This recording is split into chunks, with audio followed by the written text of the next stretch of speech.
Hey guys, welcome to a new video. Like, comment and subscribe if you enjoy. Without any further interruptions, enjoy the What If. Chapter 1. Konoha's Outskirts. Namikaze Minato, the Yondaime Hokage, drew upon the last of his chakra as he and his wife gazed at their beloved son. The Sandaime and his squad looked at the tragic scene with tears flowing down their eyes. Fuinjutsu, Shiki Fuin. The death god materialized behind Minato. The fourth looked at his son's face with bottomless regret as he and his wife spoke their last words to their son. He looked at Sarutobi. Keep him safe, Sandaime. He is a hero of the leaf, and must be treated as such. Promise me. Sarutobi Hiruzen, the Sandaime Hokage, nodded solemnly. I promise. Minato released chakra. Seal. The Kyuubi's yang chakra was sealed into little Naruto. The yin chakra was in the process of being sealed into the Shinigami, but Minato was faltering. A bit of the yin chakra was sealed into young Naruto as well. Minato's face grew anguished. Kushina had already passed out, but he could still feel her life force faintly. He would not let his son be tainted by the fox's malice. Drawing on the power of the seal, he tried to pull out the yin chakra sealed in Naruto forcibly, but to his horror he was drawing out Naruto's soul as well. Hastily he released the sealing technique and Naruto's soul snapped back into its body. The seal was somewhat changed from the traditional Reaper Death seal. He looked at the Sandaime one last time, and secured the Shiki Fuin with the 8 trigram seal. It would allow Naruto the Kyuubi's chakra with purification. He felt himself fading into darkness. Good luck, Naruto. The protective dome wavered and the Sandaime rushed in to gather Naruto in his arms. Kushina-sama is alive, Sandaime-sama. The Sandaime felt relief on hearing this. The child would not be alone. Get her to the medics, now. I will take Naruto myself. The consequences of this day's events would be beyond comprehension. 13 years later, Uzumaki Naruto was currently bored. So bored in fact that he had his head lying comfortably upon his desk, drooling onto the floor, a clear indication that he was drifting off to sleep. Naruto was predictably reaching for one of the multiple bowls of miso ramen floating around in his dreamland. His drooling increased to what one might call gross levels and he let out a rather happy snore. The food of the gods. Naruto. Naruto was rudely awakened from his fantasy land and excitably jumped onto the table. He looked around energetically before fixing his gaze upon the one jutsu dreaded by all academy students. Iruka-sensei's demonic giant head jutsu. Naruto, you inattentive little brat. Tell me, why was Senju Hashirama the most feared ninja on the battlefield of the First War? Naruto scratched his head. Well, he could do a lot of powerful jutsus. A tick mark appeared on Iruka's visage. The class sniggered at Naruto, Kiba Inuzuka taking particular pains to mock the dead last. Idiot, he could do a lot of powerful jutsu, he mocked in a sing-song voice. Shut up doggy, Naruto yelled. Iruka blew up yet again. Quiet. Unsurprisingly the class quieted down. Naruto, you will read up on the Shodai Hokage and give us all a detailed presentation on his life tomorrow, without fail. Do you understand? Naruto scowled. Yes, sensei. People really did not understand. How was he to read history without books, and how was he to get books without a library? They always refused to entertain demons in the village. They always called him demon. Why? His musings were interrupted by Iruka calling for the class to follow him for meditation exercises. He distractedly followed the rest of the class. Once they were all assembled, Iruka asked them to place a leaf upon their forehead and concentrate upon it and it only. He said it would help them later in controlling chakra. Hey forehead, I guess you won't have any worries of the leaf falling off your forehead, will you? Naruto scoffed mentally at Ino and Sakura's bickering over Sasuke-kun.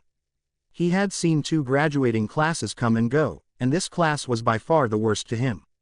Sasuke the emo had turned away his friendship offer with harsh words.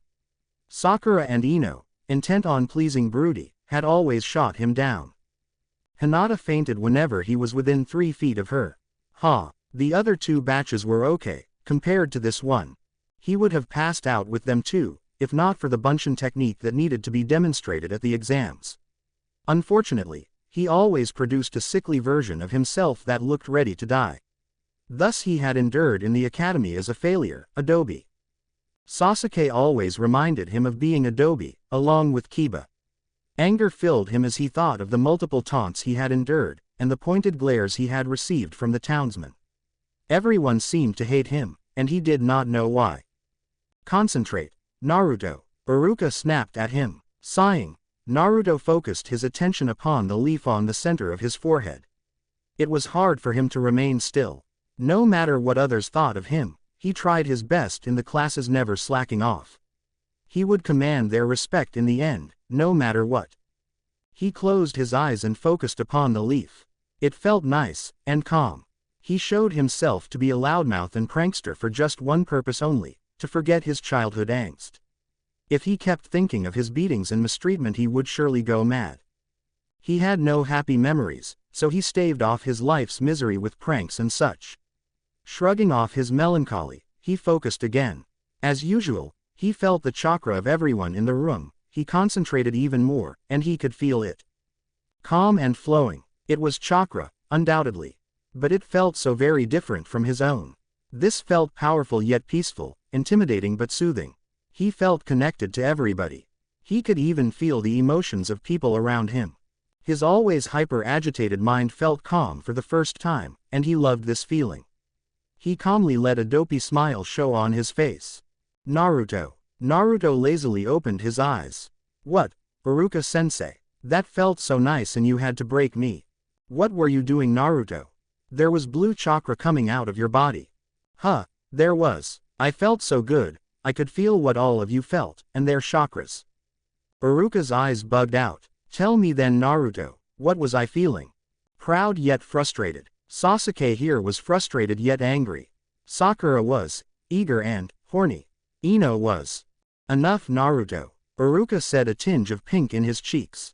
You will accompany me to Hokage-sama's office right now. Rest of the class is dismissed for the day. Go on, time is almost up anyway.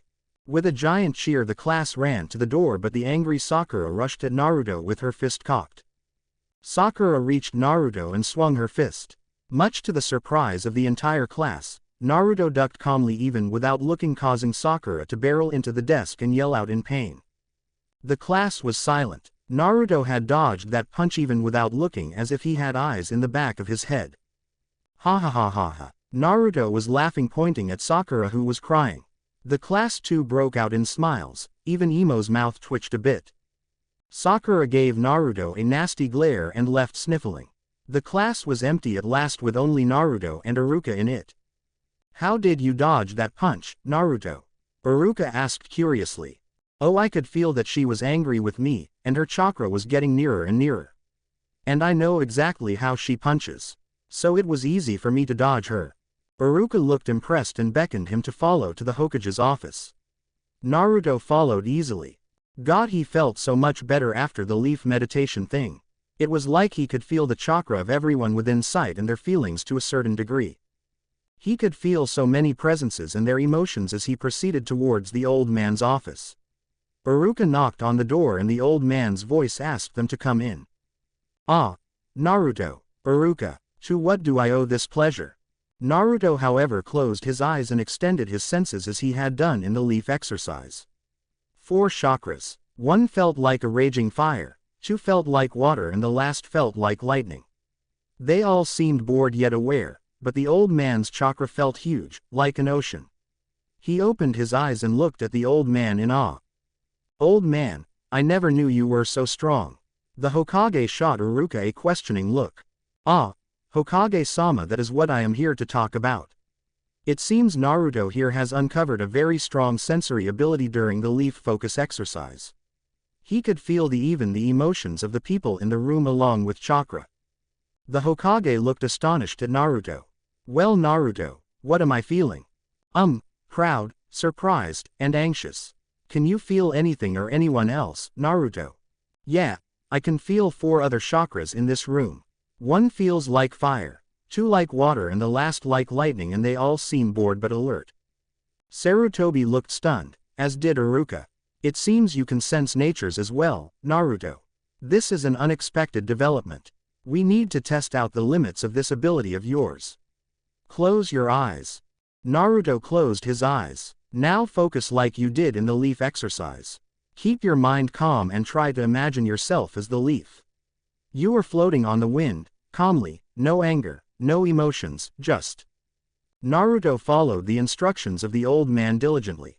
The Hokage's voice was hypnotic and calmed down his semi-agitated mind.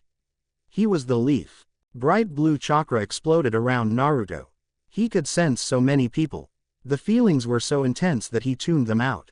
There were so many chakras in Konoha, but none were as strong as the old man, but a few came close.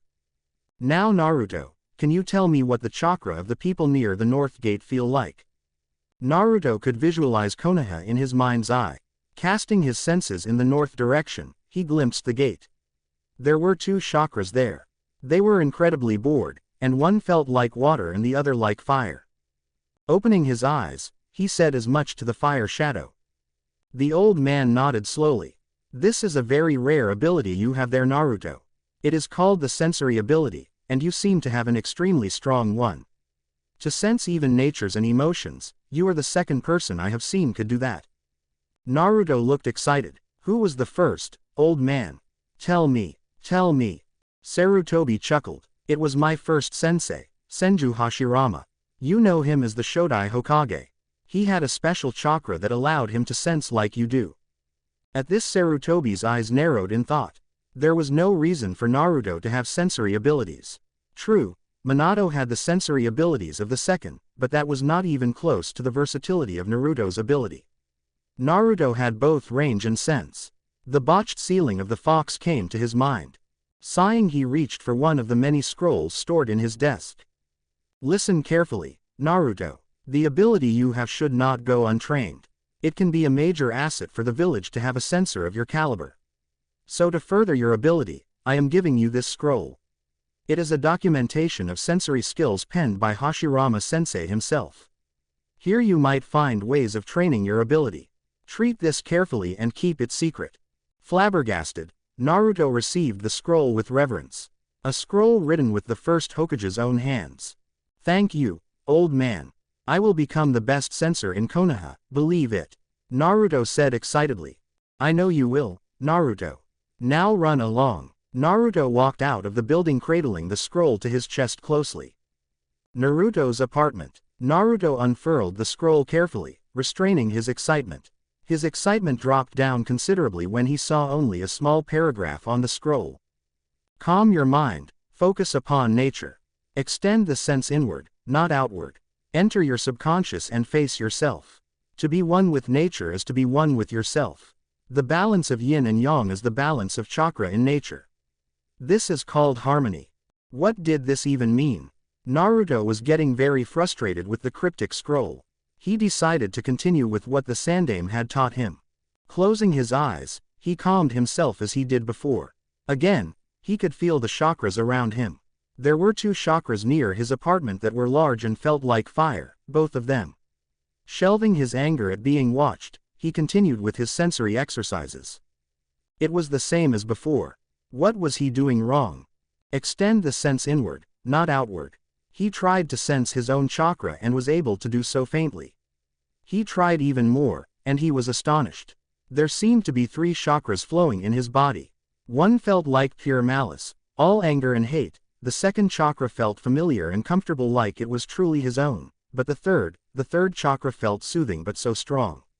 So potent, it felt like the opposite of the first. If anything, it felt like leaves, earth and trees. He could feel this very chakra all around him, and it was steadily flowing into his body. The second familiar chakra was fading fast and was being replaced by the soothing strong chakra. He delved deeper into his very nature and blacked out. Drip, drip. Drip. Naruto woke up in what seemed to be a sewer with bad lighting and water up to his knees. He groggily followed the passage, which opened to a cell with bars so high and large that its end was not visible. The doors of the cell were secured by a single piece of paper with seal written on it. He peered behind the cell curiously, feeling unfathomable amounts of chakra behind it. It felt malicious and full of hatred beyond human comprehension. His mind almost shut down in response. Hello, he called out weakly. What seemed to be a mass of darkness opened two glowing red eyes and stared at him. A deafening roar came out of the darkness, causing Naruto to backpedal frantically and fall on his ass. The glowing red eyes focused upon his own. Ha ha ha, that was funny. Really, it was. The look on your face. You looked like a kid. Who had the stuffing scared out of him. The darkness behind the cell came to light, revealing a sniggering giant fox. Naruto stared dumbfounded at this surreal sight. Then something else registered in his mind. The fox had 9 tails. Kyuubi, he yelled, pointing at the fox accusingly. The fox stopped his sniggering and inspected the human child in front of him. Yeah, that's me, kid. I knew you were way smarter than you let on. No need to freak out. By the look on your face, I guess you have lots of questions.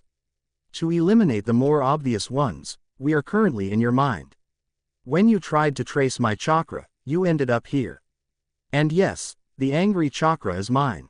And no, the soothing chakra has nothing to do with me, though it is soothing.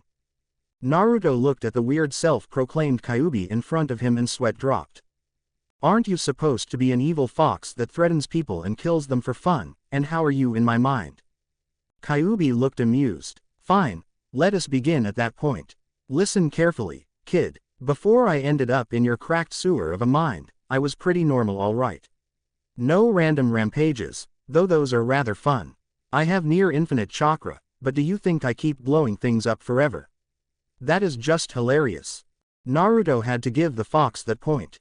But why are you in my mind? He asked. I was put in a genjutsu by a man I would gladly kill but sadly cannot. This genjutsu awoke my bloodlust and allowed him to direct my anger towards the village. I went on a rampage killing many ninja, before the Yondaime Hokage confronted me and sealed me up in a newborn baby, you. Naruto was crushed. He could hardly think from the grief that filled his heart. His beloved 4th Hokage was the one that condemned him to a life full of misery and pain. Rage filled his heart as he thought of the numerous beatings, tortures and neglect he had received from the villagers. Why was it him? Why? He had reasons, kid, and I will tell you those reasons if you will do something for me.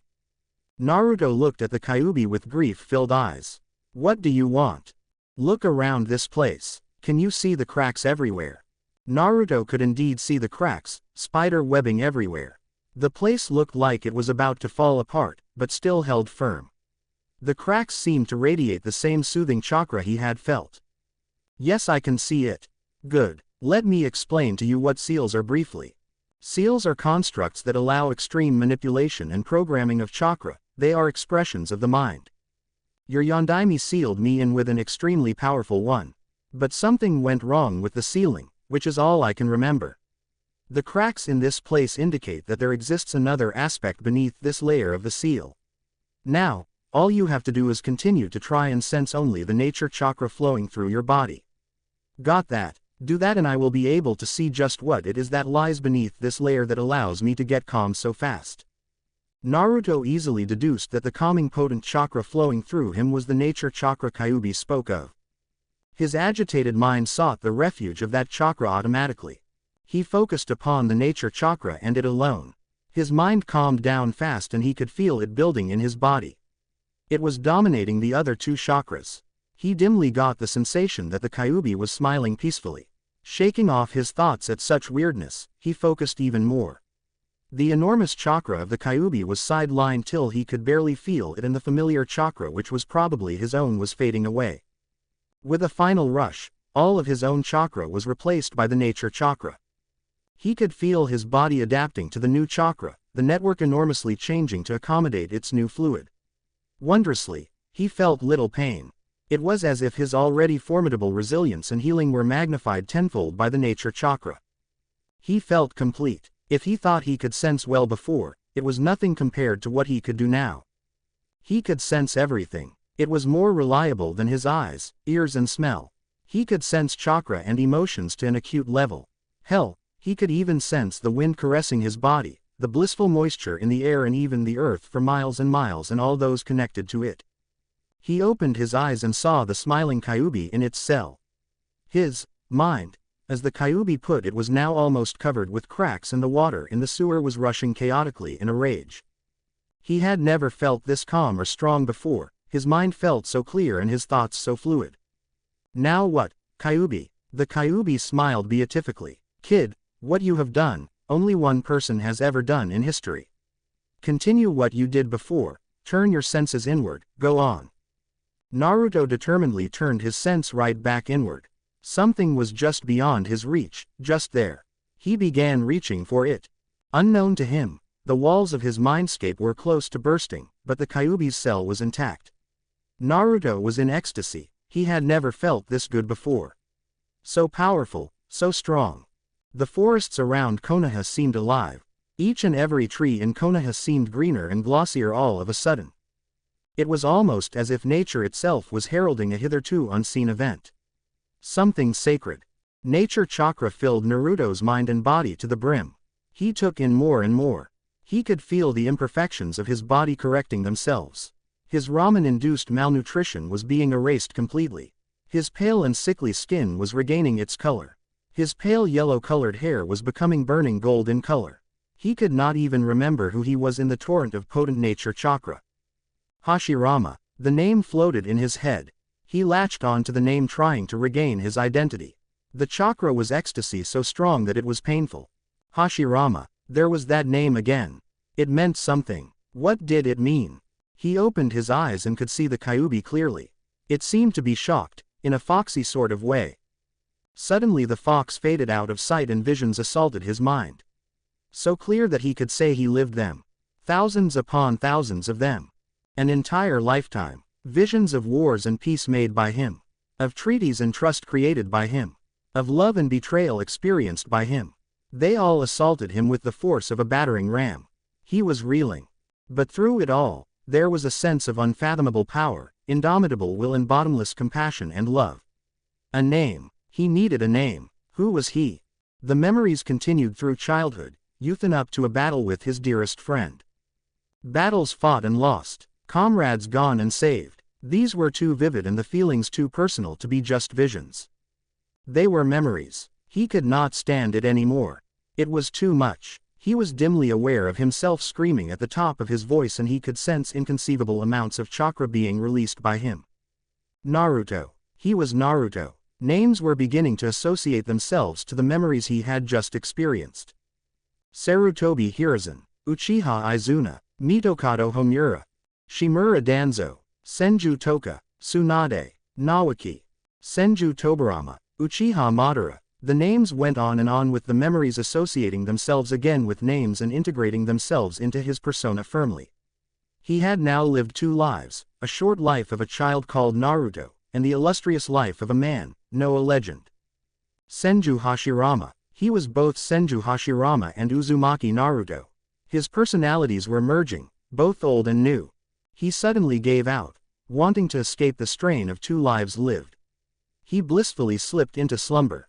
But Naruto's unconscious mind was working overtime. His chakra network was being modified to suit the needs of the legendary chakra of the Shodai. His muscles were being rebuilt by the nature chakra from their near-atrophied state to something much stronger. But his mind was undergoing the greatest change, incorporating the extremely massive knowledge and experience of Hashirama into itself.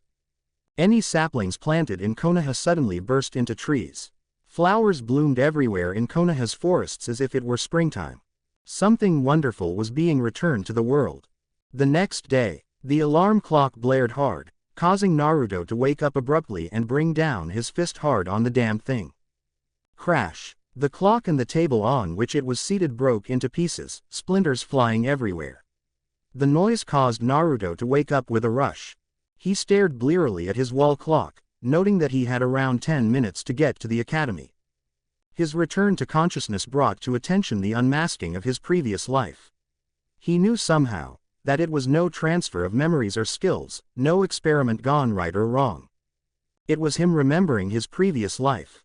He was both Hashirama and Naruto. He needed to think on this more. A crisis of identity never did good to anyone. He glanced at his table. Mokuden. Platform of wood. Instantaneously, trees sprouted from the floor and reshaped themselves into a rough approximation of a table. He grimaced. It seemed that he did not have the control and muscle memory he had in his previous life. Those had to be reintegrated still. Evidently, the lack of chakra control was an aspect of his life as Naruto. Shrugging off his pondering, he put on his orange jumpsuit and rushed to the academy. He could think more as he slept at class. Really, his reputation as a slacker did help sometimes. Running full pelt, he skidded in front of the class doors. "Sorry I'm late, Iruka-sensei," he said calmly. The class including Iruka seemed stunned at Naruto's new look. Though he still wore his horrible orange jumpsuit, he looked cool. His golden hair seemed to have grown to shoulder length. His body seemed extremely toned and solid, but what caught them all were his eyes. The beautiful cerulean blue was gone, replaced by deep forest green eyes. The color, though striking, was not important. It was the look in them that pierced his classmates and sensei, the look of compassion and love, shrewdness and joviality, most of all an agelessness and power that transcended human comprehension. Naruto had changed drastically. "Is there a problem?" Naruto asked. No, go to your seat, Naruto." Naruto nodded and coolly sat in his seat.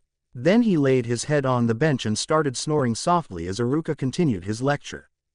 The class snickered its derision of the dead last and went back to normal. Even Iruka seemed relieved by Naruto's return to normalcy and continued his lecture. Meanwhile, Naruto had descended down into his mindscape. And he was greeted by an unexpected sight. Instead of a dank sewer half waterlogged, there was an endless forest full of huge trees and exotic flowers. It was nature at its pinnacle. Naruto smiled. As expected, his mindscape had changed to accommodate him as Hashirama. Now to search for the Kyuubi. Putting his acute sensory capabilities to the test, he followed the trail of Kyuubi chakra through his mindscape. The great Kyuubi no Kitsune was now in a different kind of prison. Instead of a dungeon of darkness, he was imprisoned in an imitation of Hashirama's technique. A massive wooden cage with seal on its doors. It seemed that the Shikifuin was still secure.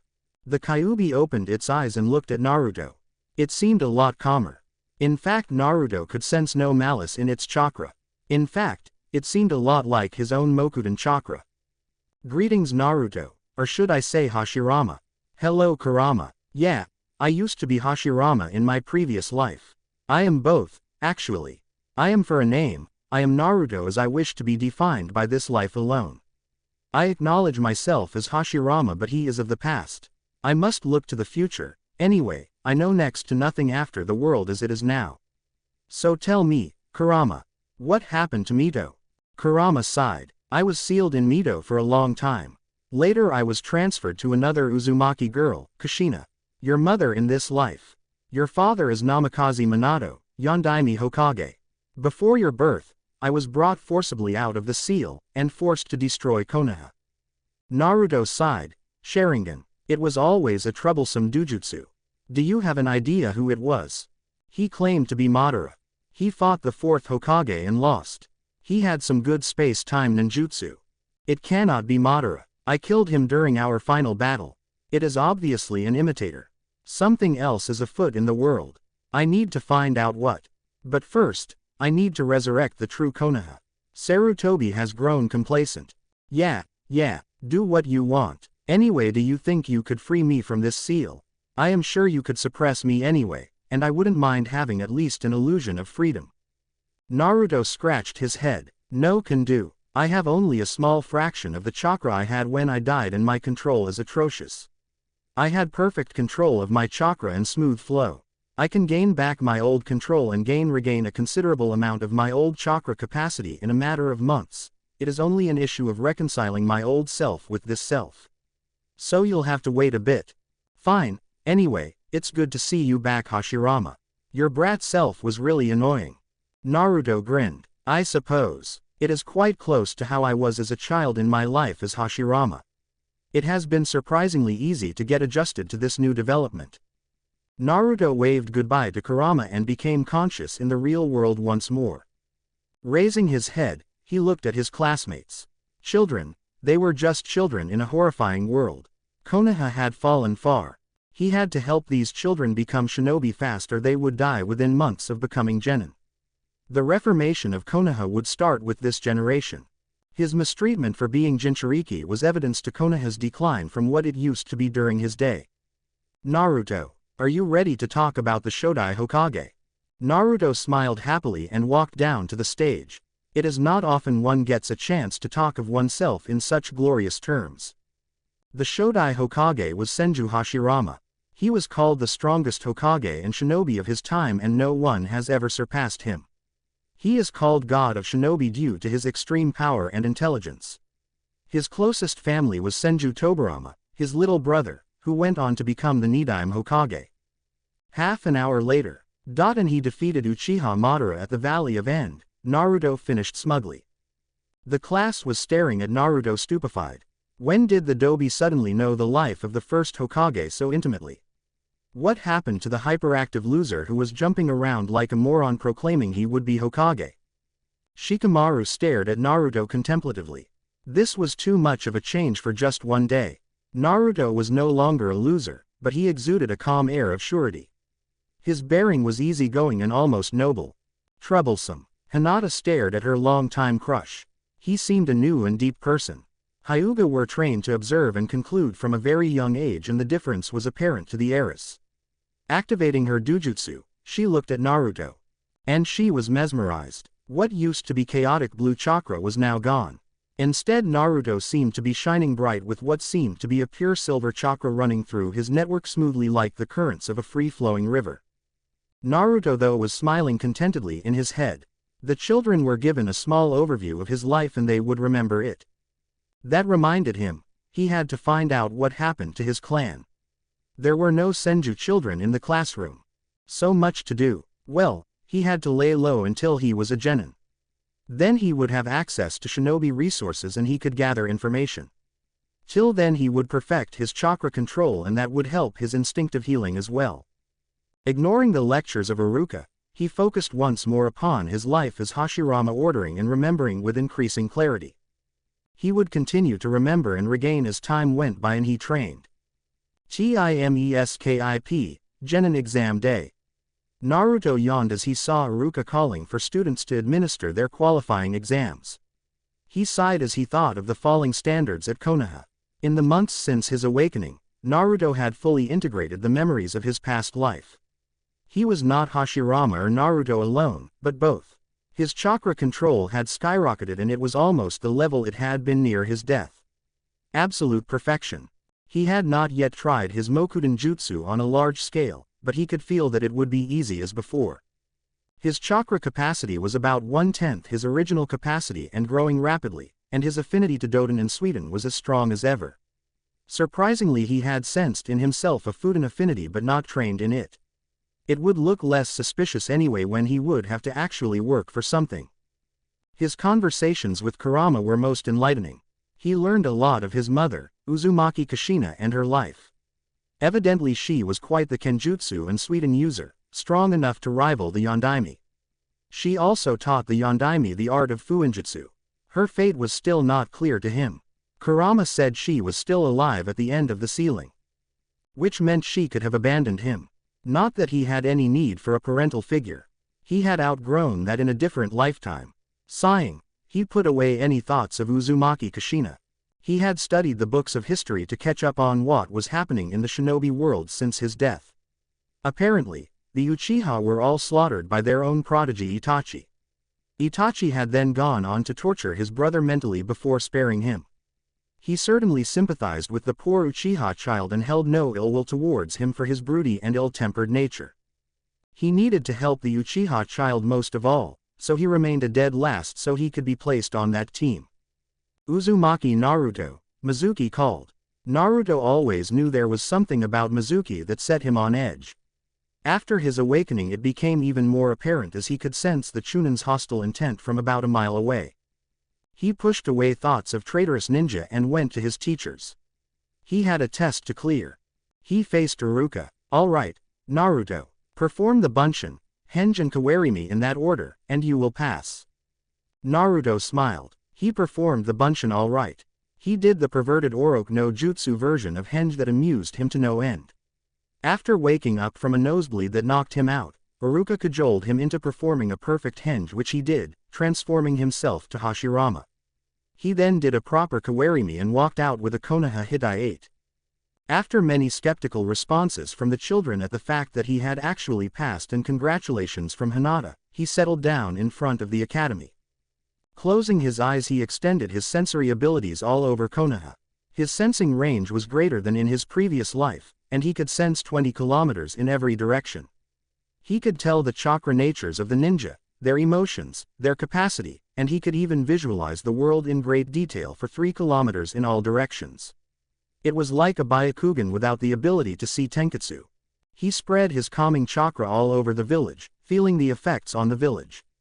His village. He would always be here to protect the village he had founded. He could sense an incoming chakra, which had a Doden nature.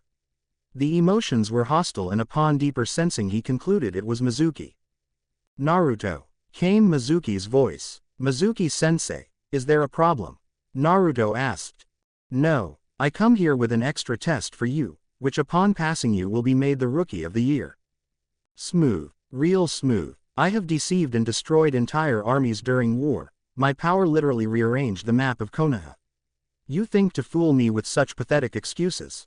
Naruto thought. He would go along with this and see what Mizuki was planning. He could clearly sense the Chunin's urgency and greed. What is this test, Mizuki-sensei? All you have to do is sneak into the Hokage's tower and steal the scroll of seals. Get the scroll back to me and I will put it where it belongs. So what do you say? Will you take the test? Yes. When he took down Mizuki, he would have to keep the power he exhibited down to a genin level. It would not do for the world to know that Senju Hashirama was amongst them too early. He suppressed his chakra to his former near cage level quantity and shot off towards the tower. He could sense Sarutobi in his office. He grinned evilly. He knew just what would take care of the old pervert. He faced the Hokage as soon as he sneaked into his office. Naruto, what are you doing here? Orochi no Jutsu, Naruto yelled, transforming into a scantily clad adorable girl. The Hokage flew back with a nosebleed. He hastily grabbed the scroll of sealing that was sticking out from the bunch of scrolls arranged on a rack and made a run for it. He could clearly sense the Hokage's puzzlement and a flare of his chakra. He could feel Sarutobi's chakra surround him and he could trace it back to the office. He concluded that he was being watched.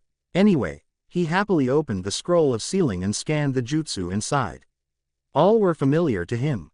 Various elemental techniques, Shunshin, and Cage Shuriken no Jutsu. He was particularly intrigued by the Cage Bunshin technique. It seemed a good substitute for his wood clone even if a little inferior. He could comprehend the kinjutsu fast enough. He was Senju Hashirama, after all. Suddenly he could feel a chakra approaching him. Iruka. He calmly waited for the man to approach him. Naruto, what are you doing with that scroll? Mizuki-sensei asked me to get this scroll for the rookie position. I passed. Isn't that great, Iruka-sensei? Naruto exclaimed, jumping up and down childishly. Yes, that's great, Naruto. Now give me the scroll. Mizuki's voice joined the unfolding drama. Don't, Naruto, he is a traitor trying to use you. Quiet, Iruka. Naruto, do you know why you are so hated in this village? Yes, I do, Naruto deadpanned. Mizuki and Iruka were astonished. What? This was also echoed by the Sandaime, who was spying on Naruto. Using Mizuki's surprise as an opening, Naruto performed seals at a genin speed. Shunshin no Jutsu. Naruto appeared behind Mizuki and placed his first 2 fingers on the chakra junction on Mizuki's neck. Before he could react, Naruto pumped a minute amount of his chakra into Mizuki, rendering him unconscious. He turned to Iruka. How was that, Iruka-sensei? Iruka just stared at him, before saying proudly, you are a true genin and fine shinobi of the leaf, Naruto. Naruto just smiled. So did the Hokage. You hide many things, Naruto. You will go far, so far that even I cannot imagine it. Chapter 2. The Sandaime Hokage looked through his all-seeing crystal ball, gazing contemplatively at the most intriguing ninja in the village at the moment, Naruto. The boy was an enigma wrapped in a mystery, as seen from his effortless incapacitation of the traitor Mizuki. He had displayed the Shunshin no Jutsu with a rare ease. Iruka was amazed that he could even perform the technique, but Hiruzen knew better. Naruto had performed the seals with too much ease and too less concentration showing on his face. It was as if the technique was second nature to him. And how did he know to strike vital points? True, the theory was explained in the academy but students were not expected to know it. The mastery that Naruto had displayed was interesting. What Naruto had done could be done only by an experienced medic nin, a Hyuga or a ninja with considerable battle experience, none of which applied to Naruto. "The Chunin are here, Hokage-sama," announced his secretary. "Send them in," said Hiruzen. The Chunin filed in quietly. Asuma, Kurenai, Aoba, Kakashi and other Chunin here for their team assignments stood at attention waiting for him to speak. Well, Kakashi not so much. The pervert as usual was reading his beloved Ika Ika series. The Sandame looked at the book closely and his eyes grew round. A limited series edition of Ika Ika Violence. This was pure gold. He had to get this meeting over with as soon as possible and get that book from Kakashi. He grinned his closet pervert grin at the prospect. Kurenai coughed, noticing Kakashi reading the damned book and the Sandame trying really hard to get a look at the book without being obvious about it. Hokage-sama, don't we have team assignments to do?" she asked primly. Hiruzen cleared his throat, looking disappointed. Yes we do. Now, then, these are the teams assigned. Aoba will get Team 1 consisting of. He went on until, Hitaki Kakashi will get Team 7 consisting of Uchiha Sasuke, Haruno Sakura and Uzumaki Naruto. Kakashi looked up mildly interested, nodded and went back to his reading. Hiruzen could understand that. Team 8 will be Hyuga Hinata, Inuzuka Kiba and Aburame Shino under Yuhi Kurenai. The beautiful Kurenai nodded. Team 9 is still in circulation. Therefore, Team 10 will be Nara Shikamaru, Akamichi Choji and Yamanaka Ino under Sarutobi Asuma. Asuma nodded, pleased at the fact that the second generation Ino Shika Cho trio was under him. Hiruzen looked at them all. This completes the team assignments for this year's Genin. You will have today to observe your assigned Genin and will have to begin operation from tomorrow. Good luck to you all. The Chunin nodded solemnly and turned to leave. Kakashi, stay back, we have some important matters to discuss, Hiruzen ordered, looking intently at the treasure trove in Kakashi's hands. Kurenai looked at the two of them disgustedly before exiting.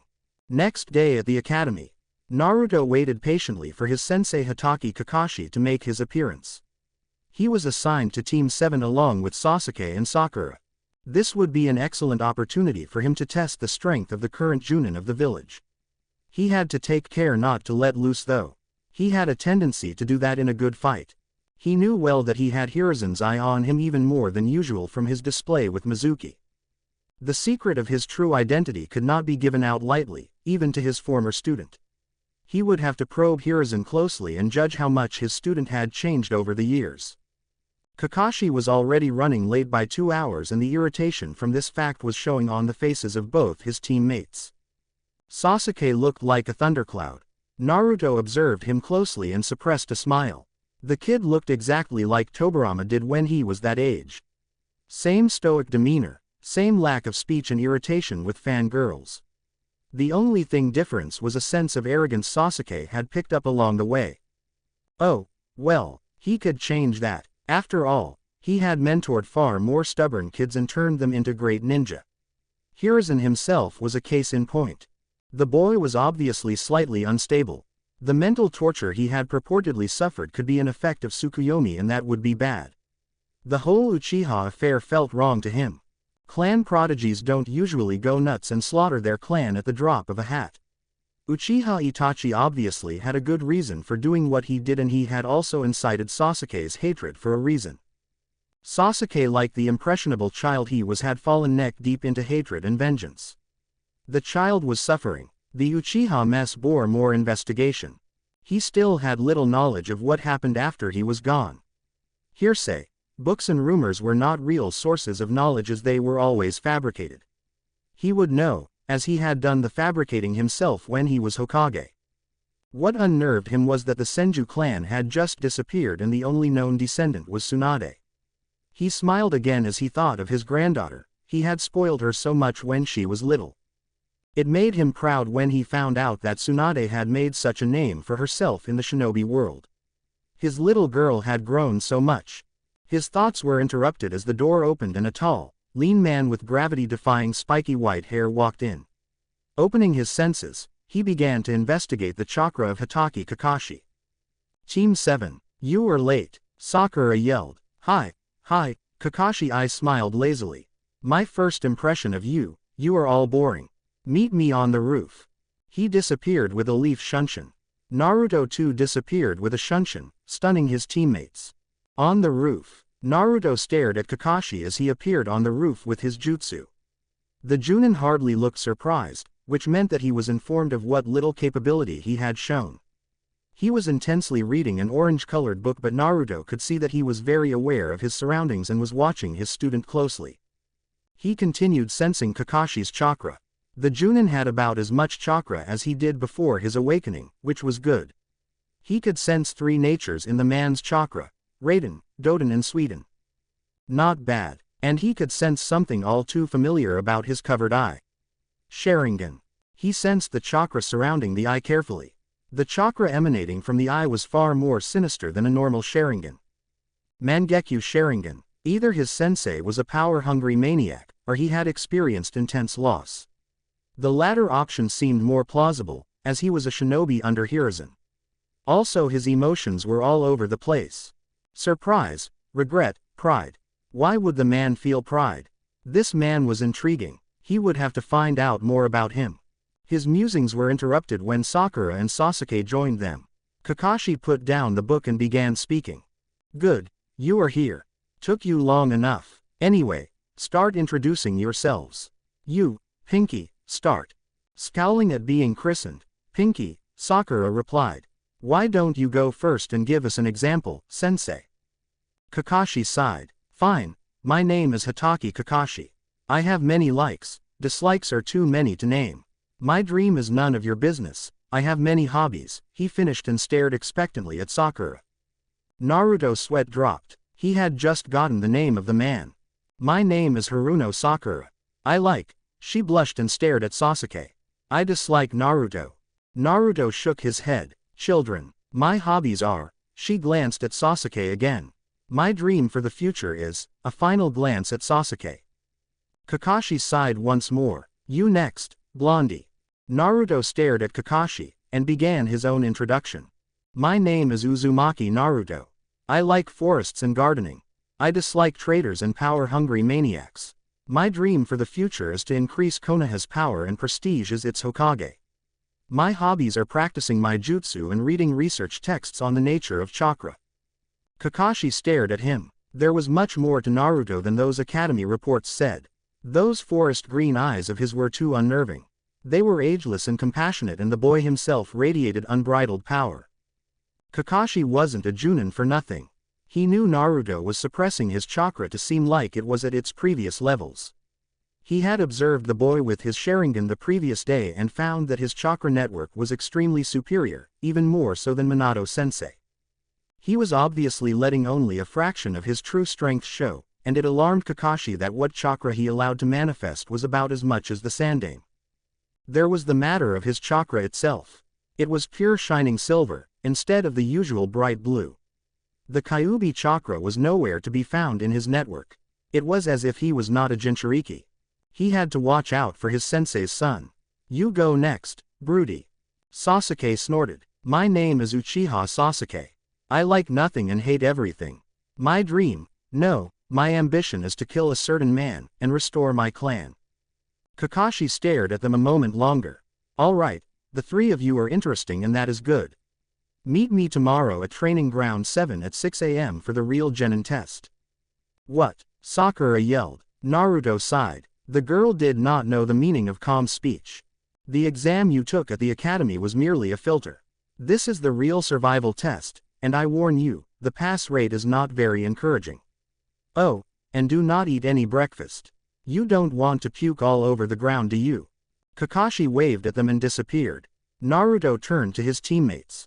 Sasuke, Sakura, do you want to get some ramen and get to know each other better?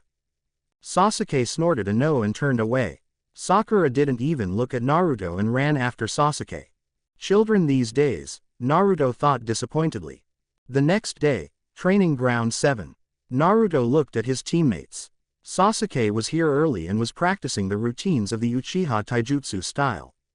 Sakura was watching him devotedly, a smile of bliss on her face. He could see several holes in Sasuke's style. If he tried to correct the boy, he would obviously be derided. Uchiha respected power. So he would make his first bonds by showing the Uchiha child a little of his power. Naruto walked a little distance from where Sasuke was practicing his taijutsu and settled into the opening stance of the Senju taijutsu style he had customized to suit his sensory capabilities.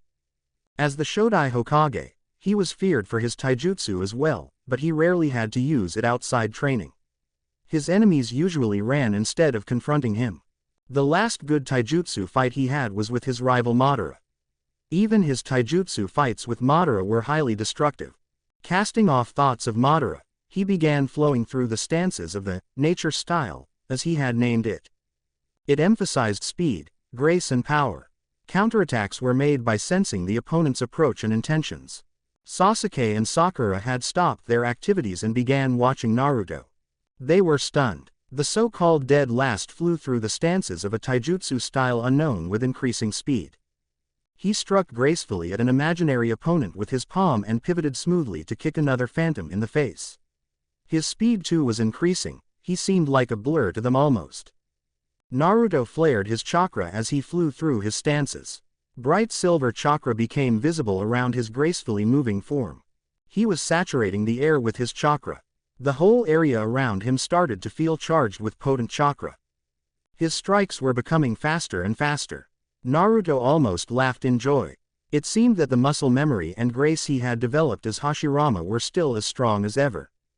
He finished his routine with a graceful palm strike and his chakra flared. Sasuke and Sakura stared wide-eyed. The ground in front of Naruto's extended palm was furrowed in a straight line for about 10 yards, testifying to the power of that final strike. Wherever Naruto had done his graceful practice, the grass was ripped up and torn. Sasuke walked up to Naruto. "How did you do that, Dobi? Who taught you that taijutsu style?" "I created it myself," Naruto shrugged. "Impossible. There is no way you can create such a powerful taijutsu." Naruto almost snorted. The child thought what he had done now was powerful. When he had trained as Hashirama and let loose with his nature fist, entire sections of forest were destroyed. He used to repair those sections with Mokuden. "Believe what you wish, Sasuke. Now, let us cease our argument. Our sensei is here." Sasuke glared at Naruto and then walked off with Sakura, who was shooting her usual dirty glances at him. Kakashi appeared in the ground and looked at the portion of ground that was ripped up and torn. "What happened here?" he queried. Sakura was so caught up in her thoughts that she had not even berated him for his lateness. "It was Naruto, sensei. He did that when he practiced his taijutsu." Sakura answered him, struggling to hide her awe at what she had seen. "I see," Kakashi said. Inside he was shocked to the core. Another facet of Naruto's concealed power. Not even Gai's Guken was so naturally destructive. He needed to be careful if Naruto's taijutsu was this damaging. He held up 2 bells, jingling them. "See these bells? You have to get them from me in another 1¼ hour, this is your genin test. The one who gets no bell will be back at the academy. Come at me with the intent to kill. Clear." Naruto was amused. He was getting tested by the very test he had created. He could almost see little Hiruzen and his team doing this very test back in the day. It seemed tradition had been handed down the line. Sasuke and Sakura looked determined. They nodded and ran to hide in the surrounding trees. Naruto also nodded and disappeared. He went to hide in another section of the forest and hid his presence. The forest was his territory, after all. Extending his senses, he could feel Sasuke near the fringe of the forest, obviously watching Kakashi. Sakura was a little distance away from him and she felt trepidation and fright. Sasuke was anxious and excited. Oh well, he would wait for Kakashi to finish off his teammates before he went in himself. Unless they got the concept of teamwork before getting annihilated, which was unlikely. He watched as Kakashi materialized behind Sakura and put her in a genjutsu which knocked her out. He would wait. Kakashi went back to the clearing and whipped out his orange book and started reading. This was puzzling to the veteran Chunin. According to all reports, Naruto should have been the one to attack him head-on, but judging by what he saw of Naruto he should have expected the unexpected from the blonde. Kakashi abruptly turned and blocked a kick from Sasuke. The boy kicked hard for a genin. They engaged in a reasonably fast-paced taijutsu match. Sasuke used the typical Uchiha taijutsu, which was rather ineffective without the Sharingan. He could have knocked the kid out within an instant, but he pushed him to innovate and get unpredictable. But it was in vain. The kid had no adaptability or creativity. Getting bored, he knocked away the Uchiha with a rather gentle kick. Sasuke looked angered that he was cast away so easily. "I am different from the others," he said to Kakashi with gritted teeth. "I am sure you are." Kakashi could sense a buildup of chakra in the boy, and he recognized the hand seals that were used. Not bad, the boy had learned some good stuff. He pocketed his book. Kaden. Gokaku no Jutsu. Sasuke had spit out a medium-sized fireball at Kakashi, who just disappeared. The fireball left a small crater where he had stood. Sasuke looked around frantically for his missing sensei. Before he knew it, he was buried underground with just his head sticking out. "Doden. Shinju Zanshu no Jutsu," Kakashi said calmly. The boy was good, but he had missed the point of the test. He just had to wait for Naruto. It was too bad this team would fail. Naruto was deep in thought as he saw Kakashi dispatch Sasuke with ease. The boy was good for his age, and with some good molding he would be a powerful shinobi. It was time for him to see just what made Chunin in Konoha these days. It seemed that he would have to show a little more of what he was capable of today. Performing a single-handed shunshin, he appeared in front of Kakashi. "Oh, so you have appeared. You may have improved a bit, but what makes you think you can defeat a Chunin single-handedly?" Naruto smiled. "Stuff it, Kakashi-sensei. I know you want us to work as a team, but you must understand that there is a flaw in this test." Kakashi's eyes widened considerably and then narrowed at him. "It seems you have understood. But what flaw are you talking about? Teamwork is developed through bonds of experiences, and cannot be expected to bloom from nothing, and that too among three people who don't even know each other. But anyway, I will get the bells and we will pass." Kakashi narrowed his eyes once more. "You overestimate yourself, Naruto." Naruto gathered and flared enough chakra to match Kakashi, showing a faint silver aura around his body. He held up the half-ram seal and disappeared. Kakashi was astonished at the kid's mastery of the shunshin technique. He barely had time to think as Naruto appeared behind him and aimed a kick at his head. Underestimating Naruto, he did something foolish. He blocked the kick and was sent crashing into the trees 100 yards away for his trouble. Sasuke stared wide-eyed at the power exhibited by Naruto. What had happened to the dobi? Naruto extended his senses and felt Kakashi behind him. "You substituted with a shadow clone before you hit the trees, didn't you?" Naruto asked, pleased. Kakashi nodded and pocketed his book again. The kid had hit as hard as Guy with his weights off. He was truly something else. Naruto disappeared with another shunshin and attacked Kakashi with a palm, and the duo engaged in a fierce taijutsu battle. Kakashi was good. He blocked each strike of the nature fist and dispersed the chakra concentrated in his strikes with great expertise. Naruto was impressed with the Chunin. "You are good, Kakashi-sensei. You are too good, Naruto. Where did you learn this style of fighting?" "I created this style. It is mine, and mine alone. So why don't you bring out that Sharingan of yours? Let us take it up to the next level." Kakashi was floored. He felt as if he was the one who was being tested. The blonde-haired genin was too good.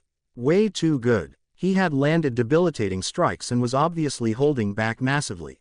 "Fine, I will." Naruto stared at the mature Sharingan eye of Kakashi. He felt a disturbance in his own chakra and calmed it with a single thought. "My chakra is special, Kakashi. Such simple genjutsu won't work on me." Kakashi stared at him for a moment before disappearing with a blur of speed and attacking him with a high kick. Naruto dodged it, and once again they began their taijutsu battle. Kakashi was able to dodge and counter most of his strikes easily thanks to his Sharingan. Their battle was escalating. To Sasuke they were simply blurs that created small craters when they touched the ground. His mind was stirring with jealousy and awe. How was this possible? Naruto was going toe-to-toe with a Chunin and was not even breathing hard. Kakashi's prowess at taijutsu was excellent. Naruto grinned happily. He had to do this more often. Slipping under Kakashi's punch, he dealt a moderately powered palm to his chest. Kakashi flew back and landed on the ground with a backflip. He blurred through a series of hand seals. Sweden. Teppadama. Balls of water at high velocity flew at Naruto. He dodged them all with amazing grace and efficiency and gathered a massive amount of chakra that manifested as an extremely bright cloak of silver chakra. They had about 10 minutes to the end of the test. Kakashi too gathered his chakra in preparation to counter the Genin's jutsu. Naruto again did the unexpected, and disappeared with an extremely high-powered shunshin. Before Kakashi could blink, he reappeared next to Sasuke's head, holding up the two bells in his hand. "We pass, Kakashi-sensei." Kakashi stared at him, amazed and proud. True, he himself was also holding back a lot, but Naruto had impressed him. He was truly a prodigy on Uchiha Itachi's level. "You most definitely do, Naruto. All of you pass. Dig out Sasuke and get Sakura, will you?" Quote. Naruto dragged out Sasuke from his hole, smiling. Sakura joined them looking ashamed. Kakashi stared at his three students with a serious gaze. "Do you see the headstone over there? The names inscribed there are shinobi of Konoha that were killed in action. My friends' names are also on that stone." The three stared at him solemnly. "Always remember this. Those who break the rules are trash, but those who abandon their friends are worse than trash." Naruto stared at the man, his respect for him rising. That was a worthy creed he lived by, much like his own. He had held his own against Senju Hashirama's taijutsu even at a watered-down level. This was a worthy man and shinobi. "We are Team 7 from now on, and we will begin our missions from tomorrow. Be here at the same time tomorrow for missions." The three nodded. 1 month later, Naruto looked at Hiruzen listlessly as he droned on and on about how missions were assigned and distributed to the various ranking shinobi. The past month had seen Team 7 doing various D-rank missions. This was just a euphemism for pointless chores. The D rank they had just completed was one of the most annoying missions ever. They had gone to capture one cat called Tora. That damn cat was so elusive. It had mauled him and Sasuke mercilessly. Sakura did not even get her hands on the irritating fur ball. It had given them great satisfaction to see the thing squished to death by the daimyo's portly wife. Hiruzen had then gone on to assign to them even more D ranks, and all three of them had put their foot down. Their united yell of vehement denial had made Kakashi proud. His kids were being a team. But Hiruzen was far from understanding, as he and Iruka were now going on and on about missions and such. Naruto was currently holding a conversation with his tenant. Kurama looked at Naruto from his spacious cage. "Hashirama, do you know why I have brought you here?" The fox asked him seriously.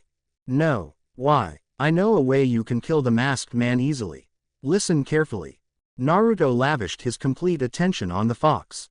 This could well be what he was after. Kurama had so much experience that he could well be called a baby in comparison.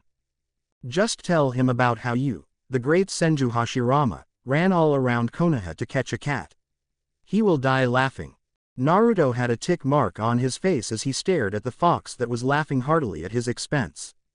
It pointed a finger, or rather, a claw at him. "No, tell him about how a chicken pooped on your head when you were collecting eggs, ha ha ha ha." Enough. He had had enough. Exiting back to the physical world, he stared down Hiruzen. The old fool had stopped his boring lecture and was pinned down by Naruto's forest green eyes.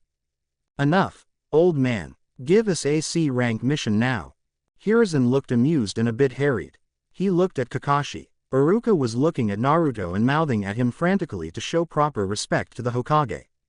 Naruto found this irony bittersweet. He could now understand how little Hiruzen had felt as he and Tobirama had dumped D rank upon D rank on him and his team. The tables were now turned. "They are ready for a C rank, Hokage-sama. Aren't you, team?" Team 7 nodded quickly. They were ready to participate in a war to escape those D ranks. So yes, they were ready, all right. "Bring in Tsunade-san, Iruka." They all watched as Iruka ushered in a middle-aged drunk. "So you are the ones who are assigned to protect me, hick." Tsunade slurred. Sasuke asked the Hokage, "Why is this old drunkard here?" "He is your mission, obviously. You are to protect him as he returns to Nami no Kuni to complete his bridge." "Do you accept?" Hiruzen asked. "Hick, do you think those kids can even protect themselves, let alone protect me?" Tsunade asked drunkenly. Sasuke stared the old drunkard in his eyes, unleashing his killing intent. Tsunade suddenly snapped into sobriety. unable to withstand even that small killing intent. Well, he was a civilian. Now, Sasuke. Intimidating the client is not good for business, is it? Sasuke led up reluctantly. He still looked rather pissed. We can protect you, Tsunade-san. I myself am a Chunin and am more than enough for a C-rank mission. Rest assured, you are in safe hands, Kakashi said soothingly. Naruto could sense apprehension and deception floating off the old drunkard. He was obviously lying about the mission parameters. They would need to be on guard. We leave tomorrow at first light. Meet us at North Gate, Tsunade-san, Kakashi said. The next day, road to Wave Country. Sasuke stared at Naruto. The Uchiha had spent the previous month researching the Uchiha archives for any record of the kind of taijutsu Naruto used. He had never heard of such a style. Each strike seemed to be infused with chakra and required perfect chakra control. After a month of poring over dusty archives for such a taijutsu, he had come up with vague results. It seemed that the Senju had used something like Naruto's taijutsu in battle. It had evidently made him nigh indomitable in a taijutsu fight as the power of his strikes kept on increasing. He had kept his distance from Naruto after he had fought Kakashi to a stalemate and got the bells. Uchiha respected power, and Naruto had spades of that. The blonde was obviously hiding something major, and he would find out what. Sakura was also thinking of Naruto and his change. Just a few months back, he was the comic relief for the rookies of Konoha. But now he had changed so much that he was not even recognizable. He used to be more of a little shrimp who wore bright orange and shouted about how he would be the Hokage. But now he was different. He still retained his bright personality, but he seemed wise and compassionate. Oh, and powerful. Untrained though she was, the aura of strength that surrounded Naruto of late did not go unnoticed by her. Or by anyone else. The rest of the rookies had asked Sakura just what had happened to the prank-loving Dobi. She had no answers for them. But she did know that Naruto was far beyond the reach of any mere genin. This realization had sobered her up. She had then resolved to actually train and stop holding Naruto and Sasuke back. She refused to be the weak link for Team 7. This did not go unappreciated by Naruto, who had kindly forgotten her previous indiscretions and restarted their relationship on a clean slate. She was happy. Team 7 was her family and she did not let down family. Naruto walked down the road, letting his sense wash around the landscape in all directions, keeping alert for any threat. He found two. Said threats were currently disguised as puddles of water.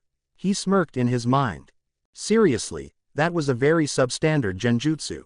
1. It had not rained the previous day and 2. There was no real water source nearby.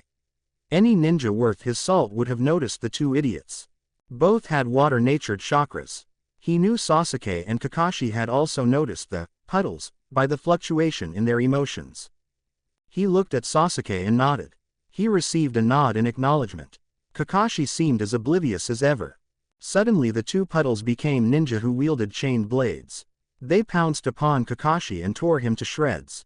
Sakura let out a high-pitched shriek and froze on the spot. Naruto and Sasuke glanced at each other and shot off at the two missing ninja. Sasuke formed seals fast and shot out a fireball at the nearest ninja who countered with a water bullet. Naruto appeared behind the other ninja and sent a palm, which was blocked. The force of the palm sent the ninja staggering. He reinforced his palm with his Mokudan chakra and struck the enemy hard, sending him flying into the tree behind, knocking him unconscious. Sasuke himself was engaging his opponent with his clearly improved taijutsu. It was a stalemate. Suddenly Kakashi appeared and knocked down Sasuke's adversary. Kakashi-sensei! Sakura cried in relief. Naruto nodded in approval, having noticed his substitution before. Kakashi glared at Tsunade. This is no C rank, Tsunade-san. You have lied to us and it is well within our rights to stop here. Tsunade was sweating profusely and explained about the shipping tycoon Gato. The Wave Country was apparently run over by his company and totally oppressed. The bridge built by Tsunade was the hope for the country as it connected the island to the mainland and made Gato's shipping redundant. Let us continue with the mission, Kakashi-sensei. That country is obviously in need of our services and it will be good for Konoha to have a potentially prosperous country like Wave in its debt. Naruto reasoned with Kakashi. The Hokage in him was coming out to play. Kakashi sighed. What do you two say? He asked Sakura and Sasuke. Sasuke nodded affirmatively, as did Sakura. We will continue, Tsunade-san. Tsunade sighed in relief and continued on the path towards Wave Country. Naruto followed, keeping his sensing active constantly. He needed a place to let loose his ninjutsu, preferably a large and isolated plane. His chakra was very special after all, and any spike in it would be noted by Hiruzen and his old team, so he could not unleash even a small portion of his strength in Konoha. He would have to get reacquainted with Mokuden somehow. Kakashi-sensei, I can sense 2 chakras just ahead. Both are quite large, and 1 chakra is comparable to yours. What do we do? Naruto asked. Kakashi looked alert. Be ready for attack everybody. Sakura, guard Tsunade. Sasuke and Naruto will back me up. They all nodded and proceeded onwards. About half an hour later, Naruto could sense one of the chakras close and signaled his team. This person was clearly Chunin and had a strong water affinity, and his emotions were a kind of predatory rage. He would be a dangerous opponent. They suddenly heard a buzzing sound steadily increasing. Get down, Kakashi yelled, and everyone dropped down. A large Zanbetu whirled towards them and missed them by a small margin. It embedded itself deeply in a tree by edge. Crouched upon the blade was a masked ninja who stared at them steadily. Sharingan no Kakashi, no wonder the demon brothers failed, he said in a deep voice, surveying the team with a critical eye. Kakashi too stared back. Zabuza Momoichi, demon of the bloody mist. All of you guard Tsunade. This fight is beyond you. Zabuza wrenched his blade from the tree and walked towards the group and stood opposite Kakashi. The environment around them was thick with the chakra they were releasing. The very air was heavy in anticipation. The 2 Chunin started leaking strong killer intent into the air. Tsunade, who was unaccustomed to this, sank down to the floor in terror. Sakura's face was set in a rictus of terror. Sasuke drew closer to Naruto, who stood there unconcernedly. What is this? He whispered. Naruto could see that the killing intent was heavily affecting his teammates. Drawing Mokuden chakra, he released it into the air, calming the frightened genin and client. Zabuza and Kakashi looked at this new phenomenon in interest. Good trick, kid. Do you believe that will save you? Naruto snorted. Save the cliché threats, Zabuza. Tell me, where is your accomplice? A censor ninja, right? Zabuza asked, intrigued. Silent killing won't work, then. He suddenly disappeared and attacked Kakashi with a powerful swing of his giant blade. Kakashi blocked calmly with his kunai. The 2 then went on to engage in a fierce kenjutsu fight, shockwaves erupting from the collision of their blades. They were so fast that it seemed like rain hitting metal continuously. Zabuza tried to cleave Kakashi in 2 with a heavy swing, but Kakashi slipped under his guard and buried his kunai in his opponent's chest. Zabuza dissolved into water and the original appeared behind Kakashi and kicked him hard off the bridge right into the water. A clone of Zabuza formed next to Kakashi and trapped him in a sphere of water. Zabuza grinned. You are taken care of for now, Kakashi. Watch as I kill your genin right in front of your eyes. Kakashi cursed himself for falling to such a simple strategy. He had to intensify his training as he seemed rusty. Run. You are no match for him. Zabuza grinned again. That's right, brats. Listen to sensei and run. Leave the bridge builder, though, and I might let you live. I want Kakashi's head for my bounty. Sasuke and Sakura flinched but gripped their kunai tightly. Naruto was irritated, though. How dare that man threaten his comrades? He would need to put the creep in his place. Senju Hashirama did not run from such annoyances. Sasuke, Sakura, leave this to me and guard Tsunade, Naruto ordered calmly. Oh ho, it looks like the little genin is stepping up. You 3 are not true ninja. He suddenly stopped his dramatic monologue as he watched Naruto. Massive amounts of silver chakra exploded from Naruto, saturating the air and almost bringing Zabuza down to his knees. The ground around the blonde started cracking from the immense pressure. Zabuza stared in alarm at the boy who was supposedly a genin. He needed to be put down fast, so he blurred through his hand seals. Suryuden no Jutsu, he roared, causing a huge water dragon to rise from the lake and rush towards Naruto. Kakashi stared with growing horror. Sasuke and Sakura closed their eyes at what they assumed was their impending doom. Naruto clapped his hands calmly in a serpent seal. Doden. Daichi no Kabe, he intoned calmly. A huge wall of earth rose to shield the group from the water dragon, easily dissipating it. Kakashi stared with pride and curiosity at the blonde who had performed a high-level jutsu casually with only one seal. Sasuke and Sakura were just frozen with shock at the display of such power. Zabuza frantically blurred through another seal sequence. Sweden. Daibakufu no Jutsu, he yelled, and a huge spiral of water rose from the lake and blasted with unbelievable force towards Naruto. Naruto did not release the serpent seal. Doden. Asudoragon no Tasa, he said quietly. The earth in front of Naruto exploded, releasing 4 huge earth dragons. 2 of them neutralized the onrushing water jutsu, and 2 collided with Zabuza, sending him flying. He was obviously grievously injured when he landed heavily on the shore. Before Naruto could finish the job, the dormant accomplice appeared and ran with Zabuza fast. Kakashi appeared next to Naruto. Leave them, we will be ready for them later. Tazuna-san, lead the way to your house. Sakura and Sasuke, protect him. The 3 nodded and went on, still staring at Naruto with awe. Kakashi gave Naruto a hard glare. You have a lot to answer for, Naruto. Chapter 3, Tazuna's House, Nami no Kuni. It was the day after Team 7 confronted Zabuza. A day after Naruto drove Zabuza back effortlessly and ignited suspicion in Kakashi's mind.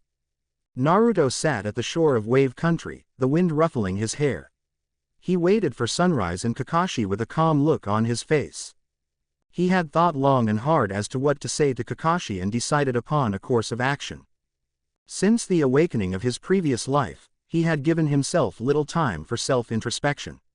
He had created for himself an illusion of normalcy over the months, and his deceptive mask was beginning to seep into his true personality. As if remembering a previous life, that too his life as the Shodai Hokage would ever be normal. The ease with which he had forced a supposedly A-rank criminal to flee forced him to truly confront his awakening. There was always a niggling doubt in his mind that he had gone mad. But the fight with Zabuza had erased that doubt forever, even more so than the tussle with Kakashi a month ago. Thus he had finally asked himself the important question. Who was he, truly? He did not think like the old Naruto anymore. No, he had lived and lost too much for that, even if only in mind and another life. The old Naruto was a boy who was starved for affection, cast out and abused by the very populace he was sacrificed to protect. So he put up a bright front and drew attention to himself, seeking to convince himself that he was a normal part of a normal society. The truth hurt, so he had shielded himself with a lie. It was the thinking of a child. Ever since he realized his previous life, things got more complicated.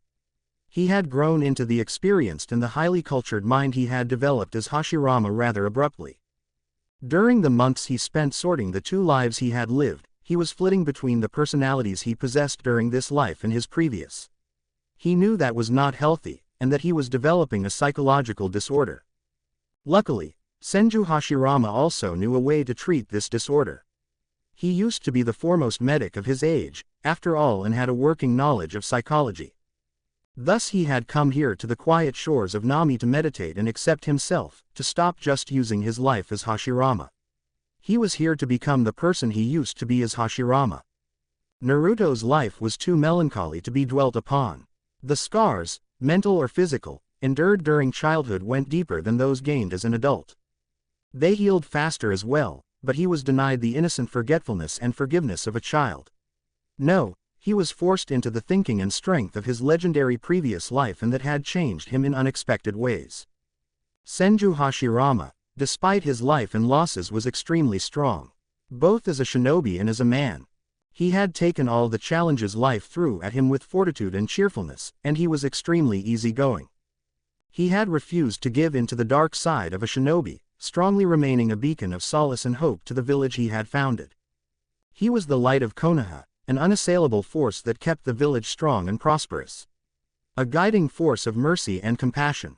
Naruto, on the other hand, knew little happiness during his childhood. Stripped of parents, love, and forced to survive in a cold and hostile village. He had developed a sad and melancholy view of life, and was considerably confused and angry.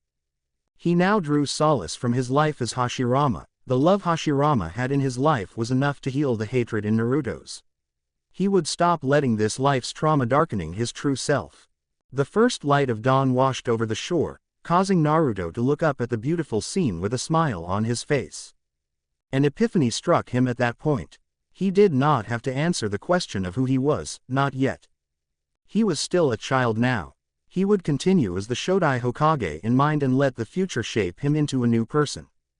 The sun broke out in earnest, casting everything in the fresh light of dawn. Naruto could feel the confusion, anger and resentment he had been hiding since the awakening draining away. He could feel the unshakable calm and assurance he had felt as the first returning. It was faith, in himself and his strength. Faith in his precious people. He now appreciated his rebirth for what it was. A second chance. It was a second chance for him to protect what was precious to him, to lift Konoha back to its greatness. Back to the village that held kindness and camaraderie, loyalty and faith above everything else. That resolution left him with a feeling he had been missing for the entire duration of this life. Peace and contentment. He felt more like himself than he ever did as Naruto or as Hashirama.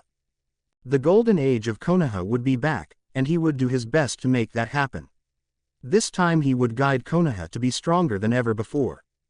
The legacy of the Senju clan would not fade away. The wind blew once more, causing his shoulder-length blonde hair to fly as he stood up, neither as Naruto the attention-craving and damaged boy nor as Naruto who was desperately trying to choose between two lives. No, he stood up as the reborn Shodai Hokage, who was tempered by the trauma of his second childhood. He was wiser for it, but not darker. He could sense a familiar chakra approaching him. It was time for him to tell Kakashi the truth. Trust had to be freely given, and he had come to the conclusion that Kakashi was a ninja who had the will of fire burning brightly within him. A shinobi worthy of his trust. Kakashi walked towards the place he had asked Naruto to meet him at. He had directed Sasuke and Sakura to do the tree-climbing exercise, and left them to it.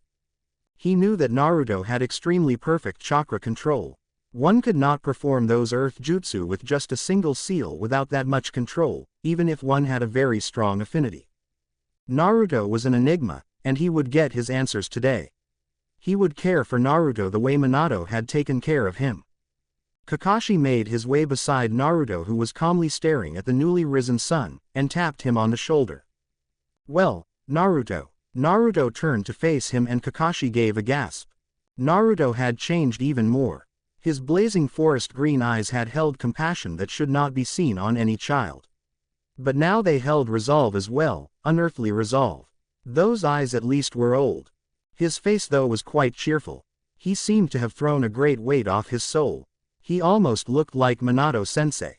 "Hey, Kakashi-sensei. So you are here for answers, right? You want to know how I have changed so much?" Kakashi snorted, amused. "Yeah, that is why I am here. I'll keep your secrets as long as they are of no harm to Konoha. Oh, and don't bother to lie, I will be watching you closely with my Sharingan." "Cool, don't worry, Kakashi-sensei, I won't lie." Kakashi nodded. "So, right." Naruto sat down with crossed legs, a thoughtful look on his face. He cast out his senses for intruders and found just two people sufficiently far from their position. Just as a precaution, he put up a very powerful silencing barrier. "You do know of the botched ceiling, I believe." Kakashi stared wide-eyed. "You know of Kyuubi. How is that possible? Who told you?" Naruto waved his hand unconcernedly. "I met the fox and he told me everything about the ceiling. Except for the fourth's mistake, neither he nor I know what happened then." "You met the Kyuubi. You must be careful, Naruto. That thing is pure evil." Naruto snorted. "No, not really. It is just a bored immortal fox with a great deal of power on its hands. Even I will die eventually and it will be free one day, so it can wait. A century means nothing to the Biju, you know." Kakashi just stared. "Anyway, I know that Yondaime was my father, and Uzumaki Kushina is my mother." Naruto looked at him meaningfully. Kakashi sighed. "I did not expect this day to come so soon. Yes, my sensei the Yondaime was your father, and your mother is alive. She did not abandon you, by the way. She loved you too much for that." But you must ask the Sandaime for details, though, as I have no idea why she left. Naruto was happy. His mother had not left him callously. He would definitely grill Hiruzen for answers, though. That is a relief to hear. I would have forgiven her anyway. Family is too precious to throw away so easily, is it not? Kakashi looked at him in wonder. You are no child, Naruto. Nor are you a mere genin. Tell me, who are you? Naruto was laughing. You hit the nail right on its head, Kakashi-sensei. I will tell you, don't worry. Anyway, the mistake during the sealing had awakened something in me that is impossible for any soul to awaken. It is truly the Shinigami's gift to me. Kakashi looked serious. What did you awaken? It did not happen until a few months ago, when my old sensory abilities manifested stronger than ever. Has to do with the absorption of my Uzumaki chakra, I guess. Naruto started mumbling theories. His tangential thought process was cut off by Kakashi's sharp voice. What do you mean, your old sensory abilities, Naruto? Just what did you awaken? Naruto looked Kakashi in the eyes. Watch closely, Kakashi-sensei. You will not believe what I say without me showing you. Naruto turned to the opposing shore, which was just visible. Tsunade's half-complete bridge lay far to their left. He gazed at the bridge, calculating and visualizing. He turned back to the opposite shore and gathered his chakra. Kakashi looked on as chakra exploded from Naruto once more, a massive amount. How could a boy of 13 release so much chakra and not even blink? He waited for Naruto to do something. He saw Naruto perform the serpent seal, and he could see chakra being molded in an unfamiliar way with his Sharingan. Was it an earth jutsu again? Mokuden Hijutsu. Mokuzai no Okibona Hashi. A great rumbling sound was heard and the waters of the sea were churning as if something was trying to come out. What did come out caused Kakashi to nearly faint. A massive bridge made entirely of wood rose from the sea, identical in every way to Tsunade's. It spanned from Nami to the mainland in a straight line, and it was monstrous in size. It was about half again as large as Tsunade's bridge. Kakashi pinched himself hard, convinced he had lost it. No, the bridge had not disappeared. He flared his chakra to a high, and then, Kai! He yelled, sending out a huge blast of chakra. Naruto face-palmed. Convinced he was not under a genjutsu, Kakashi stared at the wooden bridge reverently. Then he turned to Naruto with a look of absolute amazement on his face. How? He asked, his voice shaking. You asked me twice what I had awakened, Kakashi-sensei. The answer is, I awakened memories of my previous life and became that person recently, with a few changes of course. Kakashi had a look of dawning realization on his face, but still observed Naruto with his Sharingan blazing. I was an Senju Hashirama, one of Konoha's founders and its Shodai Hokage. Kakashi did faint this time. Momoichi Zabuza had just woken up groggily and the first thing he saw was Gato's unpleasant face leering at him. Woken up have you, demon of the bloody mist? Haku appeared in front of Gato and released his killer intent, causing Gato to fall down to his knees. He led up a moment later.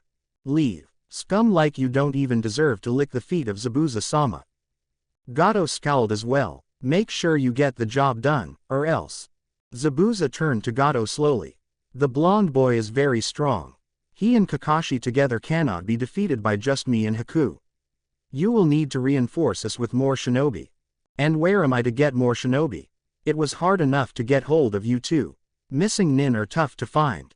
Zabuza said weakly, I will send a message to one of my previous acquaintances.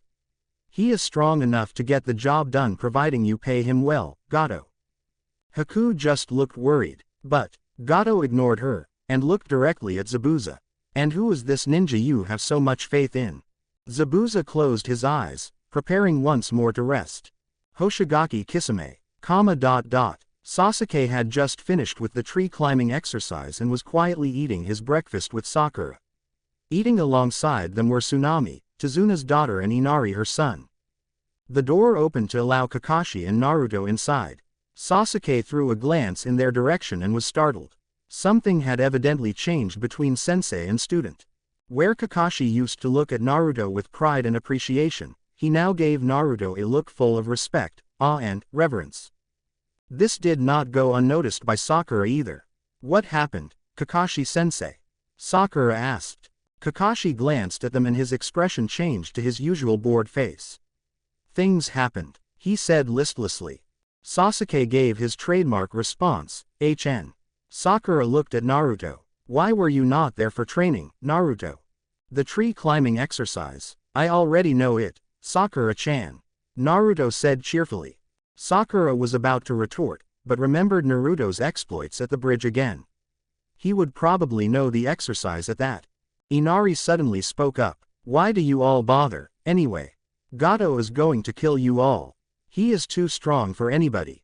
The shinobi all gave him a deadpan. Little shrimp looked unnerved by their silent glares. Why are you all looking at me like that? You have no idea how strong Gato is. You have no idea what we have suffered. Sasuke looked disgusted at that statement, Sakura looked irritated, and Kakashi just went back to his reading. Naruto had sympathy on his face as he looked at the kid. We have all suffered, child. More than you can possibly imagine. Don't worry, Inari, you will soon see something that will restore your faith. All of you will, Naruto said, looking at all of the family of three with satisfaction. What do you mean? Tsunade asked. Naruto looked at Sasuke and Sakura as well. Come with me to the bridge, will you? You will see something remarkable. Sasuke snorted. What are you talking about? Naruto just looked overexcited now. Come on. And he appeared behind his teammates and started dragging them off, ignoring their vehement complaints. Kakashi just smiled at Tsunade and his family. He is right. You will see something that will stay with you the rest of your lives. Tsunade shrugged and followed Naruto along with his family. Inari just looked pissed, as did Sasuke as they walked behind Naruto and Kakashi towards the bridge which was coming into sight. Naruto just laughed at their identical expression. They reached the bridge entrance after a 15-minute walk. We are here, Dobi. What is it you wanted us to see? Sasuke asked with extreme irritation upon his face. Look to your right, Sasuke. Naruto said mischievously. They all did, and felt their jaws drop. Tsunade and his family stared at the completed and massive all-wood bridge as if it were their salvation. Tears ran down their faces as they realized they were saved. They were saved. Inari started laughing through his tears as did Tsunade. Tsunade fell on his knees. Sasuke and Sakura lifted up their hands in the ram seal and simultaneously yelled, Kai. Kakashi bonked them on their heads. Don't bother, I did that too. It's real. Sakura looked at Naruto with just one question written all over her face. How? I have Mokuden, Naruto said happily. His teammates looked stunned. I don't believe you, it must be something else. Sasuke said pointedly. Sakura just stared at him skeptically. What is Mokuden? Tsunade asked curiously, getting over his astonishment over seeing the wooden bridge. It is the most revered bloodline in Konoha, possessed by the Shodai Hokage. The power he wielded with Mokuden is almost a fairy tale. It is said that he created Konoha's core area and the forest surrounding it with a single jutsu. Sakura recited from what seemed like rote memory. The bridge builder and his family looked odd. Inari looked at Naruto with an expression dangerously resembling the one on Sasuke's fangirls. And you have it, Naruto Onisan. He says he does, but there is no way he can have it. Sasuke said snidely. Mokuden Hijutsu. Shinboku no Jasho, Naruto intoned, looking smugly at Sasuke.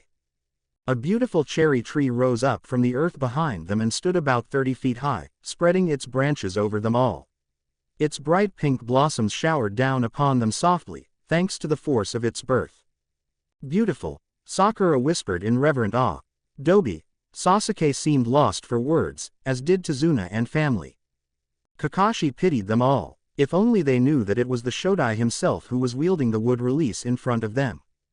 Sasuke, Naruto showed you and Sakura his Mokuden as a measure of his trust in you. Please do not say anything about it to anybody until I say it is fine, got it? Sasuke and Sakura just nodded dumbly. I need you to promise me. I promise, Sasuke said reluctantly, echoed by Sakura, Tsunade and the others. Sasuke turned to Naruto. So you created that wooden bridge all by yourself. I find that hard to believe, Dobi, even if you have wood release. Only Hashirama-sama could create things on such a scale. Naruto started. That was way too close to the truth, and he was content with only Kakashi knowing it for the time being. Believe me, it took the last of my chakra, Sasuke, and I had to take a soldier pill to replenish my lost stores.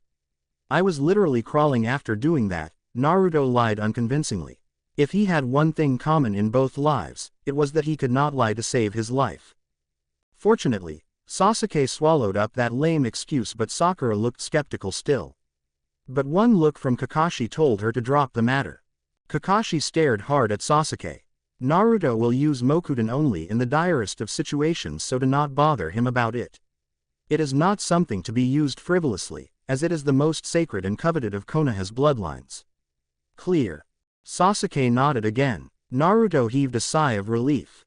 He could now practice his ninjutsu without fear of discovery by Konoha's higher echelons.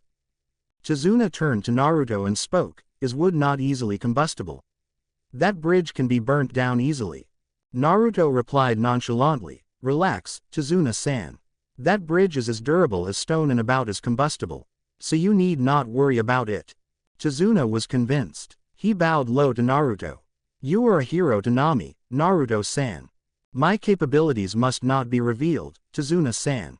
This is all I demand for my services. Can you deliver?" "I swear, Naruto-san. Your secret is safe with me and my family." Naruto nodded. One day later, Naruto opened his eyes, stopping his meditation. He was currently trying to bring back the purity and potency his chakra had back in his other life. That would take him at least another 3 to 4 years, by which time he estimated that his old capacity too would return. But what made Naruto shiver in excitement was that his growth would not stop there. Oh no, it would continue at the rate of an Uzumaki and a Senju, which he knew was astronomical. He grinned excitedly. His chakra capacity this time would be much higher than his chakra capacity as Hashirama, which was a truly frightening prospect. In the age of the founding Kage, Hashirama was said to be the foremost Kage. He had enough strength to casually calm the rage of 9 Biju simultaneously. They called him the strongest shinobi to exist since the Rikodo Sennin. That strength multiplied by 2, even by 3. This time, he would have the strength to protect his precious ones and his village. "Take that, Madara," the child in him proclaimed, which was pretty much all of him. He did used to be called frivolous and childish by the entire Senju clan. His trip to his happy place was interrupted by a bonk on his head. Turning indignantly, he saw the emo face of his teammate, Uchiha Sasuke. "Dobi, can I talk to you for a second?" Sasuke queried with a constipated look on his face. Naruto looked closely at him. He seemed to be in discomfort. "Bowel problems?" the medic in him asked with concern. Sasuke looked ready to kill him. A light bulb flashed in his head. "Oh, that's why he looks like that. Not easy to let go of your pride, Sasuke." Sasuke seemed to have calmed down. "Can you tell me how you move so fast in a battle?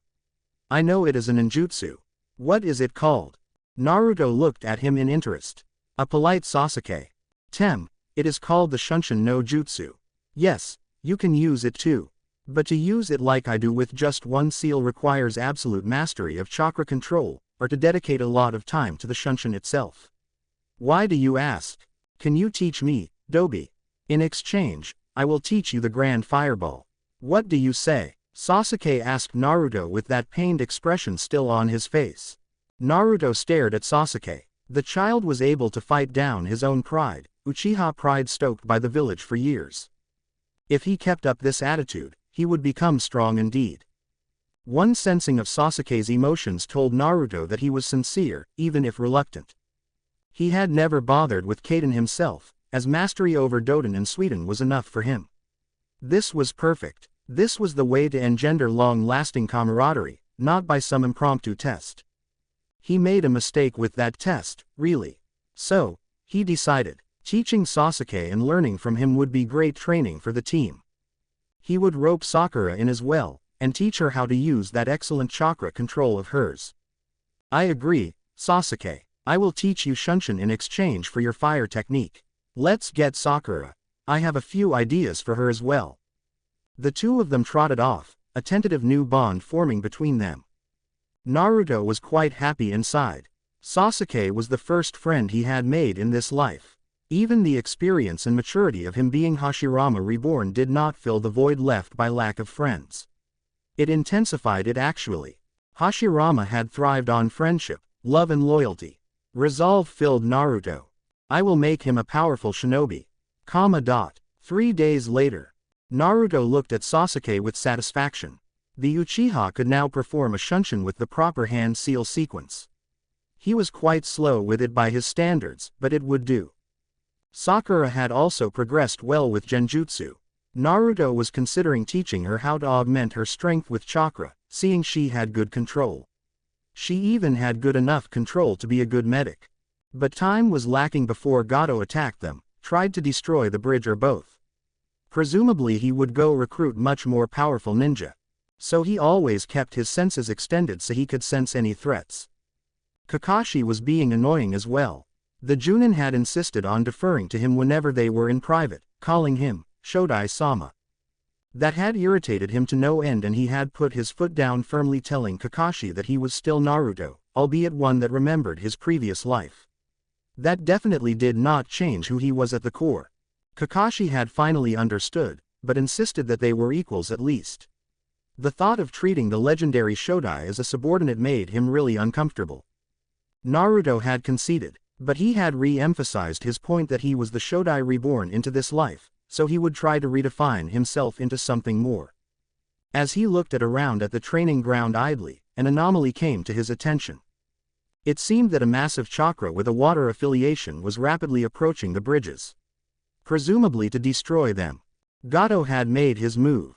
Kakashi-sensei, I can sense a massive chakra with a really strong water affinity heading towards the bridges. What do you think we should do? Kakashi turned towards Naruto. How massive is the chakra, Naruto? He still fumbled with the name. I can match him, but only just. I can outlast him with my chakra control, though. Kakashi was alarmed. A ninja with as much chakra as the Shodai. Naruto must have sensed his discomfiture, for he replied. Do not worry, Kakashi-sensei. Currently I am at about a fifth of my old strength. The body of a child, even an Uzumaki child, can handle only so much chakra. I will grow back into my old strength and more in a few years. Kakashi looked relieved. It is clearly a diversionary tactic, Naruto. They hope to separate us. Naruto nodded. Kakashi continued. Gato would not hire multiple missing nin of this much strength, as it would threaten his own position. So we can assume safely that this person you sensed was the only new hire. Would you check, to be sure? Quote. Naruto cast out his senses at full strength and checked 7 kilometers in all directions. Except for the one he had sensed, there was no one else notable. Just the one. Kakashi started thinking aloud again. We can assume 2 things. 1, Gato's base is at least more than 7 kilometers from here, as you could not sense Zabuza. Naruto agreed with him. And secondly, we can now be 100% sure that Gato has hired only 1 missing nin. How do you figure that? Naruto asked curiously. Zabuza knows that you are a sensory type, but he has no way of knowing your extraordinary range. The strongest sensor in the 7 swordsmen had a range of 3 kilometers, so Zabuza would have assumed that much as well. So if you could sense no one at full strength, it means that there is indeed no one, as the enemy will have underestimated your sensing range. Naruto gave Kakashi a look of respect and nodded. A great Chunin indeed. I can tell you one last thing, though. The one rushing towards the bridge is probably one of Zabuza's acquaintances, as Gato does not have his fingers deep in the shinobi missing nin world, yet. Kakashi looked towards his other 2 students. Go on. Naruto prodded. Sakura and Sasuke had by now finished their training and were walking leisurely towards them. By your description of his massive chakra and strong water affinity, it is most likely Hoshigaki Kisame. Naruto looked intrigued. Can you tell me more about him? I only know that he has so much chakra that he is dubbed the tailless-tailed beast, and he possesses the great sword Samahata, which consumes the chakra of its opponents. So it would be better if you go and deal with him, while I stay here and defend Tazuna-san. Naruto understood. Kakashi had proved himself as worthy of his reputation once again. An excellent analysis, Kakashi-sensei. Now, I need to be going. Make Zabuza bite the dirt for me, will you? Kakashi chuckled and nodded. Naruto disappeared with a Shunshin. Where is he going? Sakura asked. Kakashi turned to them. Gato has made his move. Zabuza and his accomplice will most likely attack here, so get ready. Sakura and Sasuke looked excited and nodded. Kakashi directed them to begin evacuating Tsunade and family to a safe place so they could fight the enemy unhindered. Naruto appeared on the bridge he had raised with a series of fast shunshin. A figure awaited him on the water a good distance from the bridge.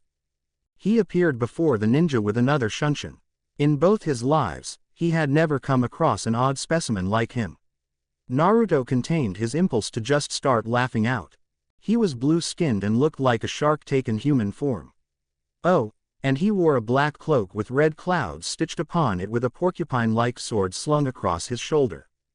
He again sensed the abundant chakra oozing from the man and saw that his earlier estimates were right. The chakra of the swordsman felt unrefined and unsettled but was full of raw power. "You look ridiculous," Naruto voiced his thoughts. This man was obviously a jutsu powerhouse. It would be a close fight. The man scowled. "You are the brat Zabuza told me to be wary of. You don't look like much to me, just a short snotty Konoha genin. Scram, brat, I have a bridge to destroy." Naruto was a little irritated at the jab to his height. He could not use shunshin too much in this fight, as he would need all his chakra at his command at any instant. He released his chakra in an explosion of silver, causing the water to spiral around him agitatedly. His opponent grinned and released his chakra as well to much the same effect. The two steadily continued pumping more chakra into the air. The waves started getting higher and a wind blew hard in response to the agitation of the water. The man unslung his huge sword and held it in one hand. Naruto narrowed his eyes. He was strong. "I am Hoshigaki Kisame, wielder of Samahata. You are strong, brat. What is your name?" Naruto smiled, settling into the opening stance of the nature fist. "I'm Uzumaki Naruto, genin of Konoha." He disappeared with a burst of speed and attacked Kisame with a kick which was blocked nonchalantly with Samahata. This ninja was good. Naruto grinned. This would be a great fight. Flaring his chakra even more, he started fighting Kisame in earnest, the graceful power of the nature fist matched by the masterful kenjutsu of Kisame. Shockwaves emanated from wherever they met, causing water to fly everywhere in violent waves.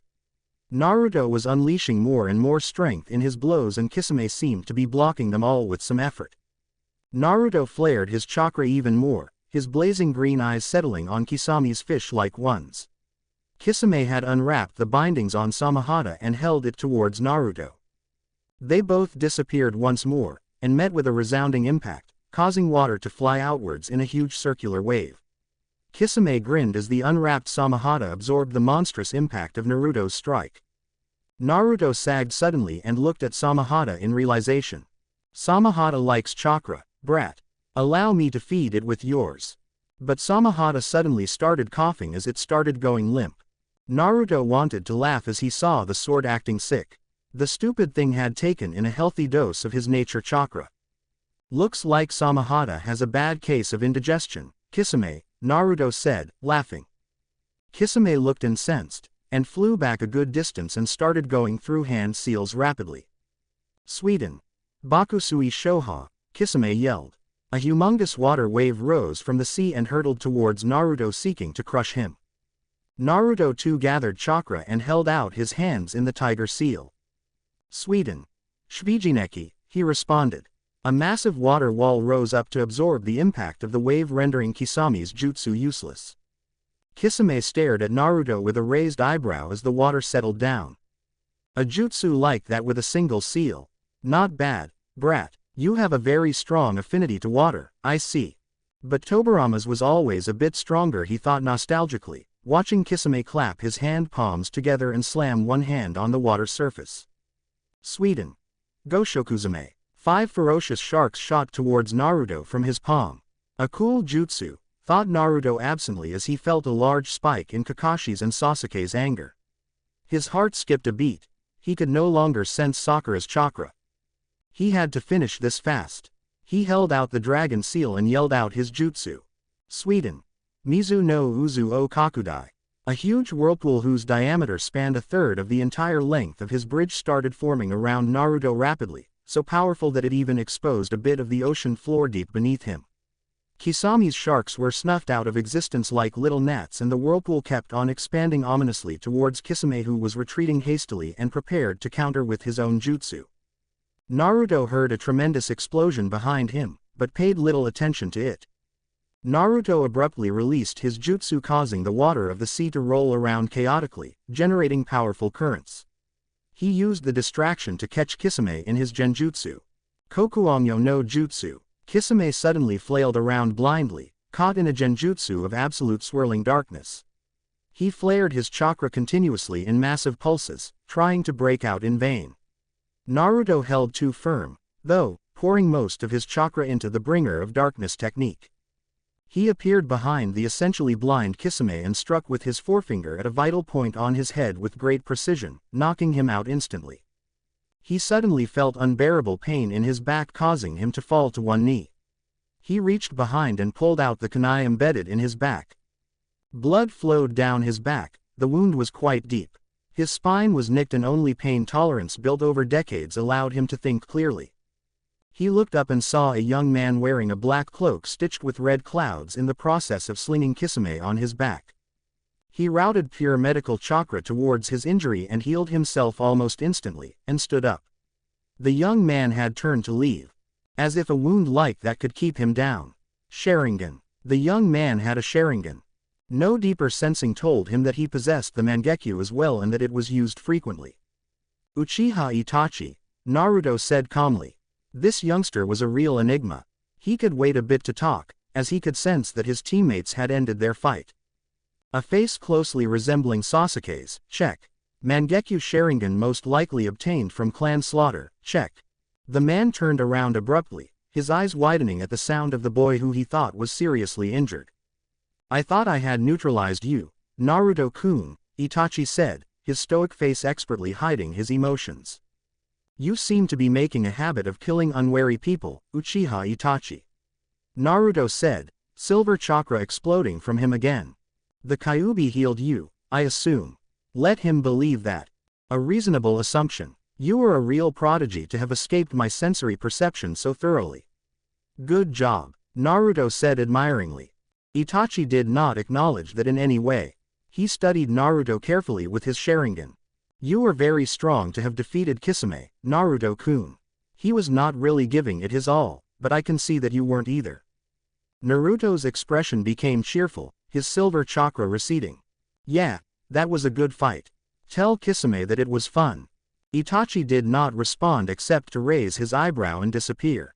He surveyed the damage wrought by his fight with Kisame. The trees along the coastline were all destroyed. He could repair that, no problem. He turned around completely and saw something that made his jaw drop and eyes bug out. He had destroyed the bridge he had so dramatically created with his own jutsu. That whirlpool he used against Kisame had churned his bridge to pieces. He would be the laughing stock of Team 7. He really felt like going somewhere private and banging his head repeatedly on a wall. He should have made the wood of the bridge a little more chakra resistant, he thought sadly. But that would have aroused suspicions among shinobi that a Mokuden user walked the lands again.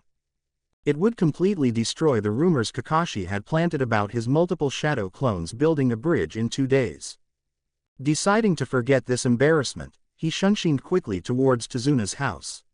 He had been relieved when he had faintly felt Sakura's life force. He could heal almost any injury, except death. A week later, a fully recuperated Team 7 waved one last time to the people of Nami, Tsunade and family at the forefront of the huge group, and began walking back to Konoha contentedly. Tsunade's bridge was complete. Naruto had refused to rebuild his wood bridge, saying that the hope of Nami had to be created by its people alone. Thus they had named the bridge after Team 7, all their names engraved upon its arch. He had briefly told Kakashi how he had defeated Kisame and confronted Itachi, alarming the man greatly. Naruto wanted to make speculations and give details only when they were back in the presence of the Sandaime. Some secrets were too sensitive. The fight with Zabuza had gone well, resulting in the death of both Zabuza and his accomplice, who he learned was called Haku. What a waste, Naruto thought. The last Hyoten user lost to the world. Evidently Sasuke and Haku had formed a bond before the fight, without Sasuke knowing Haku's true identity. When Sakura was put into a near-death state by a masked Haku, Sasuke had awakened his Sharingan and engaged Haku. He had managed to counter the Hyoden user's assault and break open his mask. Sasuke had refused to strike a final blow against one he counted a friend. Haku had died to protect Zabuza from Kakashi's Reikiri. Gato had then assailed the entire group with his thugs. So Sasuke and Zabuza, the latter moved deeply by Haku's sacrifice, had together finished off the entire thug army, albeit with a little help from the villagers. Zabuza too succumbed to his wounds and was buried alongside Haku. The entire ordeal had changed Sasuke's attitude, igniting in him the will of fire and wiping out the last of his hatred. Naruto could see it only too clearly. With Sasuke fighting alongside him, they would be able to do together what he could not do with Madara. Chapter 4. See you later. Naruto waved to his teammates.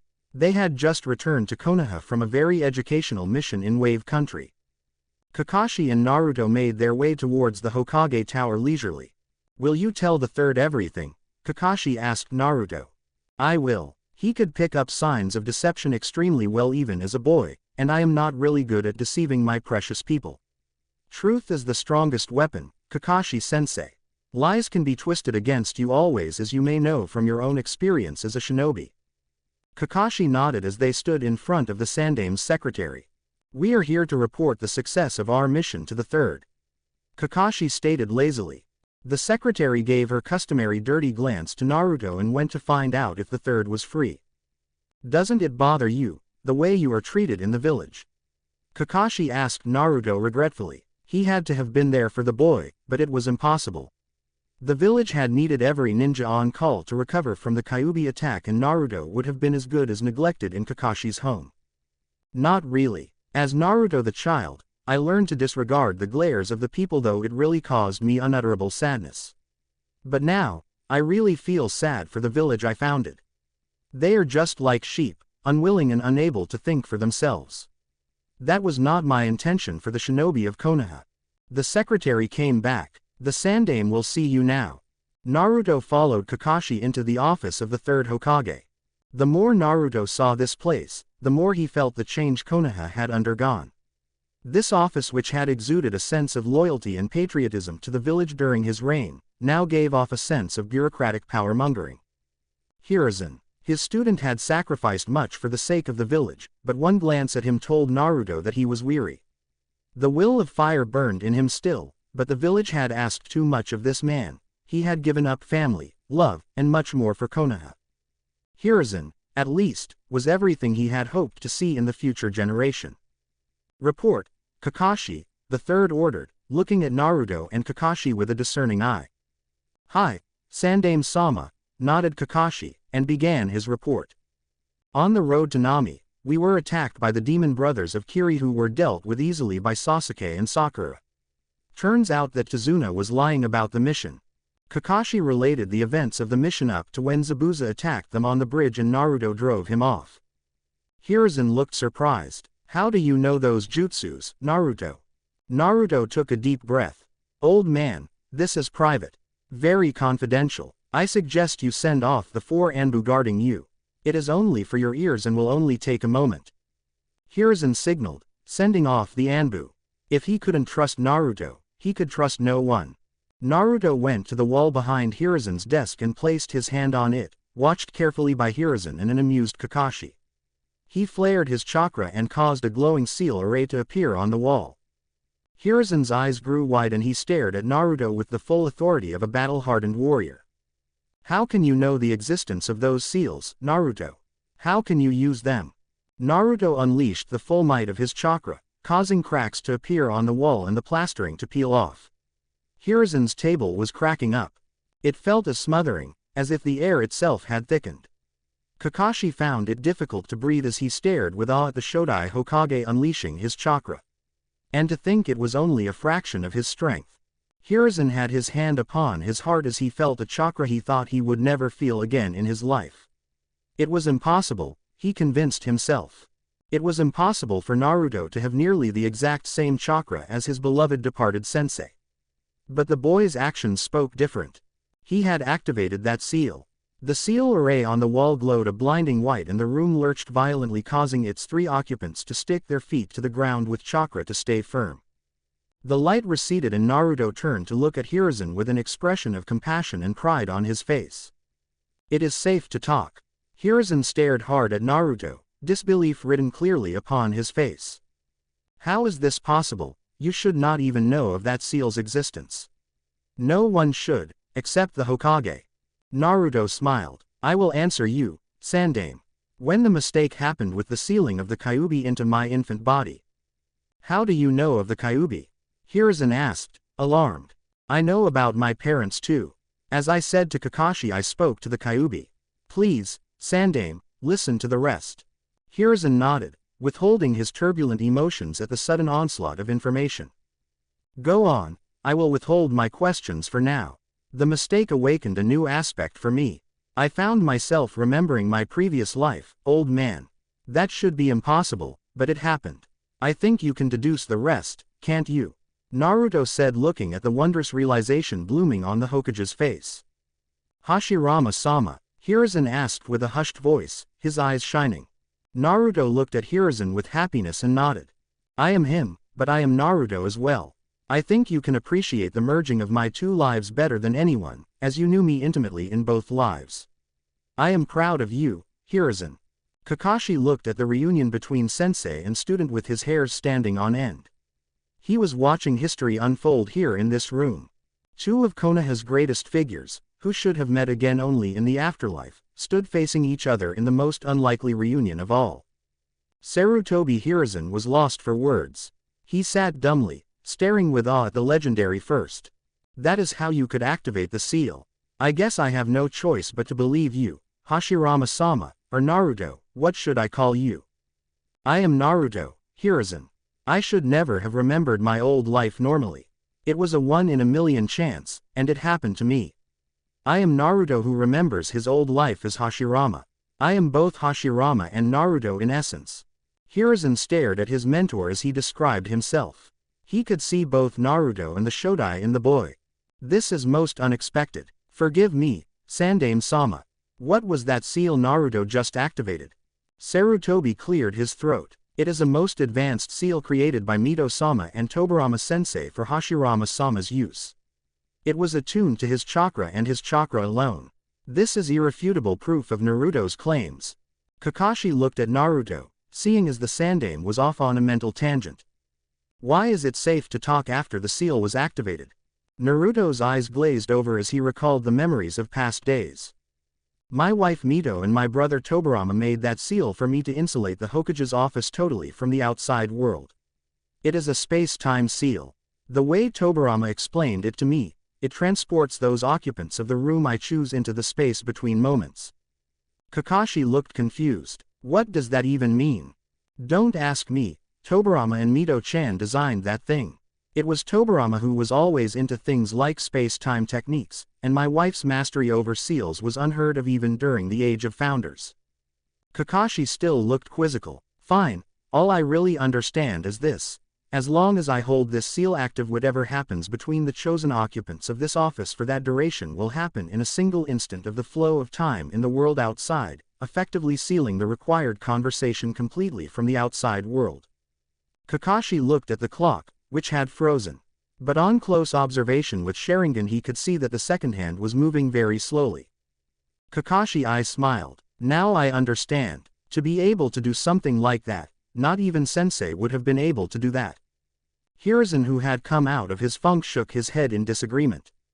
Minato was just tapping into his potential and had invented the Hiraishin no Jutsu as a teenager.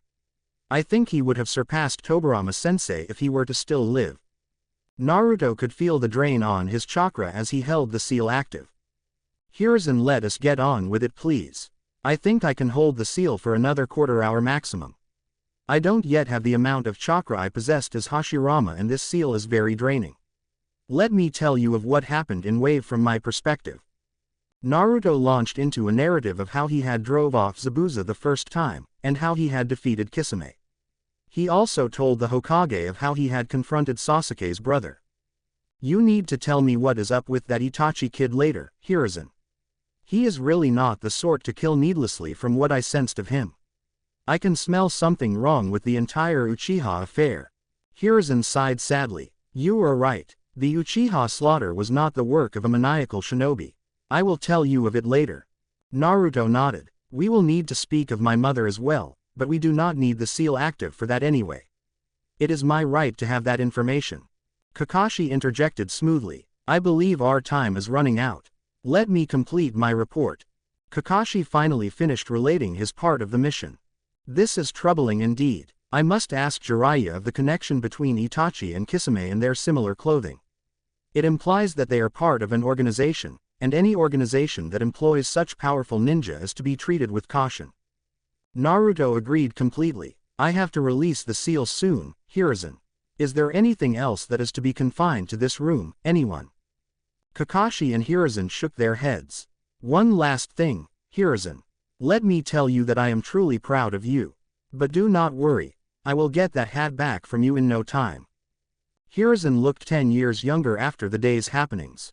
You deserve it more than I do, Hashirama-sama. You have become a great shinobi and Hokage, Hiruzen. You fought for Konoha all this time and sacrificed much for my legacy to continue. You have more experience in this world than me, and I will not disregard that. Don't get any idea of just handing over that hat to me, though. I will earn it rightfully as Naruto. Hiruzen gave a true smile. I should have expected that. I understand, Naruto. You can release the seal.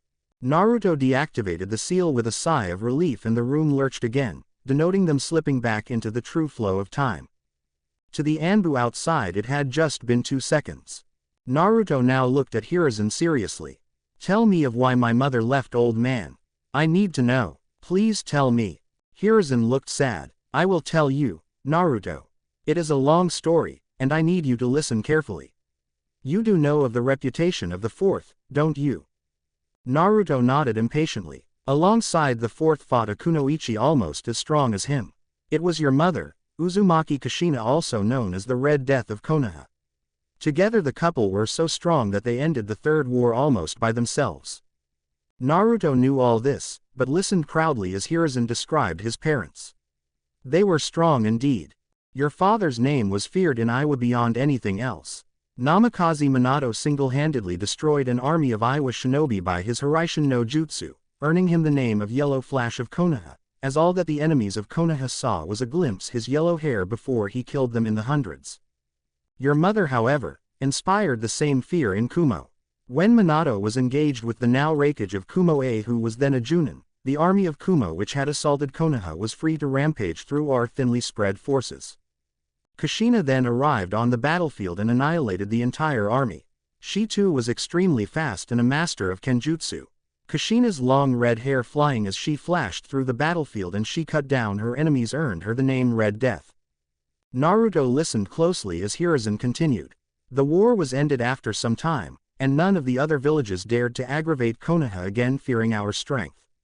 Your mother was pregnant with you after marrying Minato in a ceremony known only to the Council of Konoha and its high-ranking shinobi. You know of the consequences of the Kyuubi affair better than I. Minato was dead, and Kushina was barely alive. Her Uzumaki resilience was not for nothing though, and she made a full recovery in another 2 months, during which time you were placed under the care of Uchiha Makoto. So Sasuke and he shared a very personal past. Sasuke felt even more like a brother to Naruto after hearing this. The Sandaime continued. The moment she recovered fully, she took you back and began to raise you. But when you were about half a year old, Iwa got word of your existence, as did Kumo. To this day we do not know how the leak happened. Anyway, something terrible began to happen in consequence. There were nearly daily assassination attempts made on you, sometimes causing you terrible wounds. But you always healed yourself. It was the fox's chakra. Thanks for that, Kurama. Naruto thought gratefully. Think nothing of it, Hashirama. You were the best vessel I ever had, you know. Even as an infant your chakra calmed me and made me think of my days as a young kid. Naruto smiled, motioning for Hiruzen to continue. Your mother always thwarted those attempts. We tried to impose sanctions upon Kumo and Iwa, but they always denied their actions. Konoha was weary of war and they had lost their beloved Yondaime, so morale was at a low. We were still recovering from the Kyuubi attack. Hiruzen looked really sad at this point.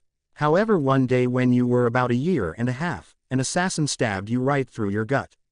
The assassin was killed, of course, but it left your mother absolutely distraught. She had lost her husband whom she loved, and she had seen her darling son nearly die. She then reached a conclusion. Naruto looked at the old man, his emotions churning. He could hardly remember these events. It was her and Minato's reputation that brought down such hatred against you. You would never be safe as long as you were associated with her. She had too many enemies. So she came to me with a plan. Though it broke her heart completely, she had to let you fade into anonymity and outside her life. Namikaze Naruto would be killed in an assassination staged by Konoha itself, and Uzumaki Naruto would be quietly enrolled in an orphanage. The plan went perfectly. Naruto was now unsure of what to think. So he asked questions. What happened to my mother then? The third side. She accepted a series of S-class missions outside Konoha to draw attention to her and away from you. I was to call her back only when I felt that you were strong enough to defend yourself. I think she lost a piece of her soul back then. Naruto looked down sadly. He understood what had happened and hated the necessity for it, hated the circumstances. Now that I know you are strong enough, I will call her back. Do not judge her too harshly, Naruto.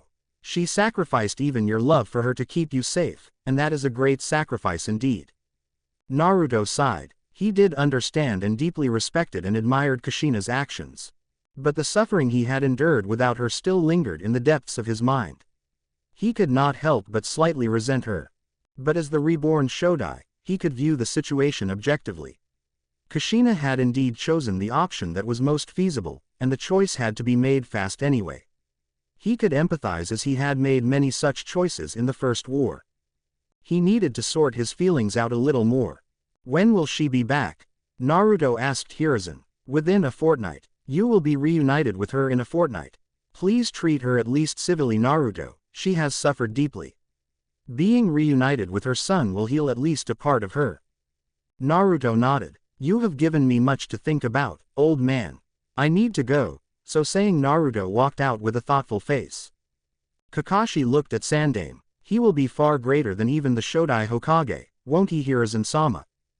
Hiruzen smiled brightly. He will indeed. 3 days later, Naruto walked leisurely with Sakura and Sasuke. They had just been told by Kakashi that they were nominated for the Chunin exams and could make the choice whether or not to compete. All of them had decided to say yes. They were to come to the academy tomorrow where the first test would be administered. He had thought hard on the issue of his mother and decided that she was a great kunoichi and mother. Anyway, he felt no real need for a parental figure now, so what resentment he would feel at her was lessened. He would wait to meet her and then see. He felt a tug on his consciousness. What, Kurama, Hashirama, I definitely feel the presence of at least one Biju. There might be another as well. I think it has to do with how well they are sealed. The one I sensed for sure is the Ikibi no Shukaku. Be careful. Naruto flared his senses and could clearly feel the presence of Shukaku's Jinchuriki just around the corner. The chakra of the container felt too chaotic to him, so he could conclude only one thing. The container was losing his sanity. He assumed it was due to a weak sealing method. He suddenly felt a spike of the container's bloodlust. They would damage nothing in Konoha on his watch. Thanks for the advice, Kurama. He turned to his teammates. I sense trouble in the next street. Foreign ninja, do you want to come with me? We might meet some of the competition early. They nodded. The three of them walked purposefully towards the source of the commotion and saw what looked like a clown bullying a kid. A kid that Naruto recognized as Hiruzen's grandson, Konohamaru. He walked towards the clown and called out to him. What do you want? Said the clown in what was meant to be an intimidating tone. Let the kid go, my friend.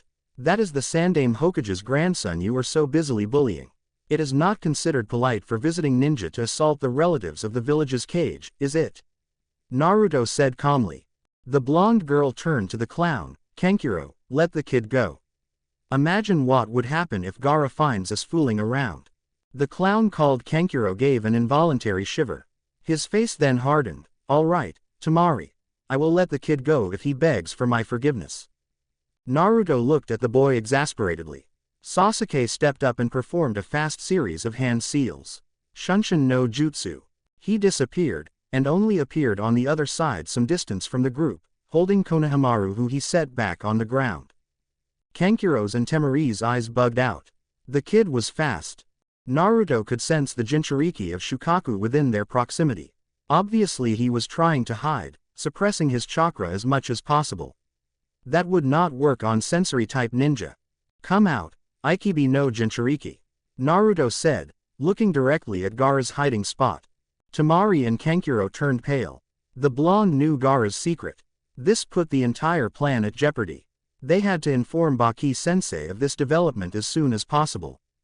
Naruto could sense the anxiety and tension of the two in front of him. It was not normal. Either these two feared the mistreatment of their teammate, or it was something else. A red-headed kid with bags under his eyes appeared in front of Naruto. He studied the blonde for a bit and turned to his teammates. You have disgraced Tsunade by your actions, Kankuro. Now come both of you, we are leaving. But Gaara, Kankuro opened his mouth and stopped when killing intent flooded the entire street. Shut up or I'll kill you. Kankuro shut his mouth after that. What is your name? Asked Sasuke. Who? Me, Temari said bashfully. The dark-haired boy was very attractive, as was the blonde. But there was something about the blonde that transcended them all, something different. Even Gaara felt that.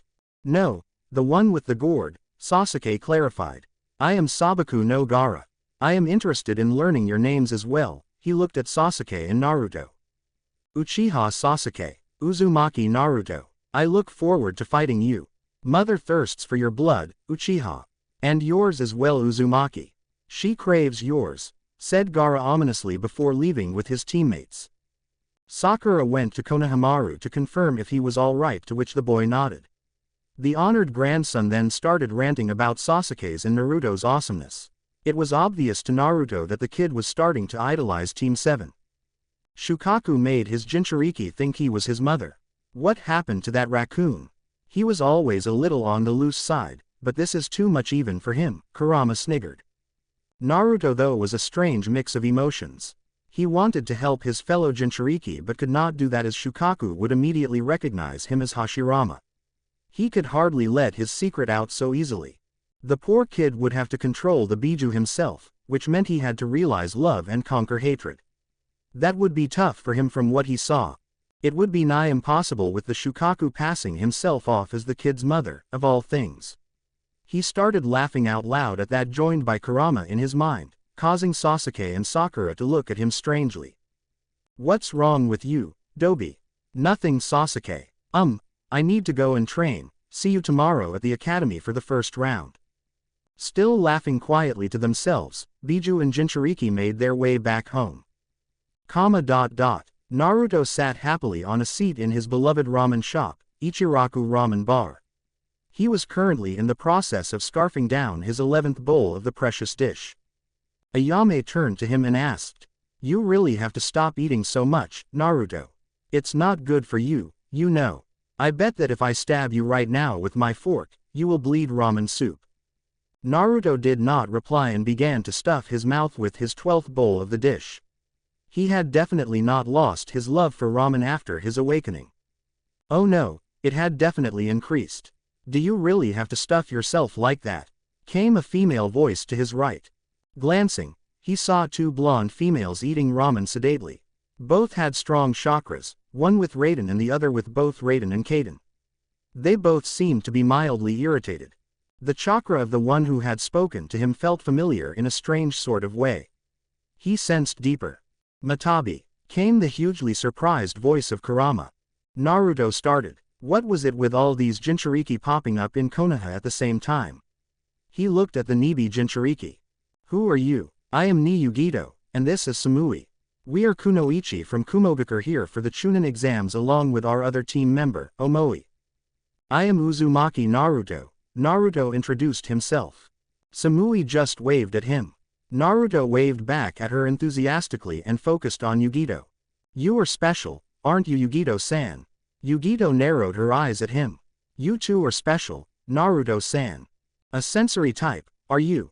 Naruto asked her, surprised. So are you. Let us walk together. Samui, I am out, Yugito said her teammate. Naruto and Yugito walked out of the ramen shop, Naruto waving goodbye to Ayame. Nice to meet you, Nibi Jinchuriki. Naruto greeted her, looking at her properly. She was quite pretty, not that he was attracted to her. Her chakra felt extremely strong, filled with pure power that was beyond most humans. A Jinchuriki in control of her Biju. Nice to meet you as well, Kyuubi Jinchuriki. Yugito chuckled. How could you sense the Kyuubi? Its chakra is suppressed by mine at all times, Naruto queried. It is suppressed quite well, Naruto-san. But I am not Kumo's strongest sensor for nothing. I assume you met Ikibi. Of course. Careful of him, he is slightly crazy and will slaughter anything in his path, living or otherwise.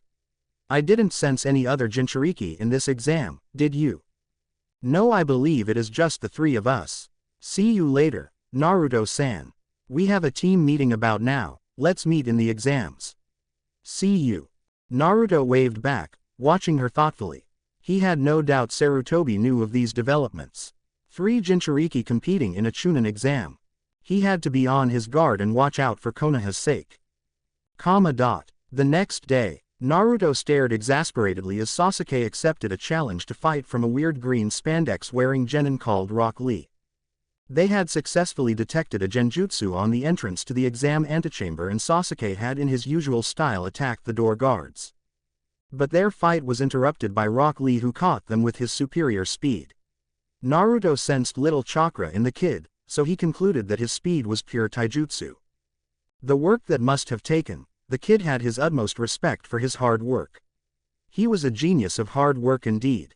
Though Sasuke had lost much of his drive for vengeance in Wave, he still kept most of his pride as an Uchiha elite. So he was currently headed behind Rock Lee to fight him in a more open space. Naruto had a feeling that Sasuke would get a rude awakening. They stood opposite each other in the hall, Naruto and Sakura watching interestedly. Lee extended his palm, bending his fingers. I will prove to you that hard work is superior to genius, Uchiha Sasuke. I am the strongest genin in Konoha, he said, and proceeded to do just that.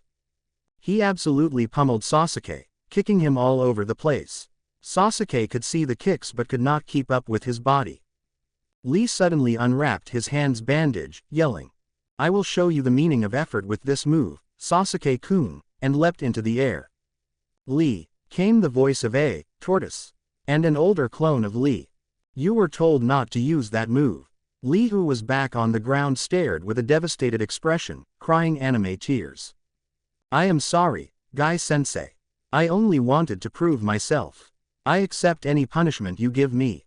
This is your punishment, my student, yelled Guy-sensei and appeared before Lee and gave him a devastating punch. Lee then walked back from his crater, and stood opposite Guy. I am sorry, Guy-sensei. Lee exclaimed. It is all right, my precious student, you were only trying to show the flames of your youth. I can understand youth better than anyone. And to the horror of Team 7, Lee and Guy flew into each other's arms, causing a sunset to appear with waves washing up to them. Hi! Yelled Team 7 in unison, but it was in vain. The sunset did not break until the weird duo had disengaged from their hug. Guy just appeared before them again with stunning speed. You are the youthful students of Kakashi, aren't you? How do you know Kakashi-sensei? Sakura questioned Guy warily. He is my youthful and eternal rival. Currently the score stands in my favor. Well, youthful students of Kakashi, it is time for the first round. Good luck. So saying, Guy disappeared. Lee left as well but had a word of advice for Sasuke. I am not really the strongest genin in Konoha, Sasuke-kun. That would be my teammate Hyuga Neji. Be wary of him. Sasuke snorted derisively. However strong this Neji was, he was sure that no genin in Konoha even held a candle to Naruto. We need to go, Sasuke, came Naruto's voice. Sasuke just nodded and followed him into the waiting chamber. The first thing he could sense was a multitude of rather weak chakras. He looked around carefully and evaluated the potential threats. Gaara as usual felt strong, as did Yugito, whom he acknowledged with a wave of his hand. Yugito smiled back. There was another team from a new village he heard was called Sound that had entered a team. They too felt moderately strong, their emotions felt dark as well. But one person truly caught his attention. An unassuming genin wearing a Konoha headband was quietly rearranging a deck of cards. This person was actively suppressing his chakra, but he could not escape from Naruto's acute sensory capabilities. This genin felt of deception and he had at least Chunin-level chakra. Naruto leisurely walked towards him. "Hey there, who are you and what are those cards about?" The genin smiled at him, but it felt all wrong to Naruto. "I am Yakushi Kabuto, and I am a genin of Konoha. I have taken these exams 7 times and have gathered information on the competition in these nin info cards. Would you like any information on your opposition, Uzumaki Naruto?" Naruto smiled pleasantly and shook his head.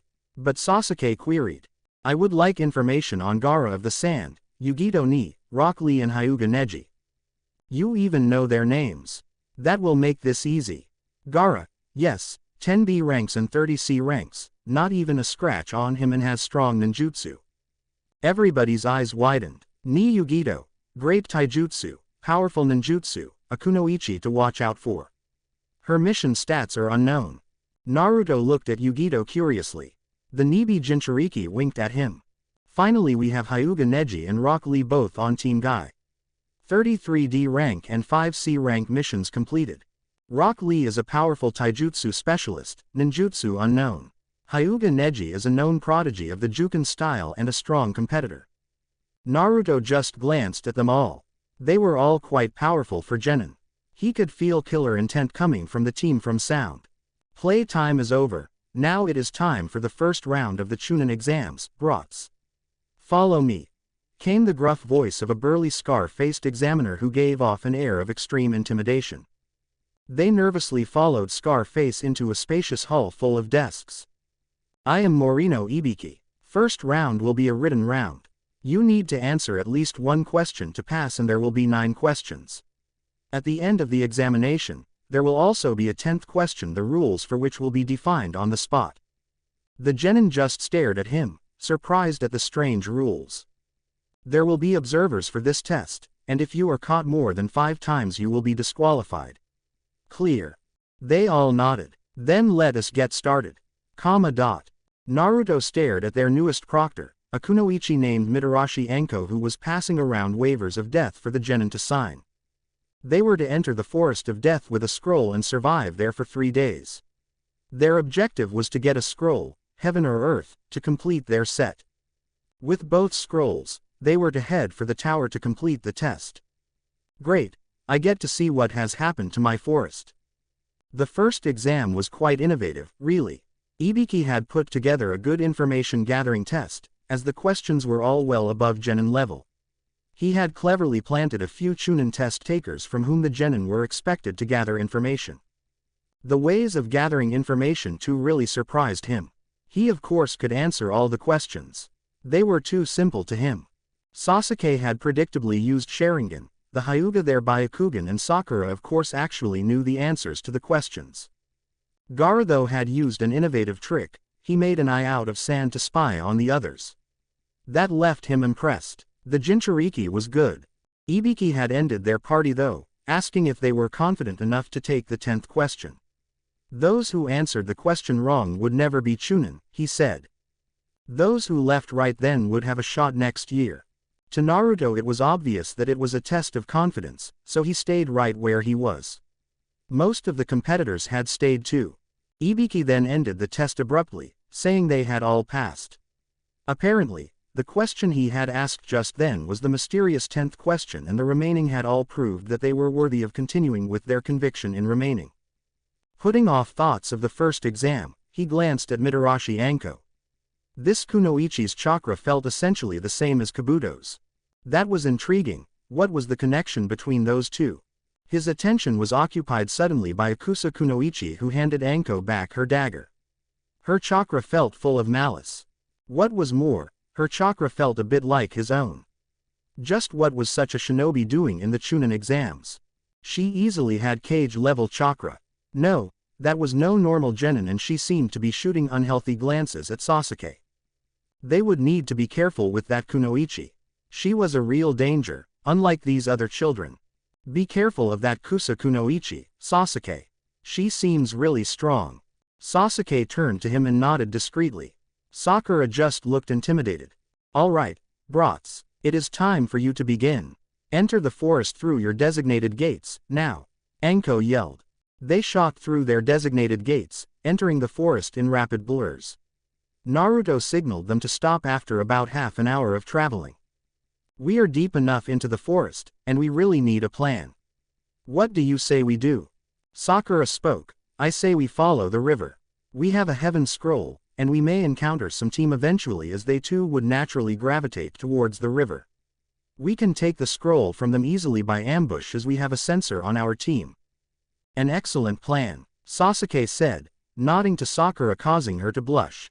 Thus they had moved steadily, finding and following the river on its course. Naruto was impressed. His forest had grown quite a bit. The trees seemed to recognize him, and a warm comforting feeling filled the air as he walked by them. It had been a day since the beginning of the second exam and Naruto was getting alarmed. He could sense not even a single team on their path, and that was fishy. Naruto turned to his teammates. I find it odd that we have not been attacked at all, and I can sense no one in our vicinity. I don't like this. Sasuke nodded. I too can feel it. Something feels wrong about how easy all this is becoming. Sakura looked worried. Naruto decided to just pause and consider their next move. They were just about out of rations, but still had plenty of water. He decided. We need more rations. You know I can get fruits enough for the journey. Sasuke nodded. But we need to agree on something only the three of us know, in case we are impersonated by someone. Naruto just had the perfect thing. We say the name of my most secret technique, what do you say? Sakura agreed. That should work. Alright then, time for me to go, said Naruto and vanished. Naruto reached a clearing not that far away from his teammates and threw around his senses for any eavesdroppers or spies. Nothing. Mokuden. Ringo no ki no Taito. A good-sized apple tree with luscious apples rose up from the earth, causing Naruto to grin. A well-placed punch later, Naruto was happily collecting dozens of apples that fell on the ground. This would do for the remaining duration of their stay. His Mokuden was truly powerful, be it to heal or to destroy. His senses suddenly perked up. Heading towards him was a good-sized chakra that felt distinctly slimy. It did not feel even remotely human. So it had to be a summons. Naruto put aside his sack and awaited the hostile summons that was about to attack him. Sure enough, he heard something crashing through the trees in front of him. He waited patiently. With a thunderous crash, the summons broke through the trees in front of him and lunged. Naruto avoided easily enough with a well-timed Shunshin no Jutsu. He examined the huge snake in front of him. There were only 2 recorded snake summoners. One was Mitarashi Anko, the crazy proctor, and the second. Oh no, the snake Sannin Orochimaru was here. The only reason he would bother to send a snake against him was to separate him from Sasuke and Sakura. Damn, he knew there was something about that Kusa ninja. Sure enough, he felt Sasuke's absolute fear and Sakura's numbness. He must be attacking them even now. He had to get there and stop the Sannin as soon as possible, but first. Doden. Yomi Numa. A deep swamp formed beneath the snake and swallowed it up easily. He dimly heard Sasuke scream. His anger skyrocketed, and he began radiating his chakra as he ran to Sasuke's aid with a series of shunshin. What he saw disgusted him. Sakura was paralyzed with fear and Orochimaru was retracting his elongated neck from Sasuke's where he had bitten him. Naruto calmed himself and appeared behind Sasuke. Placing the first 2 fingers of his right hand, he felt for Sasuke's chakra. It was corrupted. He could see a seal forming on Sasuke's neck and it was faintly red in color. He was no seal master even if he was adequately proficient in the sealing arts. Sasuke's ailment required attention and care, neither of which he had now. A makeshift solution had to do for now. Kukukuku. Thus enters a new player. I thought I had you with that snake I had sent, Naruto-kun. Orochimaru said, amused. Naruto paid no attention to the slimy Sannin as he stabilized Sasuke with medical chakra. Orochimaru just watched interestedly, making no move to stop him. Sasuke was breathing a much easier. Now to take care of that troublesome seal.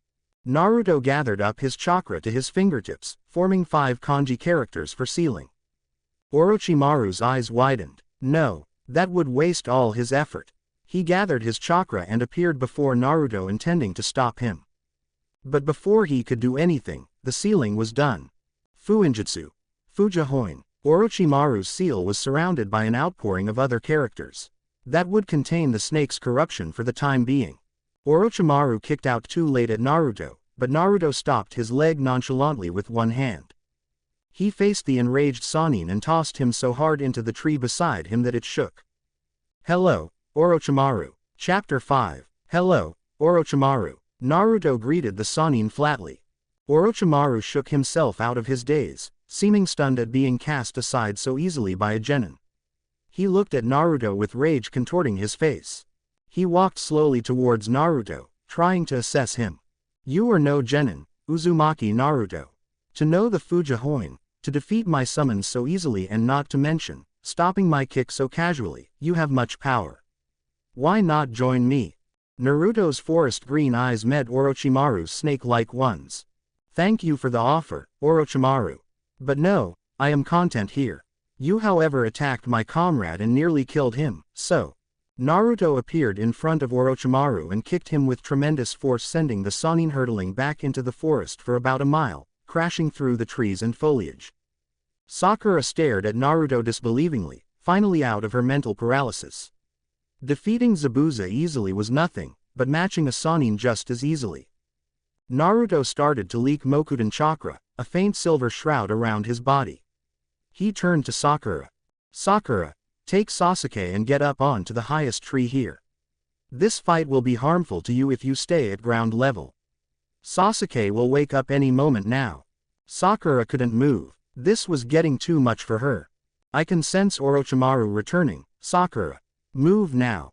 Shaken out of her daze, Sakura went on to follow Naruto's instructions and took Sasuke to the highest tree in the vicinity. It was far enough from Naruto that she would be safe from collateral damage, but still near enough to keep him in view. Naruto waited patiently for Orochimaru to show himself. So strong, Orochimaru said, appearing in front of Naruto. The Kusa Kunoichi's face was peeling to reveal his true one. He ripped it off entirely and stood before Naruto as the snake Sannin. Tell me Naruto-kun, how is it you have the Shodai Hokage's chakra? Its potency puts even my chakra to shame. Naruto looked at Orochimaru in amusement. It was too much to hope that my kick put you down, wasn't it? You were Hiruzen's prized student after all. Naruto pondered, sampling Orochimaru's chakra deeply. You defiled the grave of the Shodai, didn't you Orochimaru, you filthy traitor? You took his cells unto yourself thinking to match his strength. Pieces of the forest floor were rising around Orochimaru in the wake of his anger. The snake Sannin hid his rage well, but Naruto could taste it in the chakra he emanated. You forgot something, Orochimaru.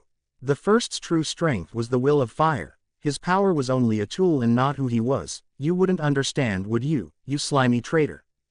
Naruto was letting his cynical side show now, seeing that his words were getting to Orochimaru. A loathsome scowl marred Orochimaru's face. I will obliterate you, Uzumaki Naruto. You have thwarted me for the last time. Naruto smirked, seeing the sheer strength of Orochimaru. Hiruzen at least taught the shinobi arts well to his students. Come, invited Naruto, beckoning Orochimaru. Sakura stared as Naruto goaded Orochimaru. She was so absorbed in the fight unfolding beneath her refuge that she failed to notice Sasuke stirring. Was Naruto so confident in his own strength? Irritating Orochimaru was a sure way to achieve a painful death. He was described as a man with immense power and a huge arsenal of jutsu, who challenged the Yondaime for the post of Hokage. A veteran of the Third War and trained personally by the Sandaime, Orochimaru was feared by all but the Kage and the other S-class shinobi. That was the man Naruto was challenging so casually. Yet looking at his almost excited face, Sakura believed that he could hold his own. That thought sent shivers up her spine. Oh, came Sasuke's groan. He sat up groggily staring blankly at Sakura. Orochimaru. He stood up immediately, looking around for the Sannin. Sasuke-kun, exclaimed Sakura, glad that he was awake. Where's Naruto? Questioned Sasuke urgently. However strong Naruto was, he would never be able to stand up to Orochimaru. Sakura got an odd look on her face and pointed at a spot below them. Sasuke walked to the edge of the massive branch. What he saw would redefine his conception of Naruto forever. The boy he had so callously ridden of, Dobi, stood opposite Orochimaru calmly, silver chakra leaking off him faintly, on the verge of combat. The ground around the two of them was cracking up under the pressure of the chakra being released, and that awed him. He was no censor, and he could still feel the enormity of their power as high up as he was. If he got close, he imagined he would faint from the overload. He felt no jealousy towards Naruto. Instead he just felt awe, pride and overpowering concern for the safety of his teammate. Together he and Sakura watched closely as Naruto and Orochimaru finished gathering their chakras. Come. Orochimaru shot towards Naruto with blinding speed, going directly at his vital points. Naruto blocked calmly, and countered with his own strike which was also blocked. The two opponents glanced at each other and acted simultaneously, beginning their battle in earnest. The lethal snake taijutsu of Orochimaru was matched strike for strike by the nature fist of the Shodai Hokage. Everywhere they met, gusts of wind blew off and the ground exploded. Naruto was drawing strength from the abundant nature chakra pervading the forest and kept on increasing the power of his strikes. His blows were getting heavier and heavier. Orochimaru could hardly believe he was fighting a genin. The strength of his blows was unbelievable. Naruto was enjoying himself thoroughly. The Sannin was truly a snake through and through. He spoke like one, acted like one and certainly was as lethal as one. Naruto dodged one of Orochimaru's kicks and it impacted the tree behind him, barreling through its trunk and cutting into half. Naruto grinned. Orochimaru was very strong, strong enough that he would challenge him considerably at his current chakra capacity. Of course, if the Sannin had fought Senju Hashirama at full strength, he would be crushed in an instant. He appeared in front of Orochimaru and aimed a kick saturated with his chakra at his head. Orochimaru blocked it, but was blown back through another mile of trees at the sheer strength of the blow. The Sannin looked livid when he confronted Naruto again, looking worse for the wear. Saneyashu. Massive snakes shot out from Orochimaru's hands and flew directly at Naruto's throat. Naruto held out his hands in the serpent seal. Doden. Chikyu no Ogama. Two massive scythes of earth rose on either side of the approaching serpents and fell, skewering them into halves. Orochimaru was already going through a sequence of hand seals. Naruto could feel a massive amount of Fuden chakra gathering. Fuden. Daidappa. A massive blast of air ripped towards Naruto, destroying trees and ground alike. Doden. Shinju Zanshu no Jutsu. Naruto went underground and appeared behind Orochimaru with a shower of earth. The Sannin reacted instantly, forming seals rapidly. Naruto did not need a sequence of hand seals, though. He needed just one. Doden. Haritsuke no Supaiku. An extremely sharp spike of earth blasted from the earth near Naruto's feet and sunk into Orochimaru's chest. Its impact was so great that Orochimaru was sent flying back and the sharp end of the spike sticking out of his back crashed into a tree, effectively nailing the Sannin. Orochimaru opened his mouth, spitting himself out, shedding his skin like the snake he was. He looked at Naruto with a lopsided grin. It's been fun, Naruto-kun, but I cannot play any longer. You are too strong to be left alive. Naruto faced Orochimaru impassively, feeling the massive spike in the Sannin's chakra. It was of no element, but it felt somewhat ethereal. Yes, that was the best word. Mandara no Jin. Orochimaru's mouth opened disgustingly wide and out came a multitude of snakes. Thousands upon thousands of the white reptiles rushed rapidly towards Naruto, piling up to 30 feet and spanning a great width.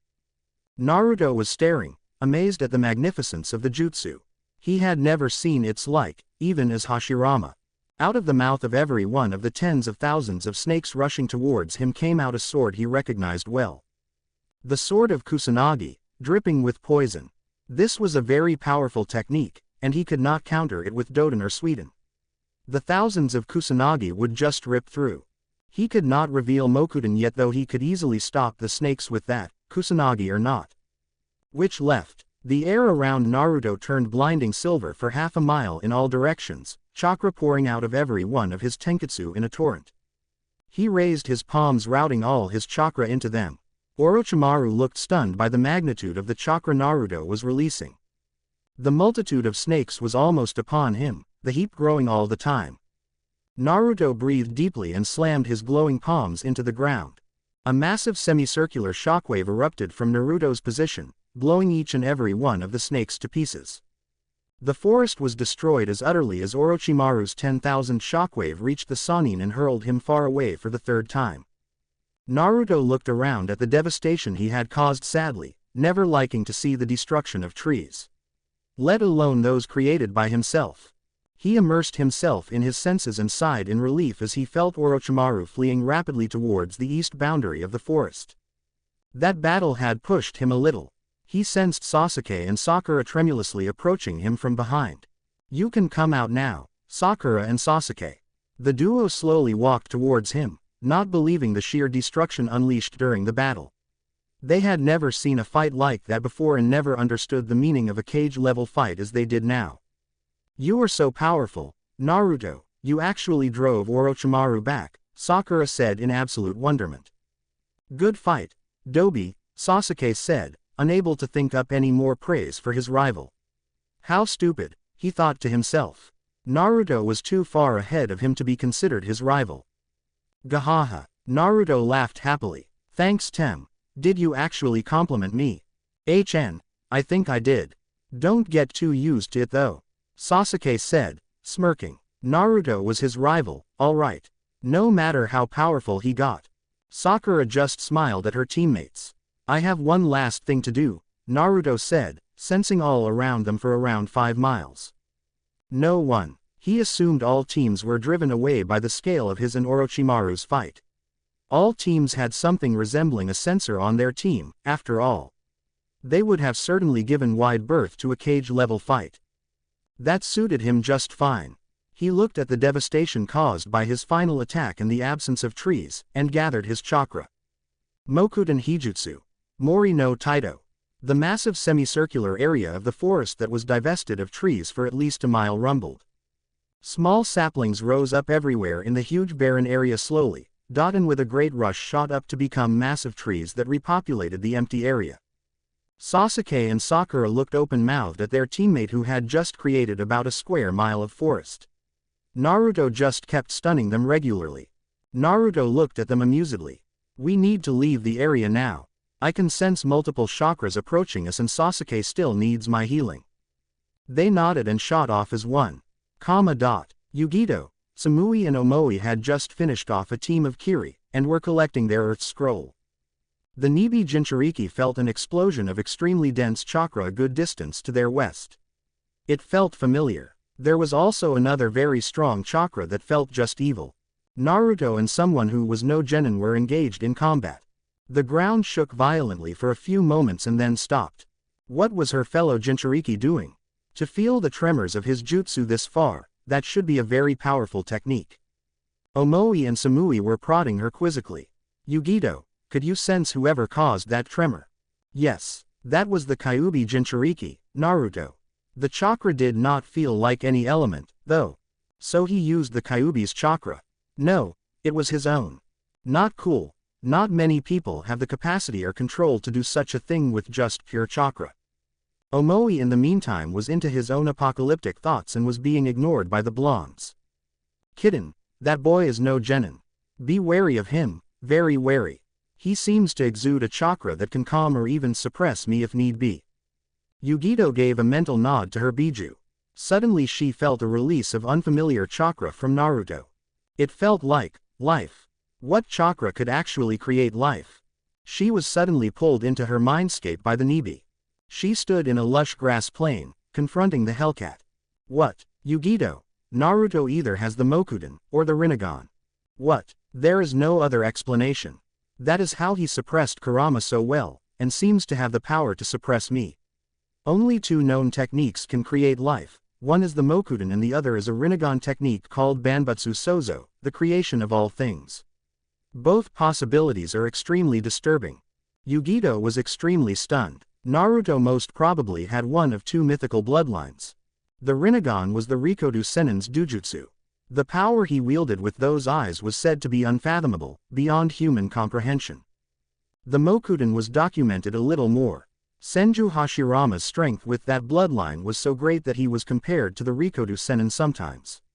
Taming 9 Biju like it was nothing. Both possibilities were extremely frightening for the elemental countries. A second coming of either of the two legendary figures would tip the scales, no, completely destroy the scales. Sama had to be informed immediately.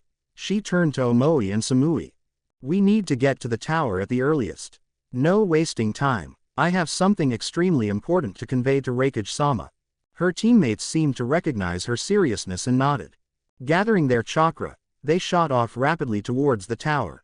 Naruto had just finished patching up Sasuke. The trio had taken shelter in a clearing some distance from the previous fight. Sasuke could not believe that Naruto was so skilled a medic. How many talents did the blonde have? He felt so much better, now. Naruto sighed in satisfaction as he sensed Sasuke's chakra flowing calmly with no fluctuation. His teammate was as good as new.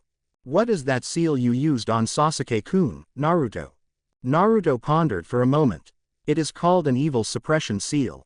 It is an advanced seal that can contain malicious influences, that is, until the user's will holds. So Sasuke-tem, you must never give in to the instincts that may be spawned in you by Orochimaru's seal, understand? Sasuke nodded briefly. Sakura glanced at Naruto. We still have need for an Earth Scroll, don't we? We cannot complete the exam without the Earth Scroll. Naruto grinned. We don't have to worry about that, Sakura-chan. It seems we have company, he said, sensing the approach of the sound ninja. The foliage parted to reveal 3 figures sporting the Odo headband. The bandaged ninja of the team came to stand in front of Naruto. We are here for Uchiha Sasuke. Leave him to us and your lives will be spared. We will even give you our Earth Scroll. Naruto looked amused, as did Sasuke. Sorry, no deal. Leave us your Earth Scroll, and maybe we will spare you, said Naruto. The one next to the bandaged nin yelled, Dosu. Let us just kill these brats and get it over with. Die, Sasuke, Zankuaha. A funnel of air rippled from his arm and shot towards Sasuke, who disappeared. Naruto stared, intrigued. It seemed Sasuke's skill with the Shunshin had improved drastically. The Tem certainly knew how to use that Sharingan of his. The trigger-happy sound shinobi now laid face first in the dirt, Sasuke standing over him. Dosu shook his head. Zaku, you should have waited. Kin, take the pink-haired girl. I will take the blonde. Zaku, do not underestimate the Uchiha. Naruto was getting tired of these games. He just wanted to get the Earth Scroll and discuss the Orochimaru issue with Sarutobi. He needed to knock these children out fast. Sasuke, Sakura stand back. Sasuke, you are still not rested fully. Sakura, you would take too much time to defeat that girl. Leave it to me. Not waiting for their responses, he just appeared in front of Zaku and knocked him out with a strong palm to the chest, sending him flying. Before the girl could react, she was incapacitated by a chop to her neck's vital point. Dosu pointed his arm towards Naruto for some kind of technique but was just too slow. Naruto buried Dosu to his neck with a simple head-hunter technique and rendered him unconscious with a simple finger strike. Sasuke and Sakura no longer looked stunned, having expected something like this from the blonde. No need for powerful jutsu when simple techniques can do the job easily. Naruto went to the one called Dosu and searched him for an Earth Scroll. They were in luck. Grabbing the Scroll of Earth, Team 7 headed straight towards the tower. The tower in the Forest of the Dead. Naruto knocked on the Hokage's room absently. They had reached the tower with no problems, unless one took into account the genjutsu used to misdirect the participants. Sasuke had seen through that one easily with his Sharingan. They had then opened both their scrolls, causing Iruka to appear and congratulate them on their victory. Naruto had then sent through Iruka a missive to Hiruzen regarding his fight with Orochimaru. He was asked to attend a meeting of the Chunin immediately. Sasuke and Sakura went to rest before the next round occurred. Thus he entered the Hokage's office, noting the multiple Chunin present. Come in, Naruto, and stop trying to peep at Kurenai's posterior, Jiraiya. Naruto turned to see a tall and well-built white-haired man straighten quickly from his stealthy position behind the beautiful kunai. Sorry, he giggled perversely, his eyes round from what had obviously been an excellent peek. Naruto stared at the man with interest. His godfather by all accounts. He had no idea that the Gama Sennin was a pervert on this scale. The Toad Sage had taught Minato, his father. That practically made him family. We have gathered to listen to Naruto's disturbing account of his encounter in the Chunin exam's second round. Tell us, Naruto. Naruto nodded, surveying all the Junin present. Anko, Asuma, Kurenai, his sensei Kakashi, Genma, Aoba, Hayate, Dot and some others he did not know. They were all either elite Junin or undercover Anbu. All of them with strong chakra and exceptional records.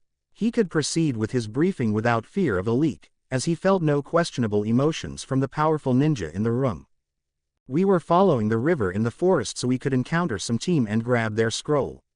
We encountered no one and I got suspicious. Anyway, I went to gather food when I sensed that Sasuke and Sakura were in distress.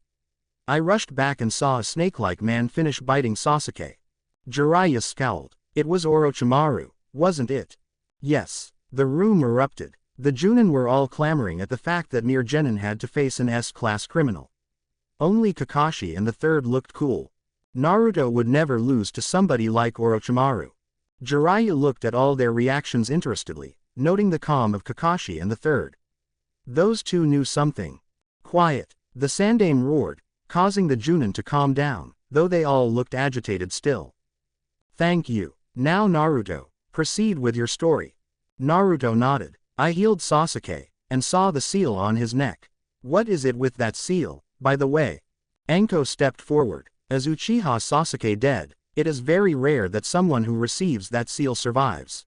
Naruto looked amused. No he isn't, crazy snake lady. I was getting to that. You have that seal as well, don't you? I can feel its evil in your neck.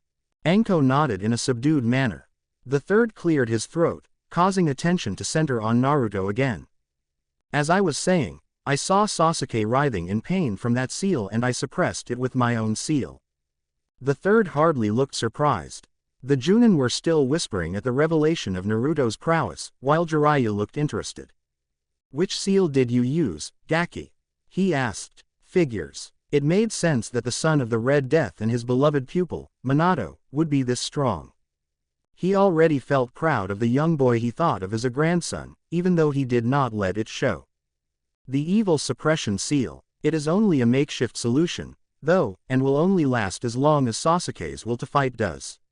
Anyway, Orochimaru was incensed by my actions and we fought. After a good taijutsu battle, we fought with ninjutsu. I literally nailed him with an earth spike, after which he got angry. Everyone wore disbelieving faces. A genin keeping up with Orochimaru. He spat out about 10,000s of white snakes at me. Oh, and he had the Kusanagi no Tsurugi. Each and every snake had Kusanagi jutting out of its mouth, aimed at me. Jiraiya interrupted. That was Orochimaru's Mandara no Jin. When he used it on me there were about 1,000,000 of those things. What did you do? Naruto looked annoyed by all these interruptions. I was getting to that, Ero Sennin. Jiraiya looked indignant. Do not bastardize my sacred name, Gaki. Asuma looked a little irritated. If you don't mind, Jiraiya-sama. Jiraiya looked sheepish. Right, thank you. Now, with those snakes piling up on me I had no choice but to blow them to pieces. I assume you all felt the tremor. The Junin all nodded, wide-eyed. How? Asked Jiraiya, intrigued and hiding his amazement well. His former teammate must be losing his touch. I have enormous chakra, and my control is good. I can release a concentrated explosion of my chakra if necessary, causing great damage. Just like Tsunade, muttered an amazed Jiraiya. Naruto himself was proud of his granddaughter. Apparently, the mischievous little girl had taken after him at least a bit. Then Orochimaru left. I think he was surprised, more than anything. He came to test us more than anything, I think, and did not expect me to be so strong. We need to be cautious. Why was Orochimaru here, of all places? He directed the question to Jiraiya. Jiraiya looked at Hiruzen, who nodded. He faced the Junin and said in his resonant voice. He is after Uchiha Sasuke's Sharingan. He had this mad delusion of learning all of the jutsu in the world, and thinks Sharingan will accelerate his plans. The third side. He never understood Orochimaru, even as a little boy. He was too alien. The Sandaime cleared his throat again. Orochimaru has something bigger going on. Jiraiya has brought me word of my errant former students' frequent visits to Suna. That and the fact that Suna has sent their clearly unstable Jinchuriki to Konoha lead me to believe that Konoha might not be safe in the next few months. The Sandaime looked at Naruto. We have determined that Kabuto Yakushi is a spy for Orochimaru, his right hand even. He is quite strong. To keep track of him, we will need you to track and spy on him, Naruto. But the exams, your actions in the Forest of Death led me to believe that you were already Chunin material. I hope all of you agree. Hiruzen asked, looking around at the Junin. They nodded as one. Any genin who stopped Orochimaru and brought his teammates back alive was a worthy Chunin, no doubt about that. Then it is decided. Naruto, henceforth you are a Chunin and will undertake your mission immediately. The rest of you, watch out for your genin. And Naruto, you will have to forfeit in the coming round as you are already a Chunin. They all nodded. Naruto and Jiraiya, please stay. The rest of you can continue. Naruto looked at Hiruzen. That was a good thing you did, Hiruzen. I would hate to be matched up against the children. It would be fairer to put them against Ero Sennin here. Jiraiya looked intrigued and irritated. Are you saying you are stronger than me? You may have fought the Hubby Tem to a stalemate, Gaki, but I am not called the strongest Sannin for nothing. The third looked at Jiraiya. Naruto here is extremely strong for a reason, Jiraiya. He will not tell you without the proper precaution. And I will not tell you right now, Ero Sennin. You must wait for Kushina-san to return and I will tell the two of you together. Jiraiya nodded reluctantly. You have the right to your secrets after being independent for so long, Naruto. I won't press you when I have no right. Naruto nodded gratefully. Thank you. And I hold no resentment for you, Ero Sennin. The old man told me of the circumstances. I look forward to knowing you. Jiraiya looked emotional. Me too, Naruto, me too. The Sandaime looked at them both. Let us discuss the espionage of Kabuto, you two. They nodded and began. The preliminaries. Are there any who wish to forfeit the exams by leaving at this stage? Kabuto came forward. I, Yakushi Kabuto, wish to quit these exams, as I have little chakra at the moment and am liable to make a mistake. Granted. You may leave, Kabuto. Kabuto nodded, and walked out of the arena leisurely. Is there anyone else? I, Uzumaki Naruto, wish to quit. Personal reasons. The Sandaime nodded with a hint of a grin. You may leave, Naruto. Sasuke looked pissed, as did Sakura. They still did not like Naruto quitting. He had not told them why, except that the Hokage had requested it. Waving to his outraged teammates and stunned fellow rookies, Naruto began his mission of investigating Kabuto. Greetings, Orochimaru-sama. Orochimaru appeared out of thin air in front of Kabuto. Hello, Kabuto. Your information seems inaccurate, with leashed anger. What do you mean, Orochimaru-sama? Your useless cards, they told me Uzumaki Naruto was nothing but a dead last. Imagine my surprise when said dead last nullified my cursed seal, matched my taijutsu, wounded me, and above all, destroyed Mandara no Jin. Kabuto was open-mouthed with surprise. And sweating as Orochimaru's massive killing intent filled the air. I had no idea, Orochimaru-sama. You can't have been serious while fighting a genin.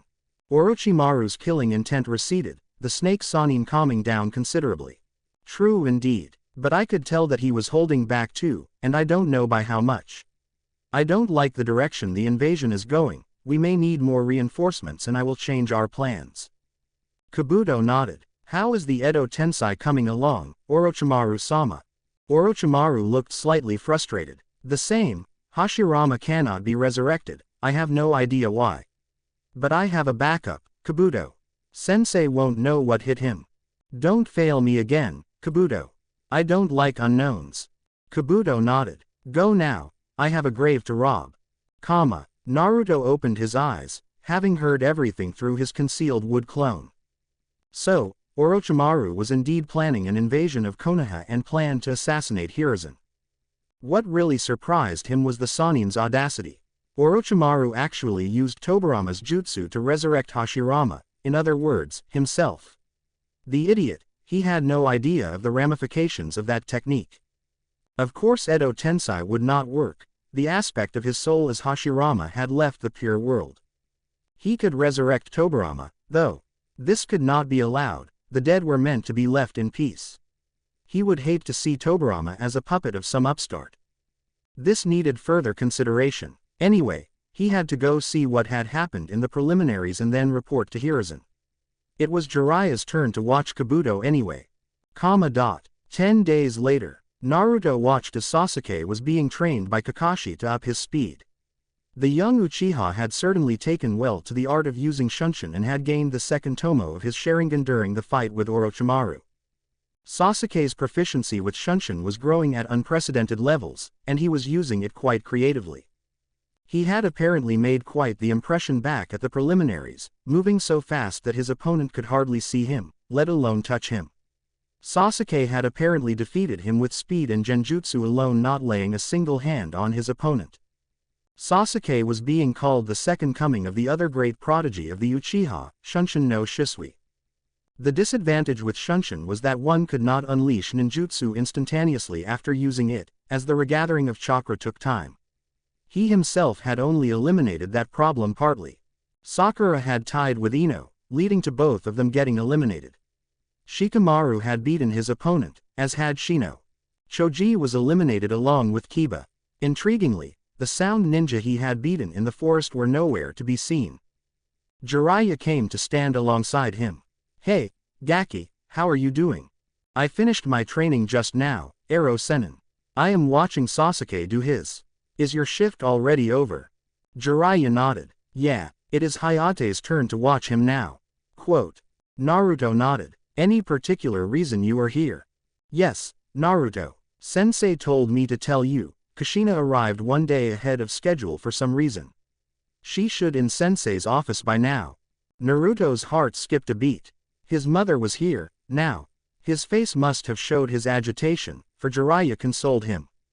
"She is your mother after all, Gaki. Just be yourself. Sensei has summoned me, Kakashi, you and Kushina for a meeting. Let me go get Kakashi and we will all go together." Naruto nodded mutely, unable to calm himself. Even all his years as Hashirama did not prepare him for something like this. He watched as Jiraiya spoke to Kakashi. Sasuke had left for his home. His father's teacher and student approached him and laid a hand on his shoulder each. "You will be fine, Naruto," said Kakashi compassionately. They set off towards a meeting that was long overdue. Mother and son would be reunited at last. Kabuto had sensed the Chunin who was tailing him for some time. How long had Konoha kept tabs on him? He had to eliminate this threat to the plan immediately. He set off towards an alley, in the direction of the Suna Chunin, Baki. The man tailing him was obviously not very good at it. He was clumsy and gave away too many openings. Kill him, or just feed him false information. Kabuto weighed both choices in his mind, and decided. It had to be done for the plan to succeed. Readying his chakra scalpels discreetly, he set off again. Konoha would be ashes come the finals. The Hokage's office. Naruto stood in front of the Hokage's office, Jiraiya and Kakashi standing tall beside him. He knocked with trepidation. The door opened slowly, and Naruto entered. Standing next to Hiruzen was a fairly tall woman with long red hair that reached down to her waist. She wore the traditional Anbu uniform, with two katana strapped to her back in an X. He drank in the sight of his mother, who had returned to him after all these years like a parched man drank water. A sensing of her chakra set off a feeling of pride in him. She was very strong, with a powerful fire affinity and a stunning affinity to water. The emotions he felt from her were strong, so strong that it amplified his own, bringing unbidden tears to his eyes. Regret deeper than the deepest ocean, guilt raging like fire, and above all pride in him. A lone tear rolled down his cheek. Dimly, he noticed Kakashi, Jiraiya and Hiruzen smile brightly at the sight before vanishing to presumably give them privacy. Kushina too seemed stunned with the Naruto she was now seeing. The last report she had gotten from her Anbu contacts had shown her son to be a little shrimp who was basically a loser. "Not this, young man," too tall for a 13-year-old genin. With his shoulder-length blonde hair and well-toned body, he could well be Minato in his youth. She stopped examining him and stared at his face. The face of the son she had essentially abandoned for his safety. The first thing that struck her was his eyes. Her son had innocent blue eyes that were sad and hopeful at the same time. Not forest green eyes that gave off the wisdom of a lifetime, and shone with power unrestrained. The eyes were the windows to the soul, and the boy she was seeing through his eyes was no genin, Chunin, Junin or even a Kage. He seemed to be more, much more, an incarnation of mercy and hope, forgiveness and compassion. She could stand the silence no longer. Naruto. Naruto nodded tremulously. All his certainty as Hashirama left him standing as a little boy who ached for his mother. He saw her approach him as if it were a dream. She slowly came to him and caressed his face with trembling hands. I am sorry, Naruto. So sorry for all the pain you must have felt without me to love you. I only left for your safety. Kushina was now openly crying, her face showing her extreme anguish and self-loathing. Naruto too was shedding tears at this long-awaited moment finally arriving. It is all right, Ka-san. Kushina flung herself at Naruto, hugging him tightly. The two remaining Namikaze were together again, the loss of their separation and love and hope at their reunion flowing through their veins like cleansing fire. Naruto smiled to himself softly, hugging Kushina tightly to himself. It would be all right, Naruto had, with some assistance from Kakashi and Hiruzen, told his mother of his life after she left him. How he was thrown out of the orphanage and had fended for himself at the age of 6 in the cold streets and beaten almost to death regularly. How he was given an apartment for himself and lived there alone, loveless and scorned by all. His academy years. Now, it was time for the final secret, his true identity. He looked at Jiraiya and Kushina, assessing them. Kushina was not raging, as Naruto had expected her to be.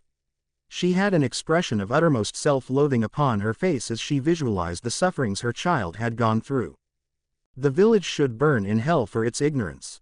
No mother should ever have to leave her child to suffer like this. Minato, he had faith in Konoha. Like the trusting idealist he was, he had turned her little bundle of joy into a Jinchuriki knowing full well the hatred it brought.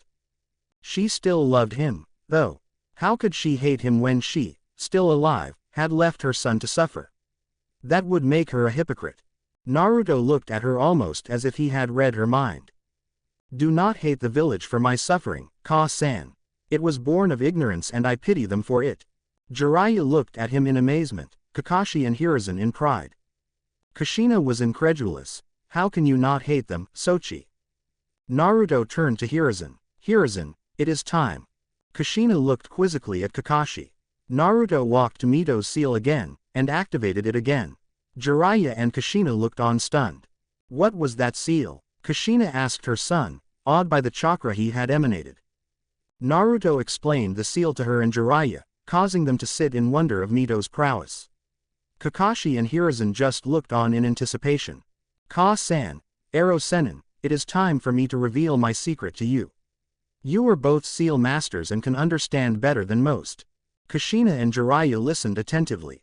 The sealing of the Kyuubi changed me, Ka-san. It awoke in me something that should be impossible. Here he lifted up his black shirt, showing the room the changed dead demon seal on his stomach. Kushina and Jiraiya looked at the seal with curiosity. The two had a look of slight comprehension upon their faces. It awoke in you a new personality, did it not, Sochi? I can deduce that much from the change in the seal. Naruto nodded appreciatively. It caused me to remember my previous life in this world and become both my old self and current one at the same time. Kushina looked distressed. As parents, they had not done right by their son. He had to undergo too many things that should not be experienced by any child. Do not be distressed, Ka-san.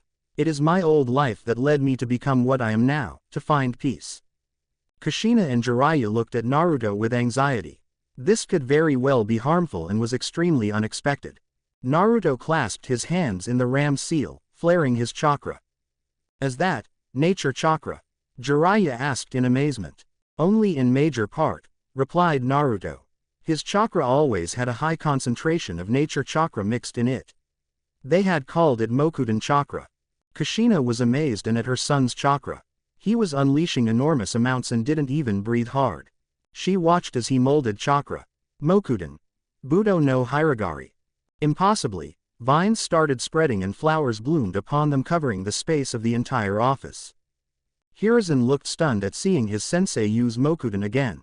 Kakashi looked odd. He would never get over Hashirama-sama using Mokuden in front of him. Naruto looked at Kushina and Jiraiya, who looked at the spectacle in amazement. He felt a sense of déjà vu, having done this to Kakashi before. I was an Senju Hashirama, the Shodai Hokage of Konohagakure. Chapter 6. Jiraiya just stood there, frozen. Kushina was staring at her son, her mouth opening and closing with no words coming out. Jiraiya was the first to react.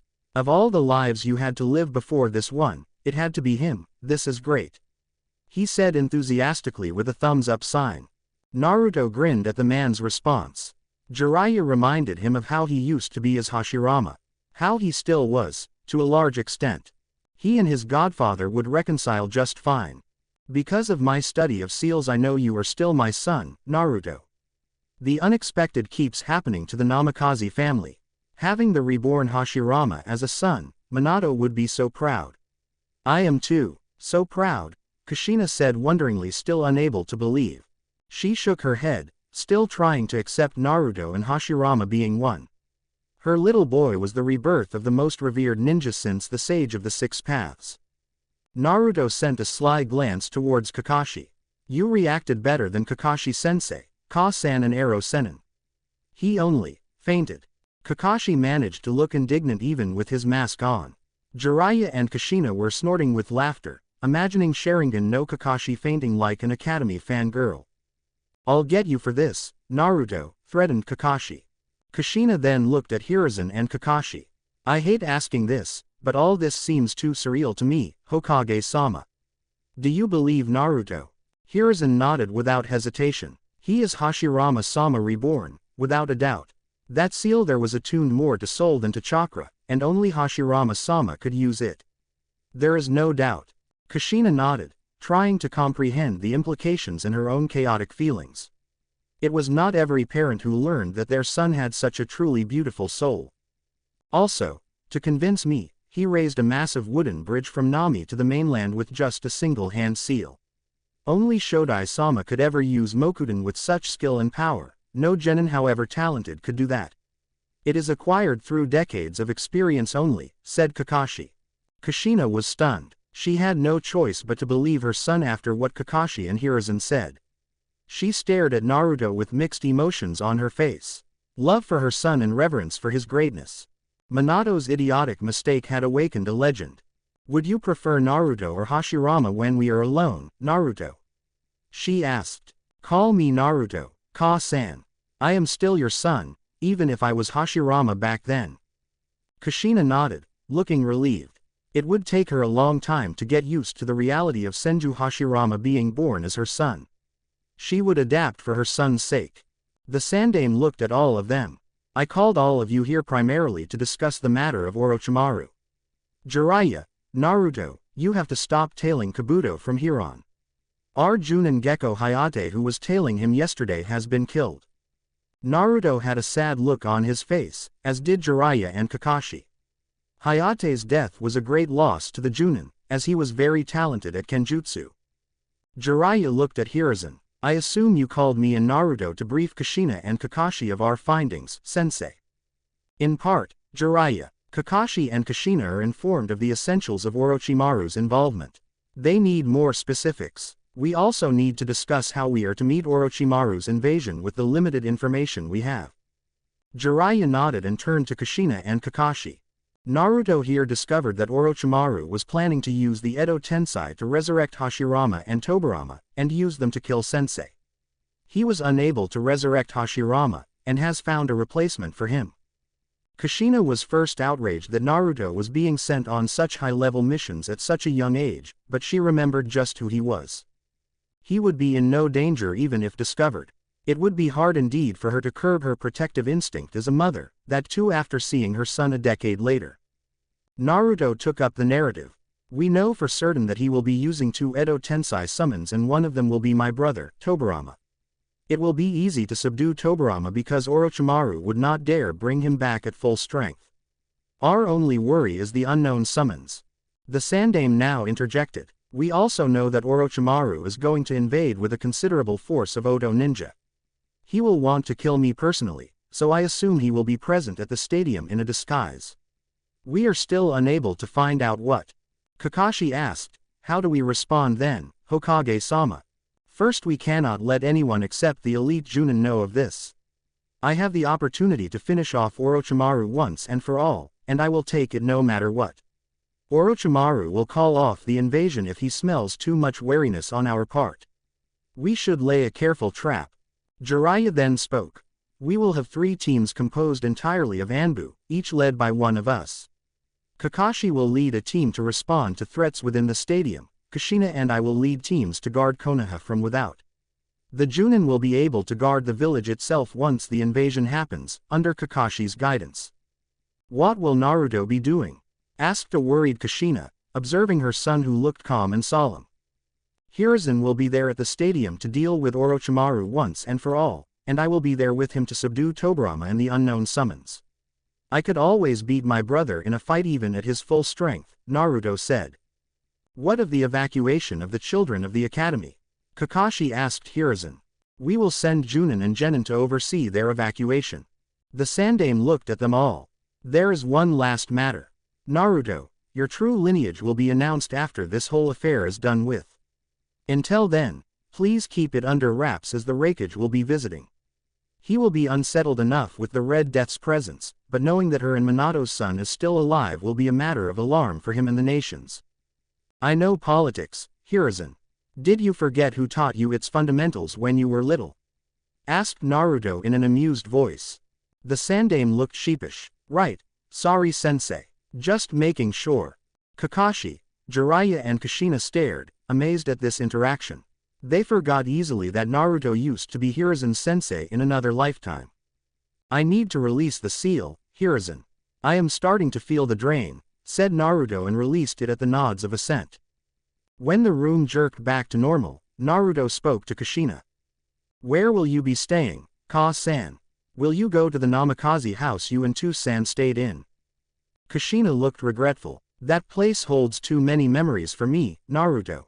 I will find someplace else. You can stay with me, Ka-san. Kushina looked uncertain. She wanted to stay with him. How she wanted to. But how would he feel if his mother who left him for so long, for whatever reason, was back in his life so suddenly? You don't want to? Naruto asked, looking vulnerable. Kushina cursed herself. It is not that, Naruto-kun. I would love to stay with you, but I do not wish to impose. Naruto looked happier. There is no question of imposition within family, Ka-san. They left for his apartment, a couple of blurs flashing through the air. Naruto's apartment. So this is your apartment, Naruto? Yes, Ka-san, do you like it? Kushina mused to herself as she stared at the rather untidy apartment. It could use some tidying up. Boys, all the same. Minato was just like you know. He used to Hiraishin all over his apartment to tidy up before our date there, she said wistfully, remembering her beloved husband. She looked at Naruto quickly, and asked him the one question eating at her. Naruto, do you truly forgive me for my absence or was it something you just said? Tell me the truth please, son. I can handle it. Tell me the truth about what you feel about me and my actions. Naruto sighed. Look, Ka-san, I have lived my life as Hashirama with little of motherly love. I have been denied that for the entire duration of my life as Naruto. I have no idea how to accept a mother's love. Kushina was near tears. She would never forgive herself for depriving him of her love as a child, no matter how good her reasons. Excuses and ironclad reasons just became dust for a mother when faced with her child's anguish. The best I had as Naruto was the old man. But you forget something. I may be a child in body, but I was the one who ended the age of warring clans and built Konoha. I am Senju Hashirama, and I have learned the misery and happiness of life a long time ago. I know all too well to keep family close and to forgive them. Kushina looked at her son with wonder blossoming again in her heart. This was Senju Hashirama speaking. The greatest ninja himself, reborn as her son. Naruto did not notice his mother's fluctuating emotions and continued speaking of feelings long buried. Even if I had no one during this childhood, I had family as Hashirama. Those memories let me lose much of my resentment for you. I may look young, but I am old. Naruto was now feeling the full import of his two lives. Kushina was just staring at her son, he was extraordinary beyond measure. She did not dare interrupt his thoughts as he seemed to be pouring his real feelings out. I know exactly how you are feeling, Ka-san. I was a father too. And I can imagine how it would feel if my children were to resent me in these circumstances. So, that is why it is easy for me to forgive you, I have the perspective of a father. Naruto said to her sincerely, taking her hand. Kushina nodded tremulously. There was no other word to describe her son. Naruto was extraordinary, a gift to soothe this hate-filled world. He was precious. She would be there for him and help him with his dreams and goals however lofty they may be, she promised herself as his mother. They stayed up late into the night, exchanging the details of their lives. Getting to know each other. Naruto had someone he could truly call his family, besides his granddaughter Tsunade. He had a mother for the first time in 2 lives, and he was happy. The trees of Konoha seemed to shine benevolently and flowers began to bloom in the village. The flowers are blooming, said Jiraiya, while adjusting the anti-intruder ceiling array. The Sandaime and Kakashi looked at the trees in the park and they seemed healthier. Jiraiya was right, the withering flowers of the park bloomed. Naruto, whispered the third, recognition on his face. Kakashi looked at him questioningly. He is happy. It always happened during my childhood. When I learned the first Doden Jutsu he taught me, the earth wall, he was so happy that Konoha looked like Kami's garden for a month or so, said Hiruzen, the memories of his childhood lighting up his old face. Jiraiya and Kakashi listened to the story like little kids listen to Iruka at the academy. Harsh winters make the village desolate and shorn of its beauty. It happened once more when he was carrying a 2-year-old Tsunade in his arms. She was so little, he was walking to the Hokage tower. A snowflake fell on Tsunade's cheek, and she was crying, Oji-san. From the sudden cold, it was her first word. Hashirama-sama was crying tears of joy and the ground just thawed, responding to him and converting itself into a lawn. Spring arrived a month early in Konoha that year. I remember after that, the children used to make him happy deliberately, and flowers would bloom in Konoha. That Konoha was lost though, when he passed during the First War, finished Sarutobi. Jiraiya looked entranced by the story. Kakashi looked reverent. He has returned now, sensei. The flowers of Konoha are blooming again, said Jiraiya. Hiruzen looked around them, noting the returned beauty of the park. So there, he said with a wide smile on his face. 15 days later, Naruto and Sasuke walked silently to Naruto's apartment. So your training is over, Tem? Asked Naruto, breaking the silence. Yes, thanked Kami. I know you and Kakashi told me to take the remaining 2 days off to recuperate, but can't I do it myself?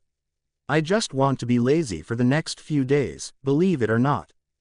Naruto looked at him seriously. There is someone I want you to meet, Sasuke.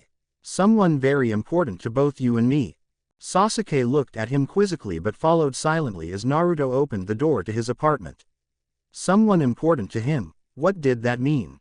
The first thing he saw when he followed Naruto into his apartment was that it was cleaner. The walls were gleaming, the books were arranged, the bedding was new, it was a different place altogether. But what shocked him even more was the beautiful woman with long red hair, whose face resembled Naruto's greatly. It was as if she was his mother. Wait, his. Who are you? He asked the woman. Naruto just stood to the side, watching them silently. She walked up to him silently and began introducing herself softly. Hello Sasuke-kun, I am Uzumaki Kushina. I am Naruto's mother and your godmother. Uchiha Makoto was like a sister to me. Sasuke stared at Kushina with pure shock upon his face. Where were you all this time?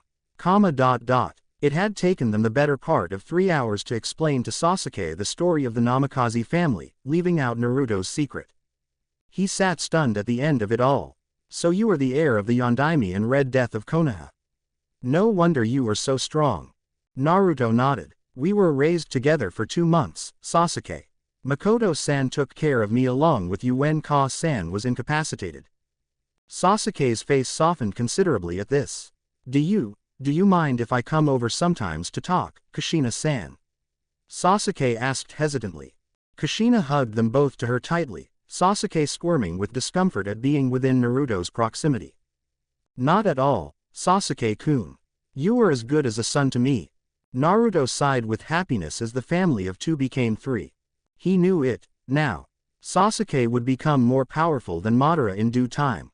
Uchiha Sasuke and Uzumaki Naruto would bring the everlasting peace and understanding Uchiha Madara and Senju Hashirama could not. He knew it well. Council room, Konoha. Greetings, Dono, greeted the Hokage. The Reikage had arrived 2 days back and submitted a proposal on Kumo's behalf. Greetings, Hiruzen Dono. Let us get down to business. What is Konoha's response to Kumo's proposal? The council members looked at Hiruzen and nodded. Hiruzen responded. Konoha agrees to Kumo's proposal, Reikage Dono.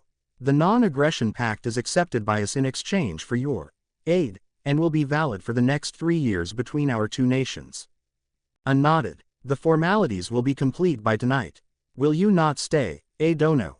Asked Hiruzen, hoping he would not. The Reikage staying while they executed their trap was a complication they did not need. His hopes were answered. I would like to, but cannot, Hiruzen Dono. I have a scheduled conference with the Mizuki in 5 days, so I cannot pause. I have faith in Yugito, though, she is quite strong. As you say, Dono. I hope our countries shall prosper with this newest treaty. Do not break the treaty, I hope for that as well, Hiruzen Dono. The same to you, Hiruzen. Hiruzen watched as the muscular Kage collected his brother who was really annoying the Anbu with his so-called rap. A and B, they were strange but true brothers. It was time to make the final preparations for tomorrow's plan to work. They had polished the rough edges to the plan. They were ready to take out one of the biggest threats to the village. Naruto and Kushina ate their food in silence. They had discovered that they both shared a maniacal worship for ramen. So, Ka-san, all these days it has been only about me. Tell me more about what you did when you left me. Kushina's face scrunched up in pain at being reminded of that. She looked down in shame. I have clearance from the old man, if that is what you are worried about. As long as you have a good security seal array protecting us, you can tell me, which you do. He continued obliviously. Kushina looked at Naruto. No, Naruto, I will tell you, you deserve to know. Ever since I left you, I was Konoha's diplomatic envoy and of course non-official spy to Kiri. I headed our intelligence there, just as Jiraiya-sama does for the rest of the nations.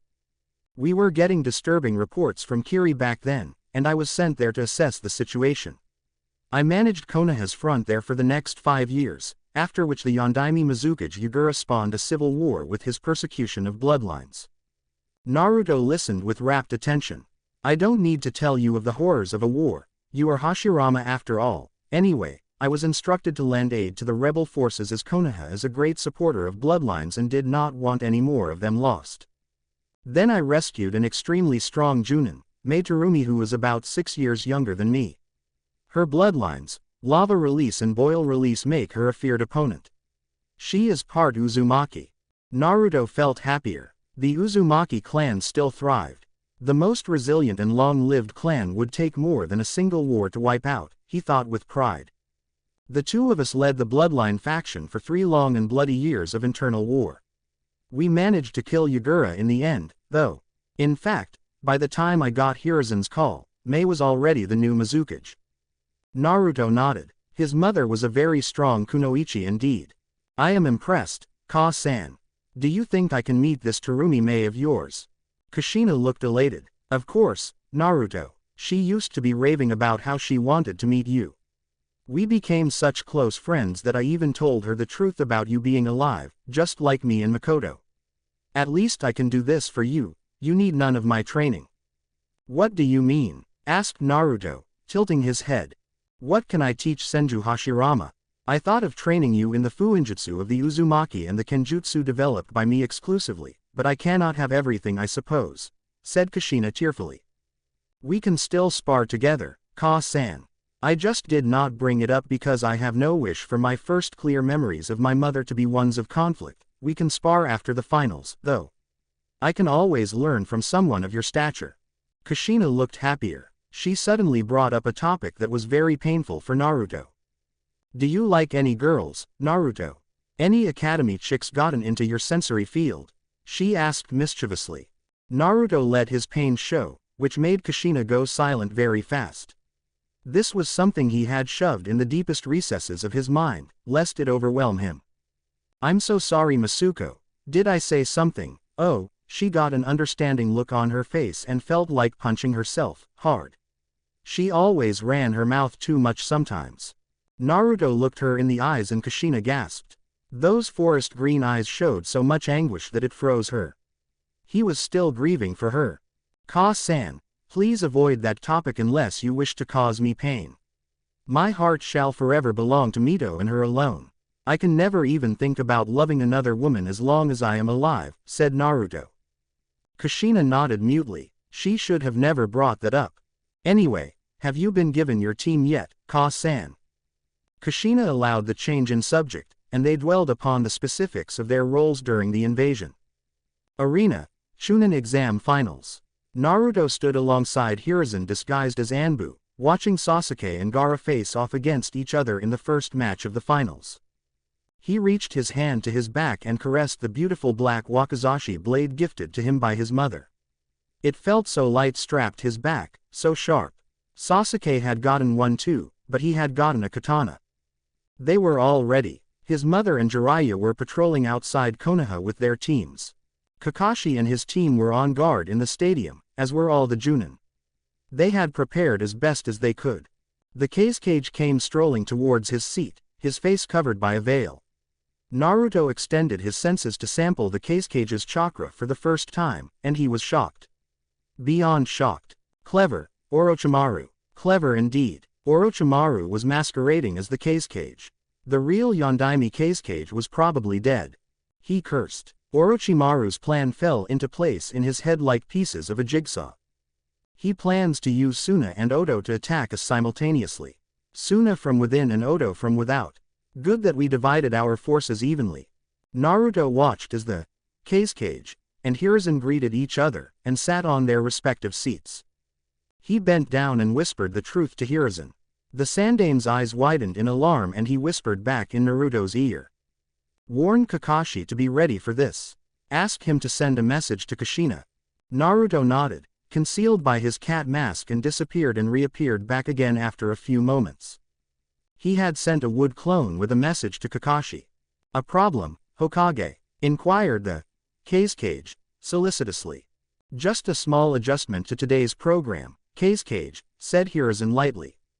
Let us enjoy the show, Kazekage. It is my prized genin versus yours after all. They watched as Gaara just gave his trademark stare of death to Sasuke. Sasuke just smiled back. This seemed to have annoyed Gaara as sand poured out of his gourd and just shot towards Sasuke. But it was not really fast enough to keep up with a Sasuke who had made such progress with Shunshin. Every time Gaara lunged for him with sand, the Uchiha disappeared and appeared elsewhere. The crowd were going bonkers as they enjoyed their beloved, last Uchiha, make sport of the red-headed sand-using maniac. Naruto had warned Sasuke not to use Genjutsu, though. It was of no use against Jinchuriki like Gaara, whose Biju was a psychopathic raccoon that induced fluctuations of its own in the host's chakra network constantly. Not conducive for Genjutsu. Naruto saw what Sasuke was doing, though. It was a good tactic to dodge the sand and analyze Gaara's attack pattern and jutsu with his Sharingan. If he could predict those accurately, he wouldn't even need Shunshin to dodge. The Tem still wouldn't say how he got the third tomo of his Sharingan. He could feel the beginnings of exertions in the Uchiha's chakra flow. He couldn't keep up the Shunshin use forever. It was a rather draining jutsu that consumed a lot of chakra. Chakra that Sasuke was yet to develop. It was already impressive that he used it the way he did now. Gaara's irritation showed itself at last. Stay still, Uchiha. Mother craves your blood. Kurama snorted with amusement in Naruto's mind. The Kyuubi had been rather silent as of late, allowing its container to deal with his tumultuous life by his own. He was hardly an expert at soothing humans, so he helped the best way he knew. He shut up, and Naruto was grateful for it. Kakashi only paid minimal attention to the match as he considered Naruto's message. He had sent an Anbu to warn Kushina and Jiraiya. His Anbu were undercover as civilians, and ready to respond at a moment's notice. The Chunin with him were ready as well. Kakashi watched as Sasuke stopped flashing around, and simply waited for Gaara to attack again.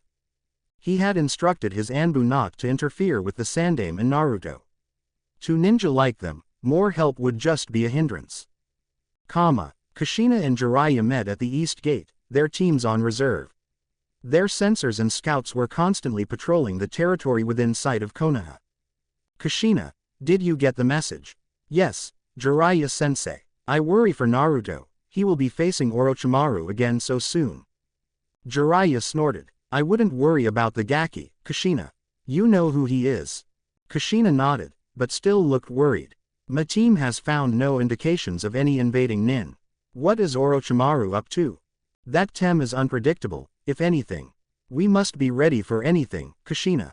You take north and east, I will take south and west.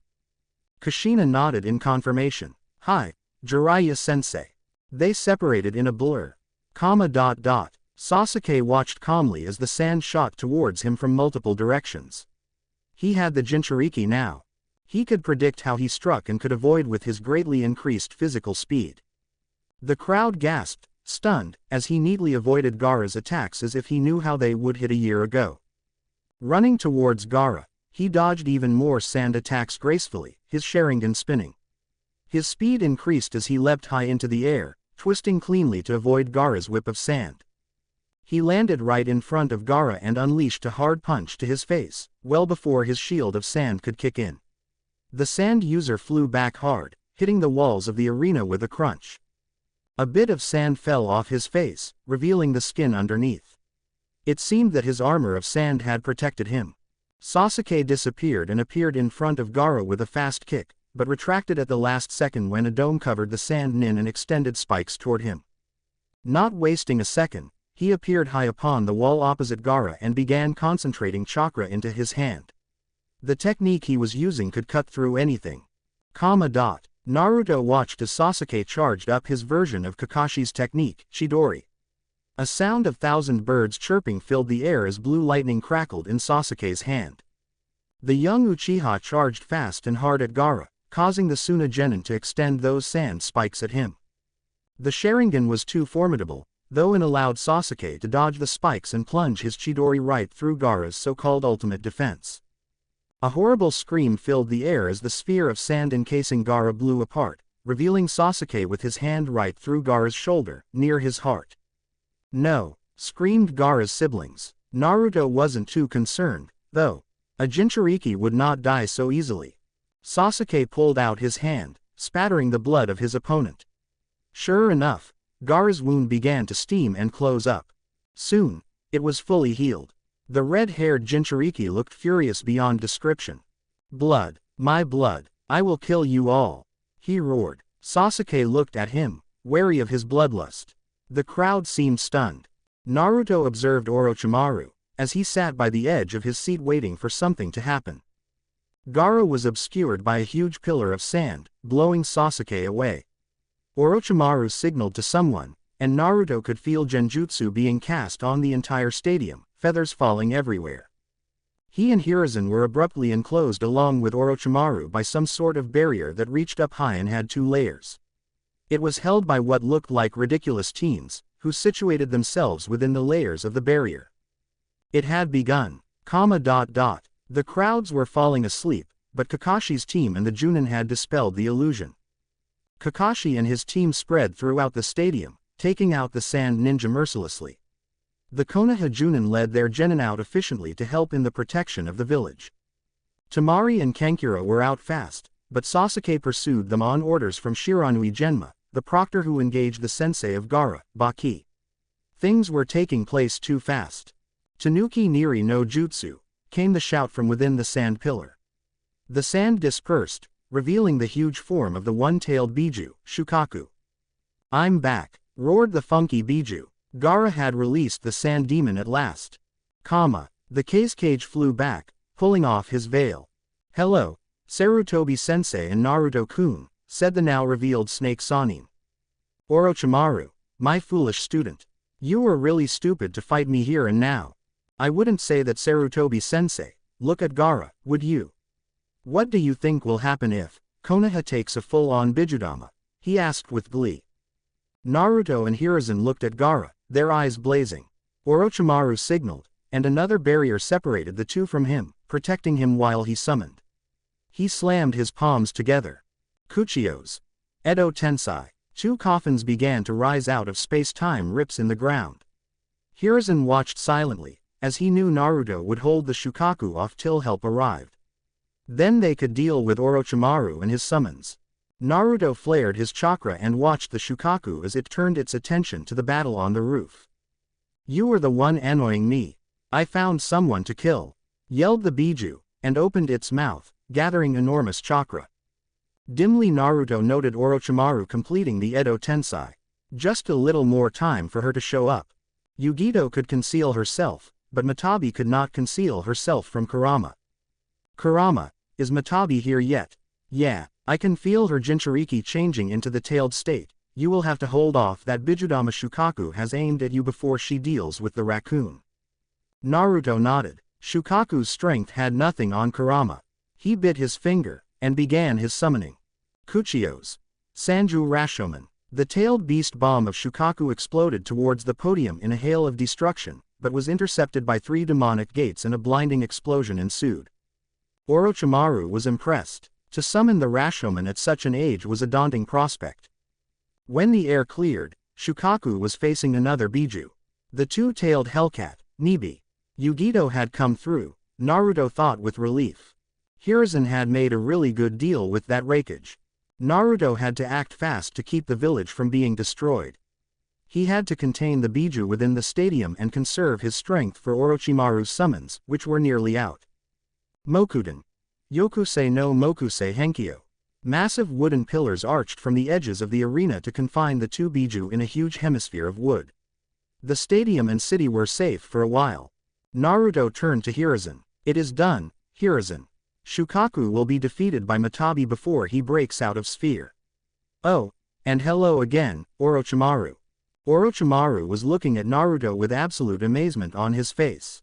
Mokuden. Well, no matter. Meet your former teachers again, sensei. The coffin's door fell, revealing 2 figures. Senju Tobirama, and Uzumaki Mito. Sound ninja were pouring into Konoha territory in a concentrated assault on the east side, about 200 of them. A massive snake appeared with them, going straight for the gates. Kaden. Goryuka no Jutsu. Yelled Kushina, breathing out a huge dragon of fire.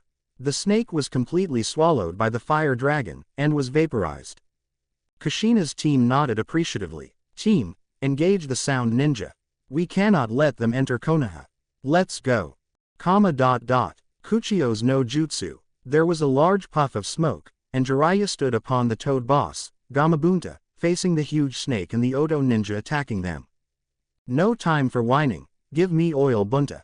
The boss toad looked annoyed, but did as he was told. Kaden. Gamayu Enden. The stream of fire from Jiraiya ignited the torrent of oil spewing out of Gamabunta's mouth, creating a massive conflagration of fire. The snake summons was done for, but the Odo ninja defended themselves well. Sweden.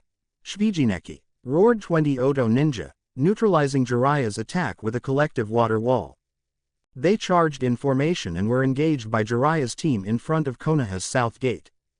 The battle was joined. Kakashi and his team moved through the village, encountering the sand ninja within and neutralizing them. It was a brilliant plan they had devised. The hunters were now the hunted. Kakashi Taicho. That is Jiraiya-sama's summon, meaning he should be facing a considerable force. Do we assist? Questioned Azuki Yugo urgently. No, Jiraiya-sama and Kushina-san need no assistance. The two of them are powerful enough to defeat entire battalions, but their wide-range jutsu will cause us collateral damage, which is why they are holding back. They can take care of themselves and their teams. His own team nodded. What is the status of the fight in the stadium? Questioned Kakashi. Naruto-san has confined Ikibi and Nibi Jinchuriki with Mokuden, said Tenzo, hardly able to believe it, but continued. He and Hiruzen-sama are currently fighting Orochimaru and what looks to be the Nidaime Hokage and Uzumaki Mito. Kakashi was extremely concerned for Naruto. If there was any way to thoroughly upset him, this was it. But he had his orders and he had to defend the village. Thank you, Tenzo. Leave your wood clone right where it is to give us direct updates. Since most of the Tsunanin are taken care of, we will stand by as a reserve and help where we can, inside the village, he added pointedly. Hi, Taicho, Naruto stared at the forms of his brother and wife with tears in his eyes. Tobirama looked just the way he remembered, blue armor, long spiky white hair. That head guard he had liked so much, he was barely holding himself together as he saw his dead little brother in the world again. But when his eyes alighted upon his wife, the tears suddenly started falling. Fuinjutsu tags as her ear ornaments, white kimono and looking like an angel. He had forgotten how beautiful she was. Hiruzen was not looking at his former superiors, but at Naruto. The pain this reunion must be causing him, this would bring out the secrets Orochimaru did not need to know. He had to deal with Orochimaru as Naruto dealt with his reanimated family. The barrier between the adversaries dissolved, but the one confining them on the podium remained, held by the four Oto ninja. Orochimaru looked intrigued by Naruto's reaction to his summons. Something did not add up here. He walked to Mito and Tobirama and thrust kunai with Fuinjutsu tags into their heads. Their bodies started steaming, and they began to gain the complexion they had possessed in their prime.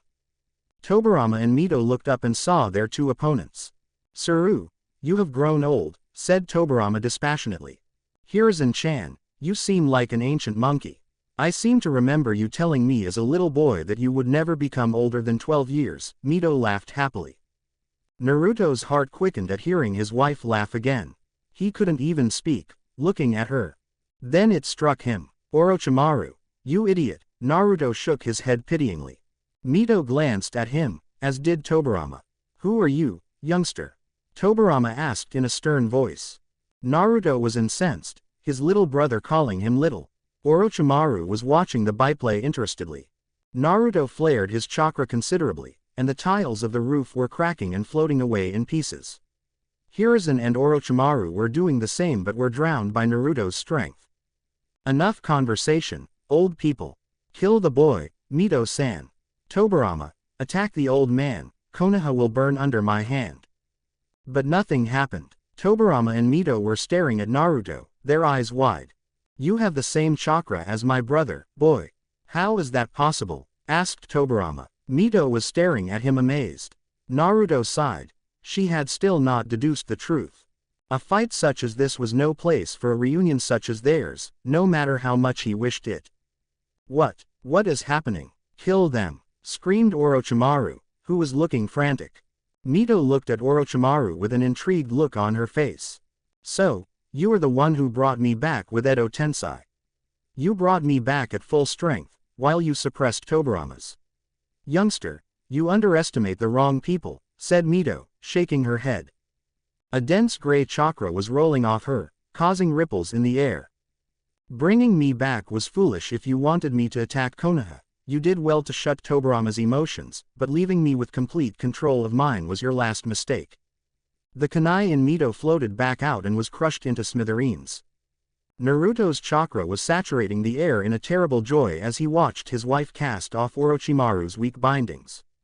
Hiruzen was watching disbelievingly. He had no idea of Mito-sama's strength.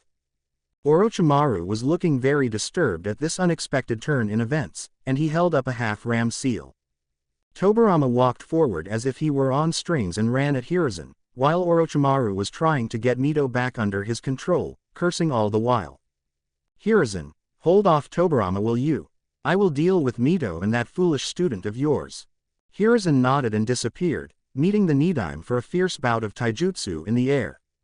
Naruto stared at Mito, who was making various hand seals, fast. He recognized this technique well. It was incomplete. He had made her promise never to use it again because of the consequences.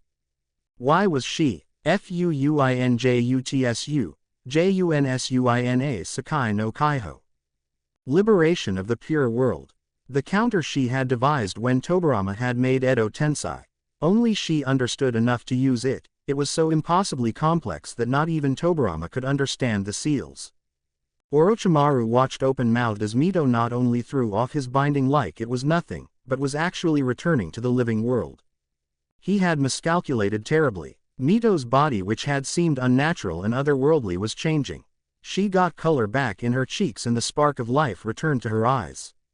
Naruto was thanking Kami with every fiber of his body. His wife was somehow, inexplicably returned to him. How could that technique have this effect? How? Sputtered Orochimaru. Mito took in her first breath again, an expression of joy upon her face. Hashirama-kun made me promise never to research this technique further, as its price was death. It is an incomplete counter to Edo Tensei, and its price for bringing back a soul from the pure world is death for the caster. Orochimaru had a look of comprehension upon his face. I have to thank you for bringing me back in the prime of my youth, youngster. When I used the liberation of the pure world, my soul which was between worlds suffered what might be called a reverse death, bringing me back from the pure world to here. It is a matter of balance. Orochimaru turned to the Sound 4 with absolute frustration upon his face. Release the barrier and be ready to run. The invasion is not going as expected. Orochimaru-sama, the four looked uncertain. Naruto watched them with interest, which was counterintuitive. Why would they want to stay in a fight they would die in? Hiruzen sent a large torrent of white-hot fire at Tobirama, who easily stopped it with water. At the same time the dome of wood holding both Jinchuriki exploded, revealing two figures upon the ground. Yugito was standing over an unconscious Gaara. The arena was completely destroyed and looked more like a massive crater. Naruto appeared beside Mito, shelving his high emotions. He had to deal with Orochimaru first and only then reunite with Mito. Well, Orochimaru, your ninja cannot release the barrier, your work I presume, Mito-chan. Mito was puzzled at being addressed so affectionately. There was something very familiar about the blonde, besides his possession of Hashirama's chakra and bloodline. Something that made her heart beat faster. She looked at Orochimaru. Indeed. Do you think I would let you leave so easily, youngster? I don't take kindly to people who try to destroy my husband's legacy. Orochimaru looked like a cornered animal. You are truly powerful, Mito-san. Hiruzen appeared alongside Naruto and Mito, looking at them as if all his dreams were come true. I need to face Orochimaru myself, Naruto. Naruto sighed. Can you handle him and Tobirama together? Yes, Tobirama-sensei is not at full strength. Leave things here to me. Naruto nodded. Tell Tobirama nothing, I don't want him to be in turmoil. Hiruzen nodded. The Sound 4 looked like caged rats. Orochimaru's anger was palpable. Naruto turned to Mito. Come, Mito-chan, let me explain to you how I am the exact same as your husband on the way. Konoha needs our assistance. You can get through the barrier, I assume. Mito nodded. Easily. Naruto extended his hand to her and Mito took it. Mito's Fuinjutsu ornaments glowed and the couple just flashed through the barrier as if it didn't exist. Hiruzen turned to Orochimaru and Tobirama, preparing himself to correct the mistake he had made a decade ago. Jiraiya and Kushina met at the south gate, looking worse for the wear. Their teams had managed to completely eradicate the invading Sound Ninja. Jiraiya-sensei, we have several wounded on our team. Can you lend us more medics?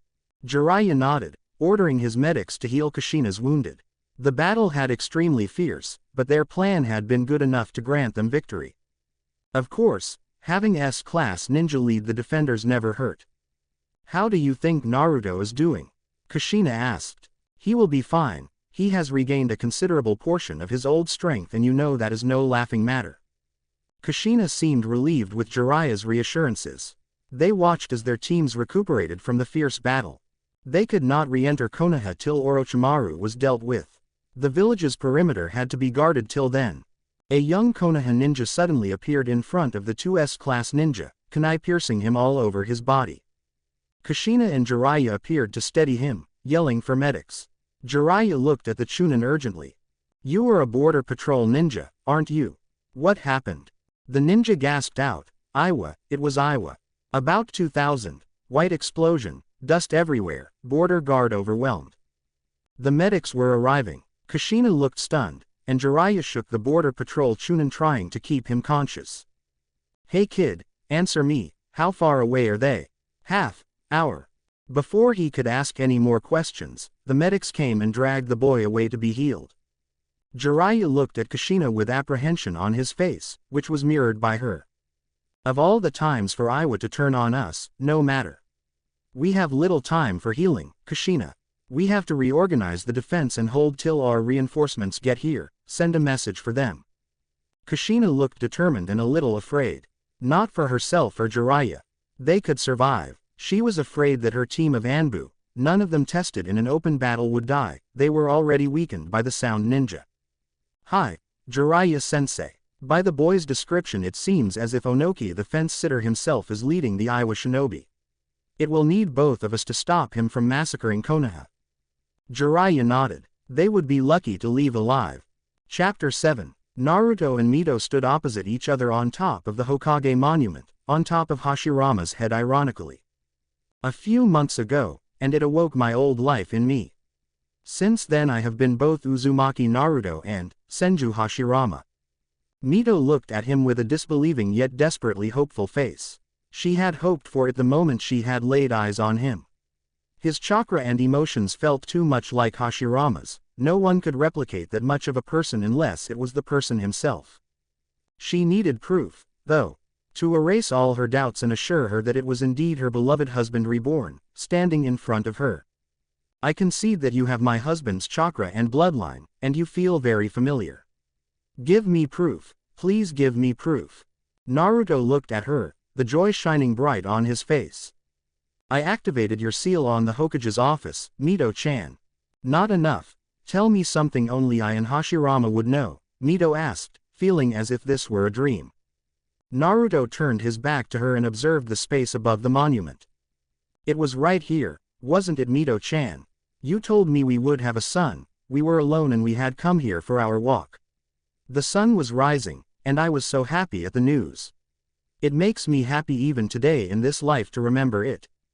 Tears were flowing down Mito's eyes. Hashirama-kun. Mokuden. Kami no Niwa, said Naruto, creating the garden the exact same way he did all those years ago. The barren land above the Hokage monument was transformed. A lush green lawn spread over it and cherry trees sprouted everywhere, showering the reunited couple with their beautiful blossoms. Naruto had forgotten about Konoha's plight. It could wait. Then I went maniacal and started jumping around, creating a garden like this one everywhere, until you caught me with an immobilization seal and forced me to calm down. I didn't for around 3 hours, though, laughed Naruto nostalgically. Hashirama, said Mito yet again, rooted to her spot with utter joy. It was true, no one knew all those things except Hashirama. He really was reborn and in front of her. Tobirama was different though. He went outside the village for a good distance, and went even more ballistic than me. You should have seen him, Mito-chan. Mito was slowly walking towards him, hardly believing their good fortune. A second chance, it was a second chance for them. She could be with her beloved husband for an entire lifetime now.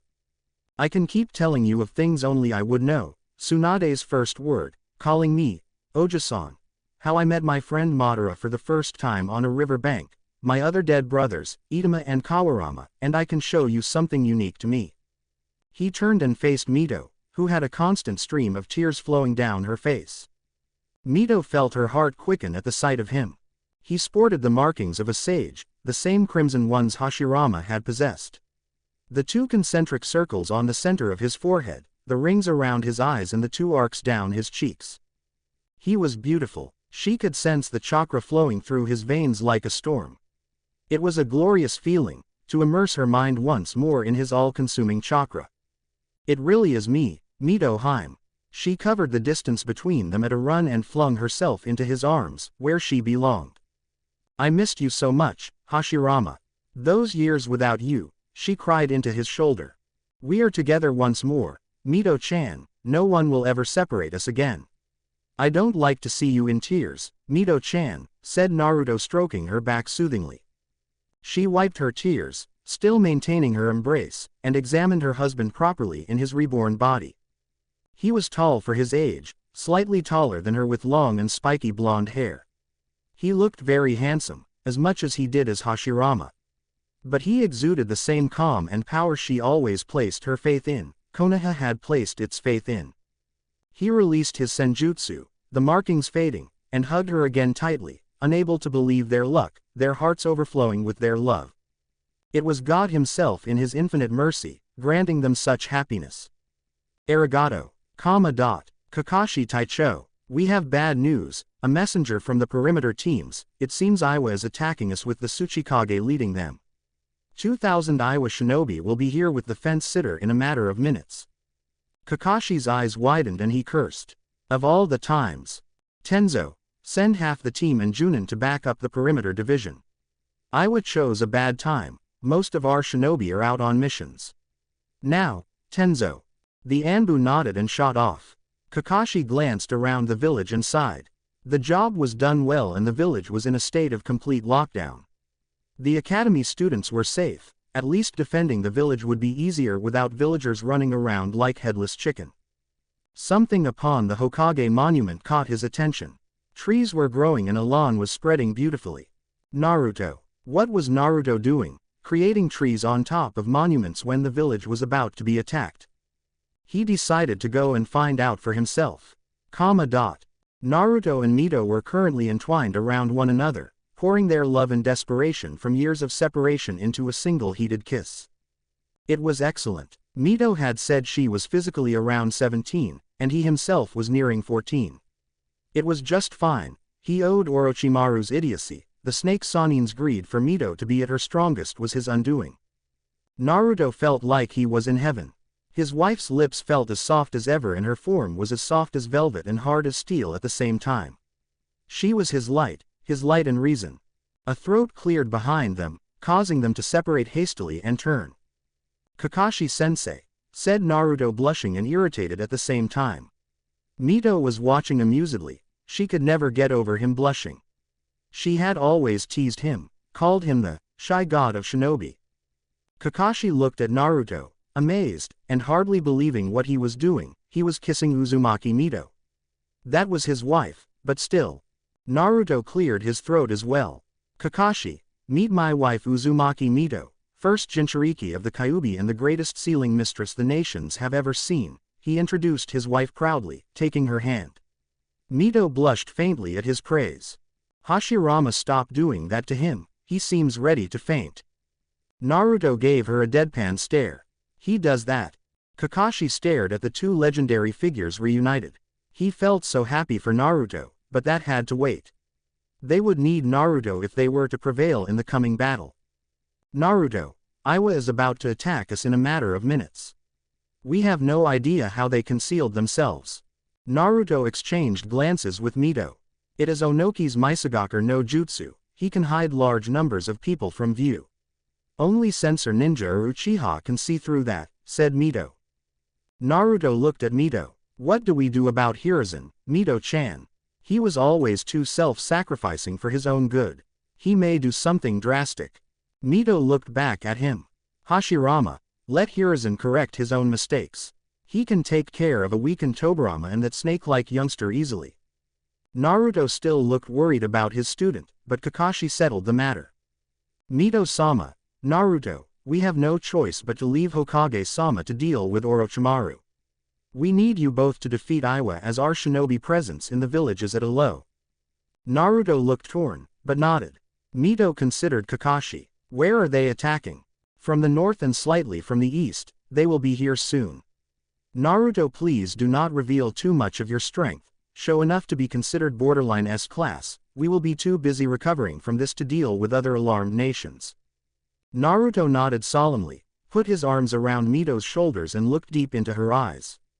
Let us fight together once more, Mito-chan. Mito nodded in joy. Hashirama by himself was near invincible, but together they were truly invincible. Jiraiya and Kushina were standing together, waiting for the inevitable assault. They had delayed Iwa's arrival by setting certain wide-range traps, and gained about another half hour. They were seal masters, and they used every bit of their mastery to delay Onoki. We are as ready as possible. Kushina, You have to protect our shinobi from the lava-style attacks of the Earth shinobi. It is said that Onoki's granddaughter possesses the powerful lava-style bloodline. Kushina nodded. I was never as good against Iwa as against Kumo.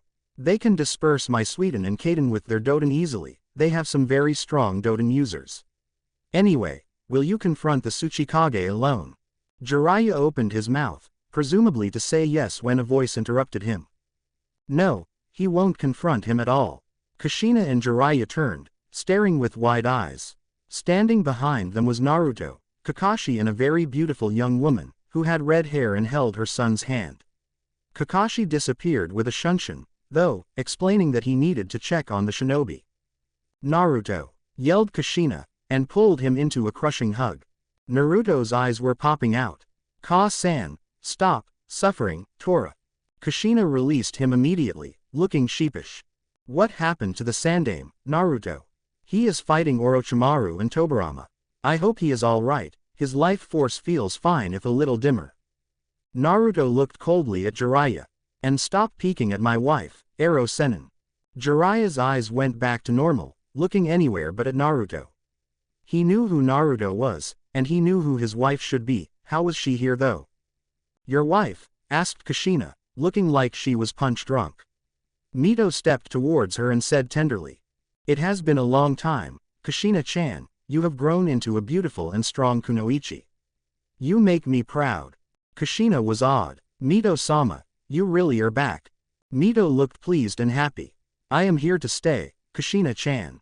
My place is by my husband's side, she said, melting into his embrace. She could hardly stop touching him, to make sure this was all real. Naruto looked at Kushina, who looked like she was about to explode with questions. Jiraiya was busily writing down something in a notebook. Meet my wife and your daughter-in-law Uzumaki Mito, Ka-san, Naruto said seriously. Kushina looked extremely weirded out. She had no idea how to feel about this. Mito bopped him on his head. Stop confusing everybody, Hashirama. Kushina-chan has already been in a battle. Anyway, how much longer do we have? Kushina shut away disordered feelings of her son who was married before she was born and answered. Jiraiya-sensei's scouts say Onoki is leading his shinobi at a fast pace and will be here in another half hour. We set traps for him with a wide-range swamp seal, and a fire tornado seal. Lots of them. It won't stop the Tsuchikage for long though, his dust release is too strong. Naruto put a hand on Kushina's shoulder. Don't worry about Onoki, Ka-san. I had such high hopes for him, but it seems Mew got to him after all. I guess I need to teach him again the same lesson Madara taught him. Onoki fought Madara? Jiraiya asked with amazement. Naruto nodded. Not fought, exactly. No, more like got humiliated. His strength doesn't even register when compared to Madara or me. Hashirama, you are not at your old strength yet, perhaps half of it. I sense that you are growing steadily, but it will be some time till you are as strong as before. I estimate 3 years, said Mito with concern. I am strong enough, besides I have you, he said. Mito laid her head on his shoulder, causing him to encircle her in his embrace yet again. Jiraiya went back to his note-taking and Kushina watched her legendary son and his wife with mixed feelings. Suddenly, an explosion rocked the ground. They saw a shinobi floating high above the ground and Iwa ninja poured out in their hundreds in 4 groups. 3 were close, and 1 was quite a distance to the left.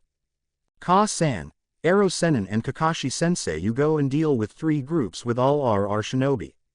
Leave Onoki and that 4th division to us. I will teach that brat not to turn on Konoha, said Naruto, wisdom and authority in his eyes. They nodded rapidly. It was better than they had hoped for. Disappearing, they led the charge of the gathered Konoha shinobi and met Iwa with a thunderous crash. He could go and wipe out the lot of them with Mokuden, but he did not really want to slaughter them to the last man unless they left him no other choice. Madara had always called him soft-hearted, but that was just how he was. No. Only Onoki remembered the absolute power he had wielded with the wood release. These Iwa shinobi needed something they feared more than just fairy tales to confront them, if they were to be made to flee from conflict. Naruto gathered his chakra, a shining silver aura manifesting around him. Mito too gathered her strength, a rippling gray chakra forming around her. The legendary couple looked at each other and disappeared towards battle. Onoki watched the ensuing battle from high in the air.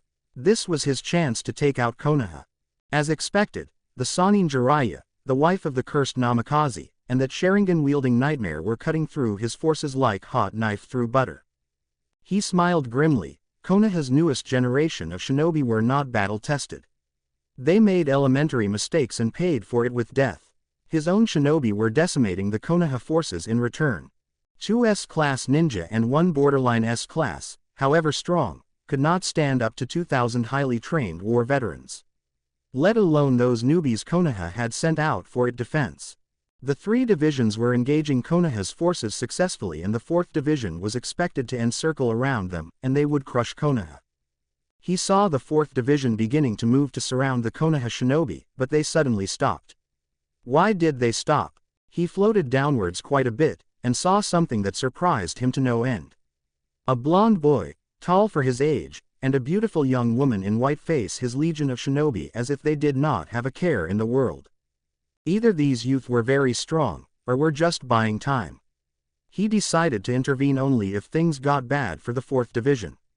They still had time to execute the final maneuver. Mito stood alongside her husband as they stared at the 500 shinobi in front of him.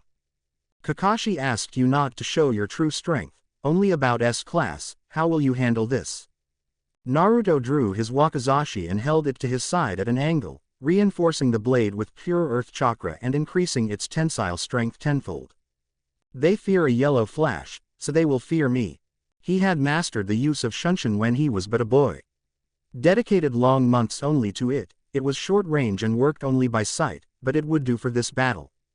Mito-chan, defend me against long-range attacks. I would do it myself, but you know I must restrict my show of strength. Mito nodded. Go, Hashirama. Naruto nodded and disappeared with a yellow flash, and appeared in front of the Iwa ranks. Then he began to slaughter them before they could even blink. Onoki could hardly believe his eyes.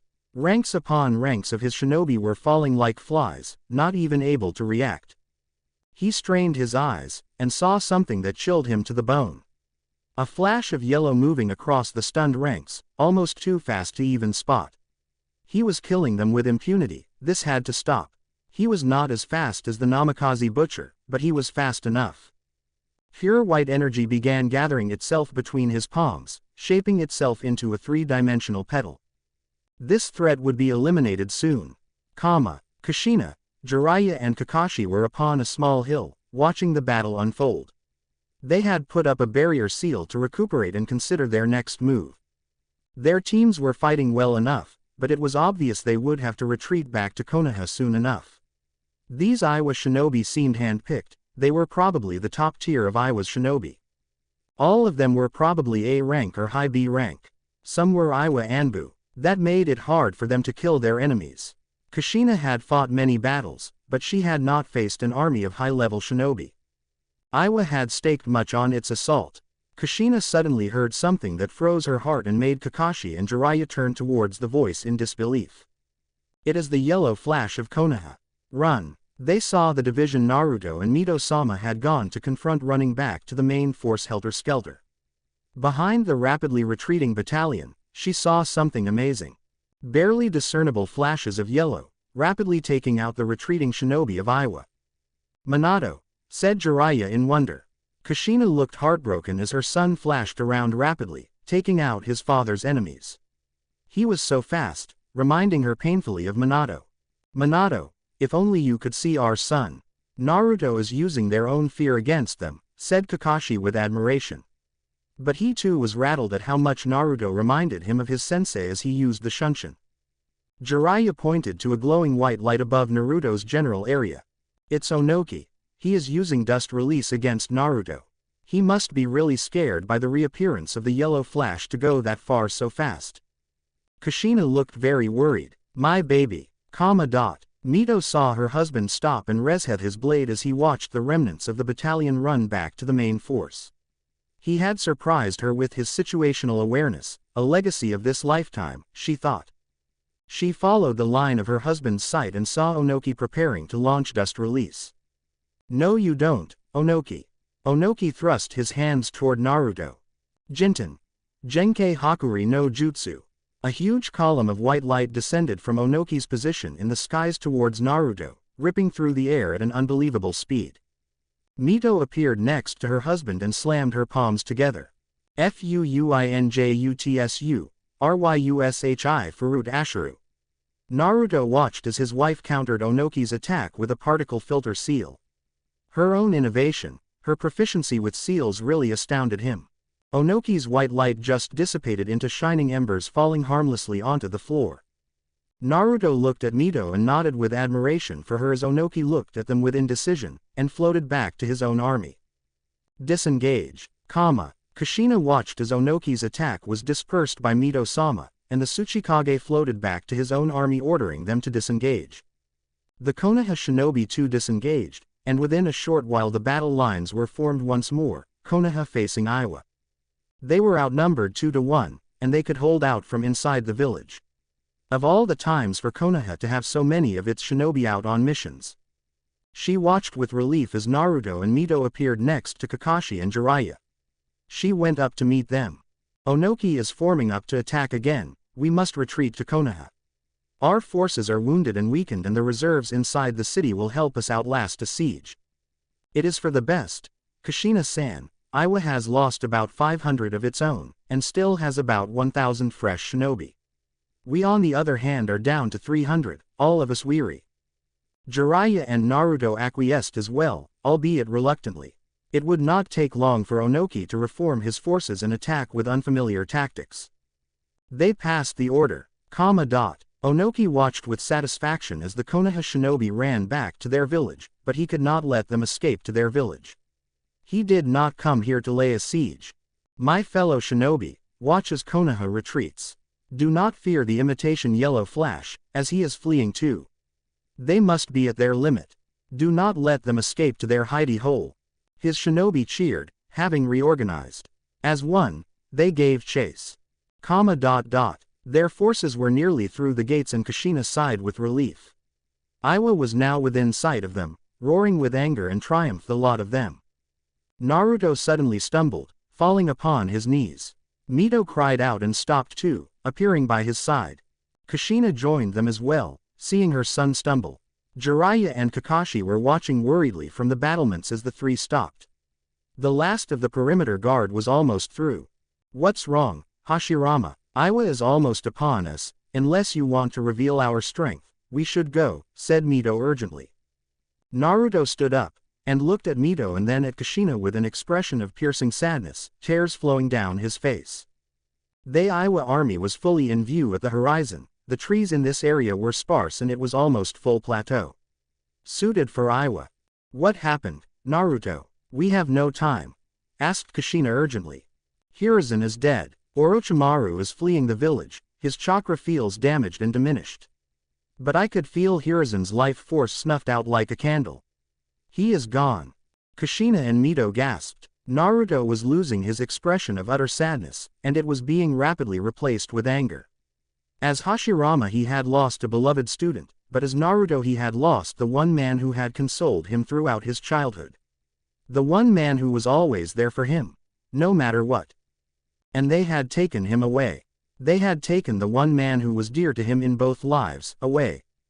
If it were not for Iwa's invasion, then he could have easily helped Hiruzen defeat Orochimaru. He faced the approaching invaders, and spoke to Mito. I could have protected him, if only these pests had not dared to attack Konoha. I will slaughter them, he said with absolute rage. Mito looked alarmed. When Hashirama was angered, there was no stopping him. No one could stop him. Even Madara feared his anger. Mito-chan, take Ka-san a safe distance away from me. I don't care about secrecy anymore. Those who attack Konoha without any provocation will be erased. Kushina was too shocked as Mito nodded and kissed her son on his cheek, whispering for him to take care. She was grasped by the hand, and appeared next to Jiraiya and Kakashi in a series of shunshin, Mito dragging her. What is happening, Kushina-san? Mito-sama, why is Naruto out there alone? Asked Kakashi, concern upon his face. The reserve Konoha shinobi were lining the walls, readying themselves for the siege. Jiraiya, Kushina and Kakashi however were alternating their glances between Mito and Naruto. Hiruzen is dead, killed by Orochimaru, the two males of the group gasped in grief. He is angered beyond measure, he blames Iwa for interfering. You three know just how much Hiruzen meant to Naruto in this life. How can he defeat so many shinobi?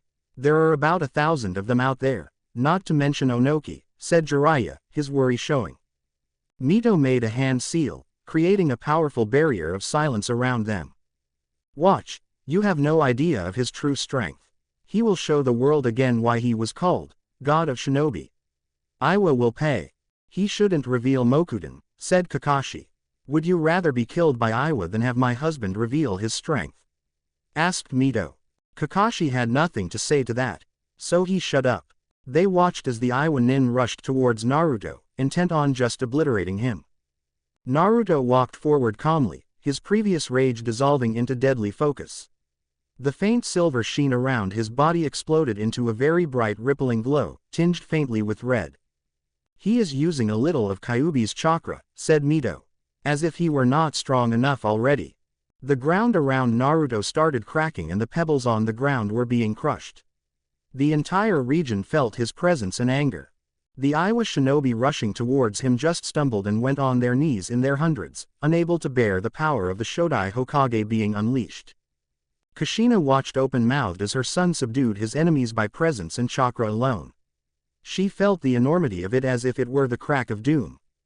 The Konoha shinobi were also shivering in awe, staring at the boy they had believed to be a nuisance. What power? How powerful is he? Asked Jiraiya, barely hiding his amazement.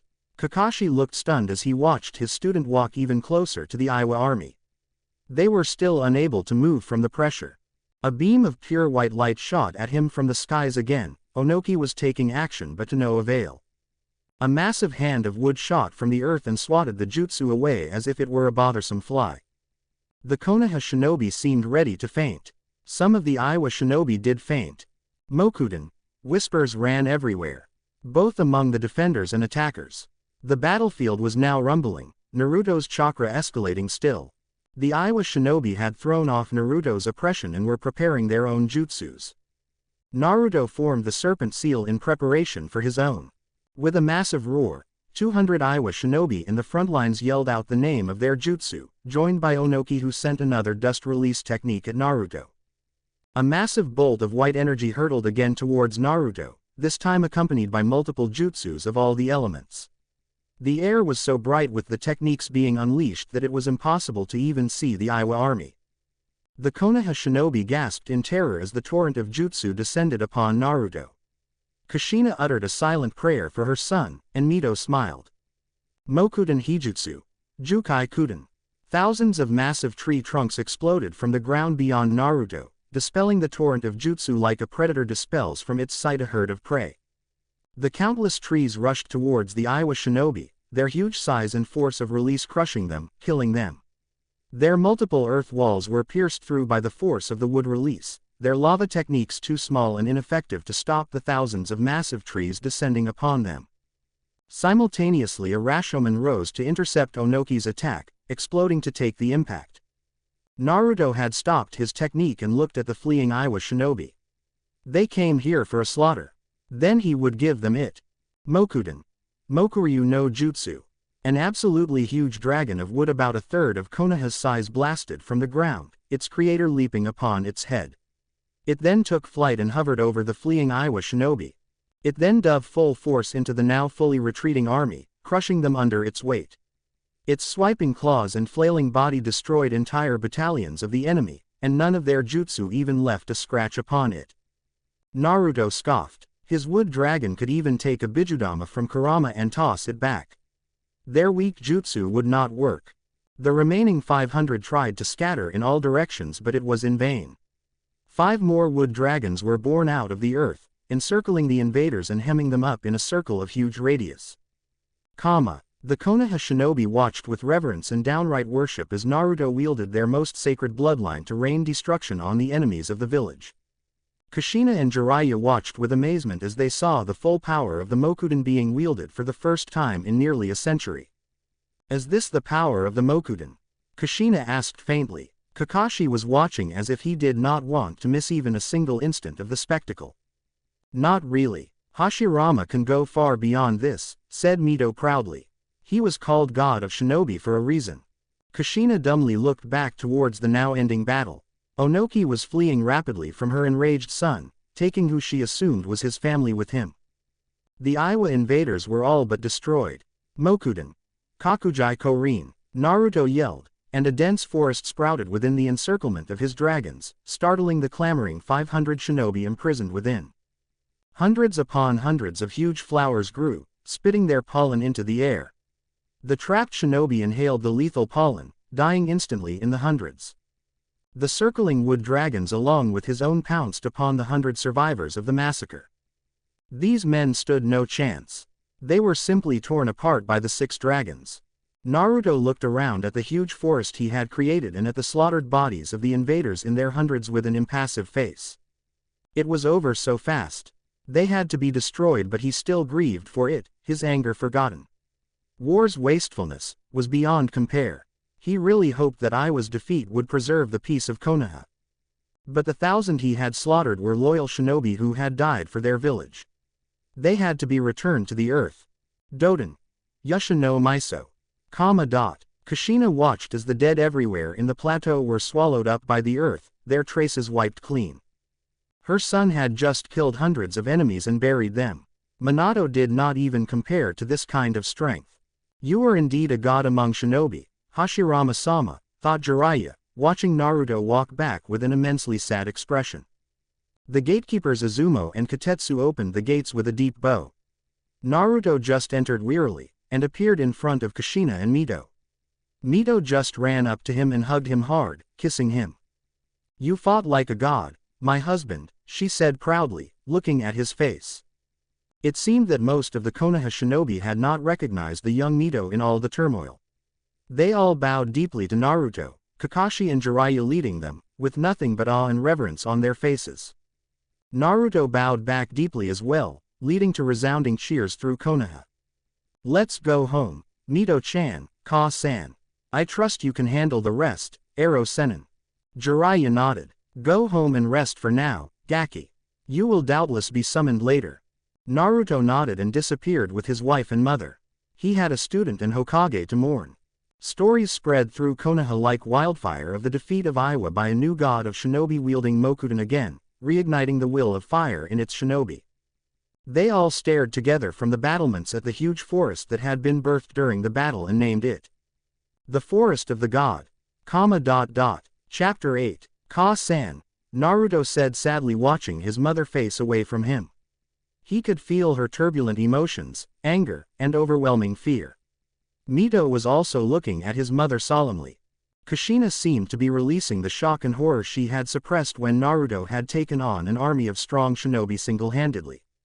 She turned to him. Naruto, do you have any idea what I have gone through to keep you safe? You told me you were a father once. Just try to put yourself in my current situation.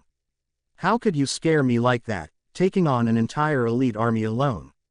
You know what it feels like for a parent to see their child facing what they think is an imminent death. Naruto moved to her and engulfed her in a hug, a poignant expression on his face. The loss of Hiruzen, the misery of his mother who had thought she would see him die, and his wholesale slaughter of the Iwa shinobi were weighing upon his soul. He was never this quick to anger as Senju Hashirama. His twin lives were merging slowly, creating someone entirely new.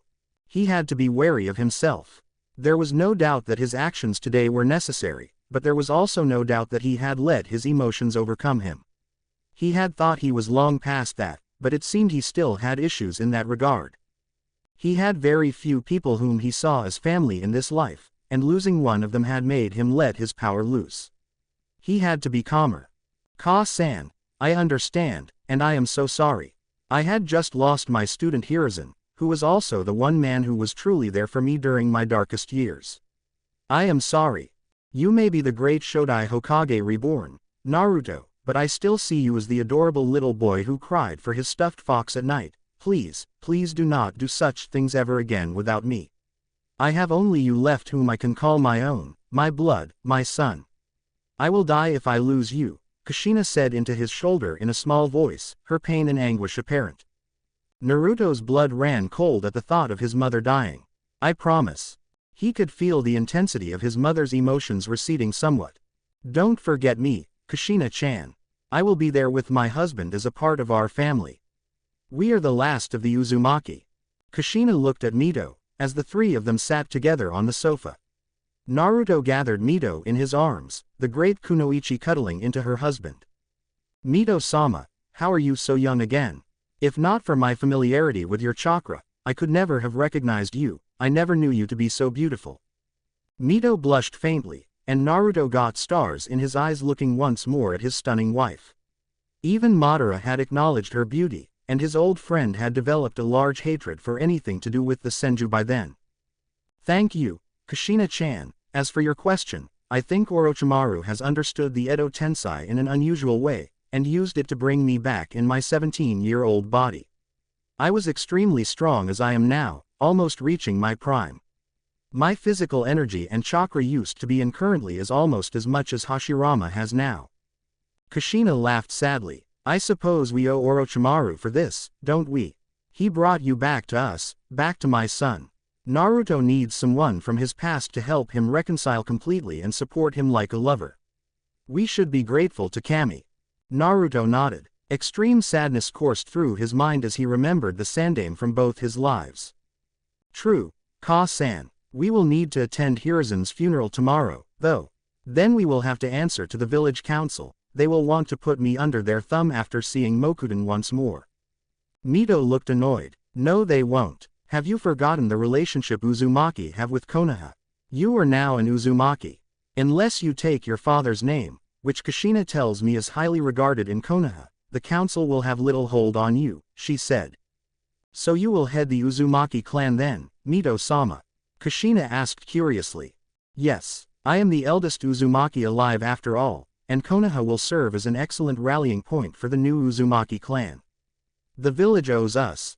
What is owed will be repaid in full, Mito-chan. I will ensure that, Naruto assured her. Mito just laid her head on his shoulder and Kushina stood up tiredly. I am going to sleep, Naruto. It has been a long day, we will have an even longer one tomorrow. Good night, Mito-sama, Naruto. Good night, Ka-san, said Naruto. A night's sleep would lessen his piercing grief and allow him to come to terms slowly with the old man's death and his own actions. Rain began to fall, and it seemed Konoha itself was weeping for its lost Hokage. Sasuke walked up to the Sandaime and placed a single white flower in front of his framed portrait. He was the last. Konoha's entire shinobi force had turned up to attend Sarutobi Hiruzen's funeral. The Hokage had evidently fought the Orochimaru, nearly defeating him. They had said that Orochimaru was now gravely injured and had gone back to recuperate from his incapacitation. He watched as Naruto stood alongside Kushina-san, and some pretty red-haired woman whom he seemed to have picked up somewhere. They were holding hands. Sasuke felt rather out of character, wanting to tease his friend mercilessly. But he saw the sadness on Naruto's face and concluded that he would have a tree shoved through him if he did that. His mission had ended in failure. He had successfully incapacitated Gaara's teammates, but Chunin from Suna had soon appeared to extract them from Konoha. It seemed as if Temari and Kankuro held some rank in the hierarchy of Suna. He and the other rookies had gathered to prepare for the siege, and they had seen what Naruto had done. He had single-handedly destroyed the invading force and only looked moderately tired after doing it. After forcing the Tsuchikage to flee, the power he had exhibited, the village bowed to Naruto with reverence and looked upon him as if he was their deliverance. Where he walked, the villagers seemed to straighten and their faces would change to one of blazing determination and pride. It was as if Naruto had ignited a flame in the village that refused to be extinguished. As he fought Konoha's enemies, its shinobi had changed. His weariness after the battle had seemed only mental and emotional, rather than physical. It just amazed Sasuke to think how Naruto could contain that much power. Power to wipe out armies. He had to step up his training if he were to ever catch up with Naruto. He had been slacking off, even if he progressed well with the Shunshin. He had to speak to Naruto, get him to help with his training. He watched as Anbu appeared in front of Naruto, Kushina-san, and the pretty woman, and they all disappeared in a shunshin. Oh, well, he would talk to him later. Konoha's council room. Naruto faced the council of Konoha, congregated fully. On the left side sat the shinobi consisting of the clan heads. Inuzuka, Hyuga, Nara, Akamichi, to name a few. He could see Homura, Koharu and Danzo staring at Mito with amazement and at him with apprehension. Hiruzen's seat was empty and it brought him a deep pang of sadness. He had been told by the Anbu witness of Hiruzen's actions. He felt proud of the Hokage, proud at his sacrifice and sad at its necessity.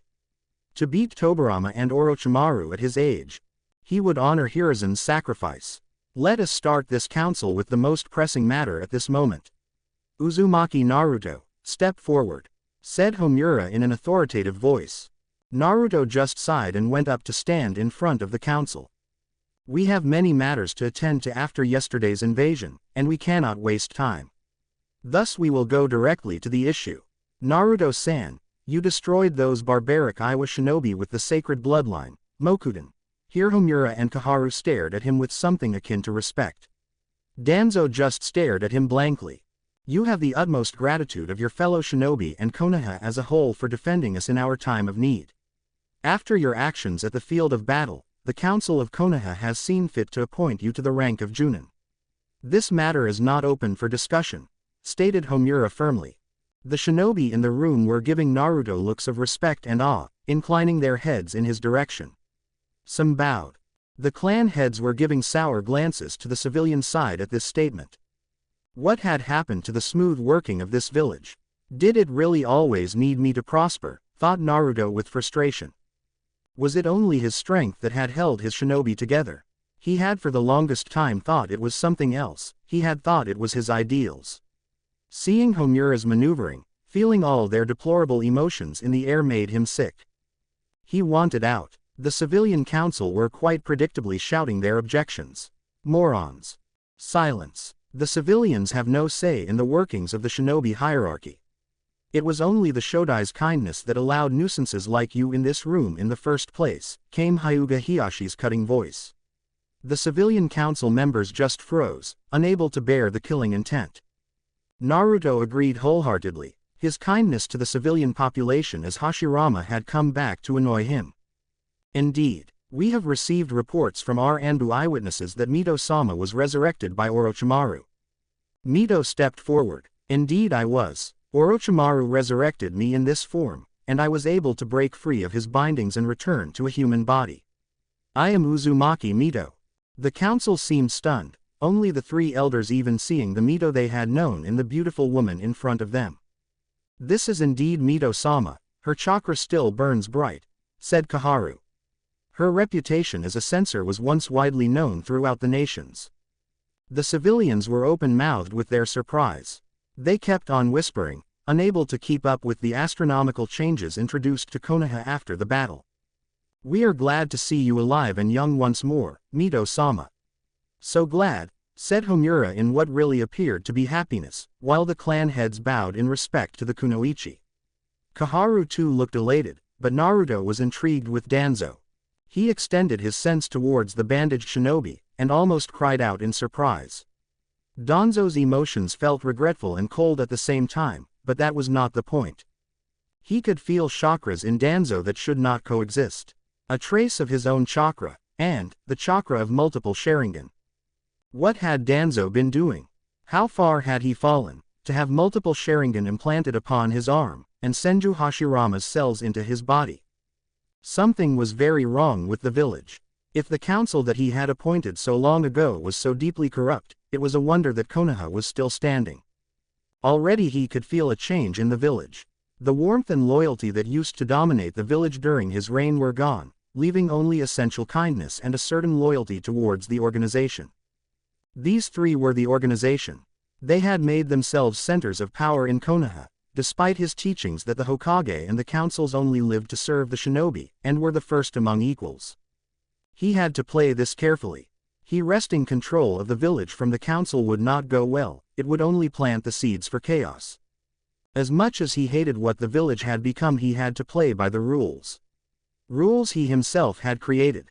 It was the better choice. Danzo could wait. Anyway, he was broken from his pondering as Mito spoke. It is good to be back. Hashirama would want me to keep his legacy safe and shining. Naruto grinned. So I will be the head of the Uzumaki clan in Konoha from here on. It is my right as the oldest surviving Uzumaki in the village. My clan will no longer be unrepresented. The three elders nodded, as did the rest of the council. It was only right. Koharu took the floor. We are glad that this matter is settled. We would like to accord Uzumaki Naruto a great honor and induct him into the council guard, the elite shinobi that is under our direct command. It often requires years of skill and experience to gain membership. What do you say, Naruto-san? They believe me a kid. A powerful one, but a kid nonetheless. What a bad play to have my strength. It is not my choice, Koharu-san. I must consult my clan head. What say you, Mito-san, should I enter the great council guard? He asked. My clansmen shall be affiliated to Konoha and Uzumaki alone. No other affiliations, as there are precious few of us to spare. This is my final decision, Mito said firmly. The elders looked rather sour. But the clan heads seemed rather happy. Naruto had avoided the clutches of the elders for now, and they could somehow ally themselves with him. The entire council were now staring at Naruto like a hungry pack of wolves. They care so much about my power, forgetting so easily that we were invaded on two fronts. I had to win the battle, and Hiruzen defeated Orochimaru. Konoha needs to change.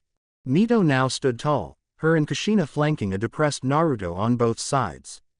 Any and all offers to the Uzumaki clan, from marriage to alliances, should be made through me. Any kunoichi forcing themselves upon Uzumaki Naruto for any reason whatsoever, shall be dealt with by me personally, she said with an ice-cold voice. Jealous are you, Mito-chan? Do you actually believe I would even look at any other woman when I have you at my side? The council side is one. With Naruto under the protection of Mito herself as clan head, their power plays for him were futile. For now, at least. The three elders looked a bit angry, but the session was resumed by Homura once more. We have lost our Hokage Hiruzen to Orochimaru's attack. Uzumaki Naruto's show of strength will incite the alarm of all the villages in the land. We need a new Hokage to guide us during these turbulent times. I nominate Jiraiya, said Homura. Jiraiya appeared out of nowhere, startling the council. Don't do that, Jiraiya-sensei. Kushina scolded him. Jiraiya waved it off, staring at the council. That job is not for me. I have another job, and it cannot have me sitting stationary here in Konoha. You were the candidate endorsed by Hiruzen, there is no one else suitable. There is one, actually.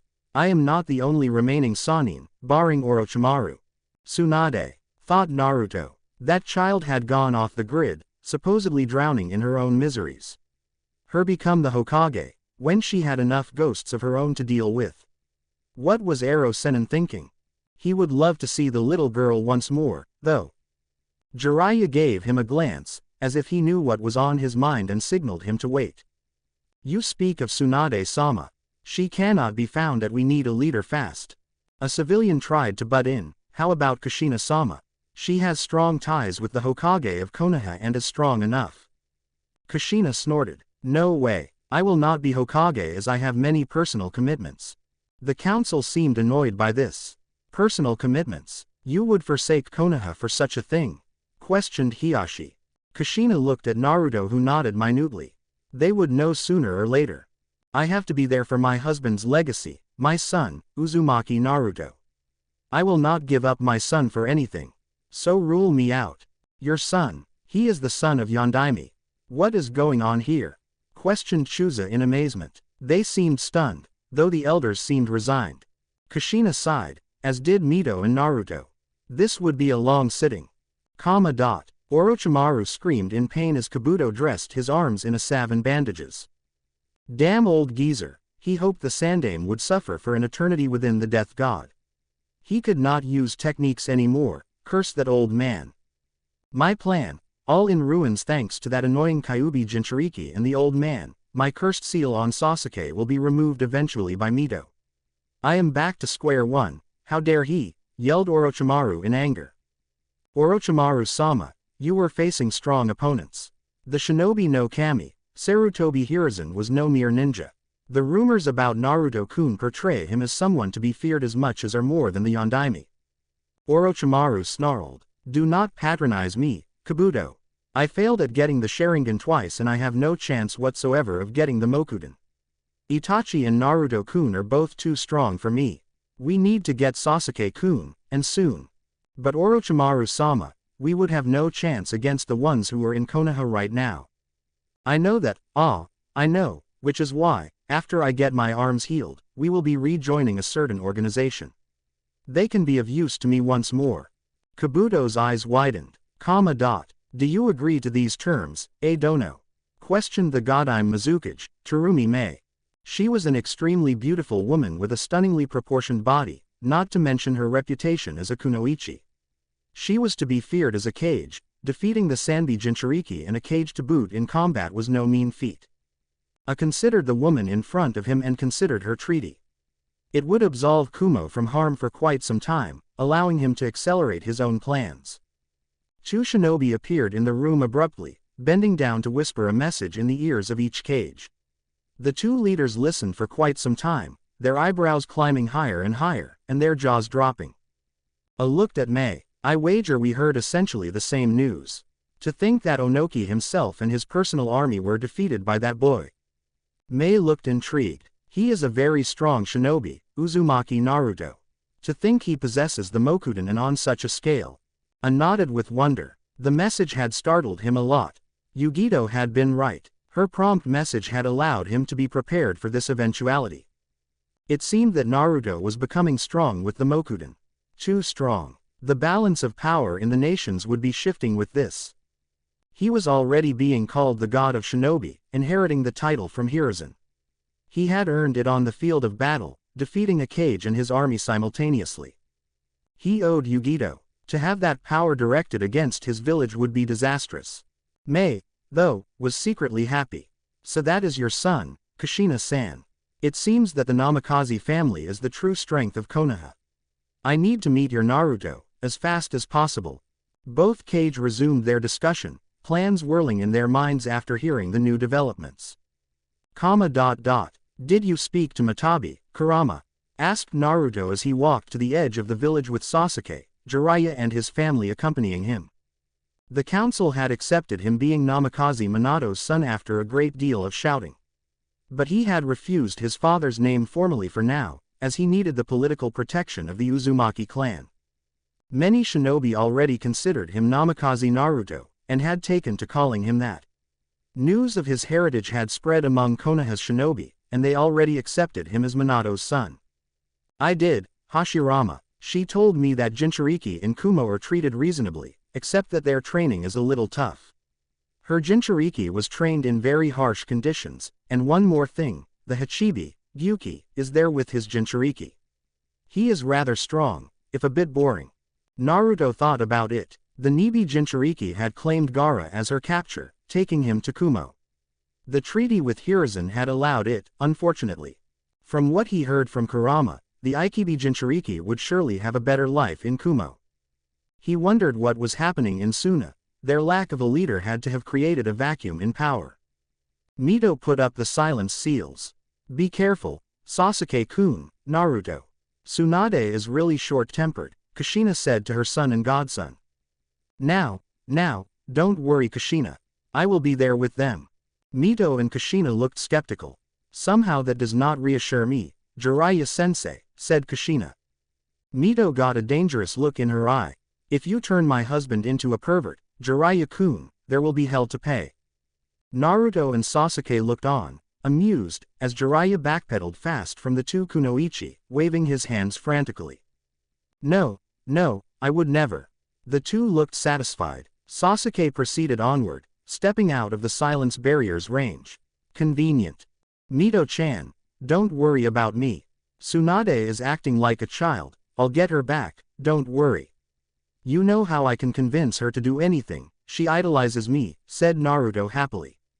You spoil her too much, Hashirama. You will tell her, then? Asked Mito. Kushina and Jiraiya were paying attention. Yes, she deserves to know she has family left in this world still. I won't tell her right away, though. Kushina and Mito nodded. Be careful, Naruto, you will be targeted by multiple shinobi after you showed your prowess at the battle. I know who you are, but still. Don't worry, Ka-san. They'll be toast, declared Naruto. Mito embraced him. Hashirama, listen to your mother. There will always be someone strong enough to challenge you. Come back soon, with Tsunade. Naruto kissed her softly on the cheek. Of course. Bye, Ka-san. Mito-chan, come on. Ero-sennin, let us get to Sasuke before he gets too far away. Jiraiya and Naruto ran after Sasuke, the two Uzumaki women watching them. In a cave far from Konoha, upon the fingers of a massive statue with multiple eyes, stood projections of 9 shinobi. All of them wearing black cloaks with red clouds. Why are we gathered again so soon? I have bounties to collect, said the deep voice of a man with a mask on him. A silver-haired man with a large scythe laughed madly. Leader Sama, this job with Akatsuki is sacred. The number of people I have sacrificed to Jashin-sama, it is Jashin-sama's grace that I have such a purpose. The man in the center spoke at last, and his eyes were strange. They were a dull purple in color, with a ripple-like pattern spreading over the eyeballs. Quiet, Hidan, we have extremely important news that affects our plans. Tell them, Zetsu. A plant-like being with half black and half white skin divided vertically spoke. It appears that Orochimaru attempted an invasion of Konoha during the Chunin exams. He was able to kill the Sandaime Hokage and was invaded the village with Oto and Suna, said the white half of Zetsu, but was interrupted by black Zetsu. But it appears as if the village knew of his plans and defended itself well. But Orochimaru used Edo Tensei to bring back Uzumaki Mito at full strength. He underestimated her. Sharingan eyes widened, and the other shinobi began to curse softly. I can deal with Uzumaki Mito if necessary. But we will avoid confrontation with her till absolutely needed. Proceed, Zetsu, ordered the leader. But that is the least of our worries.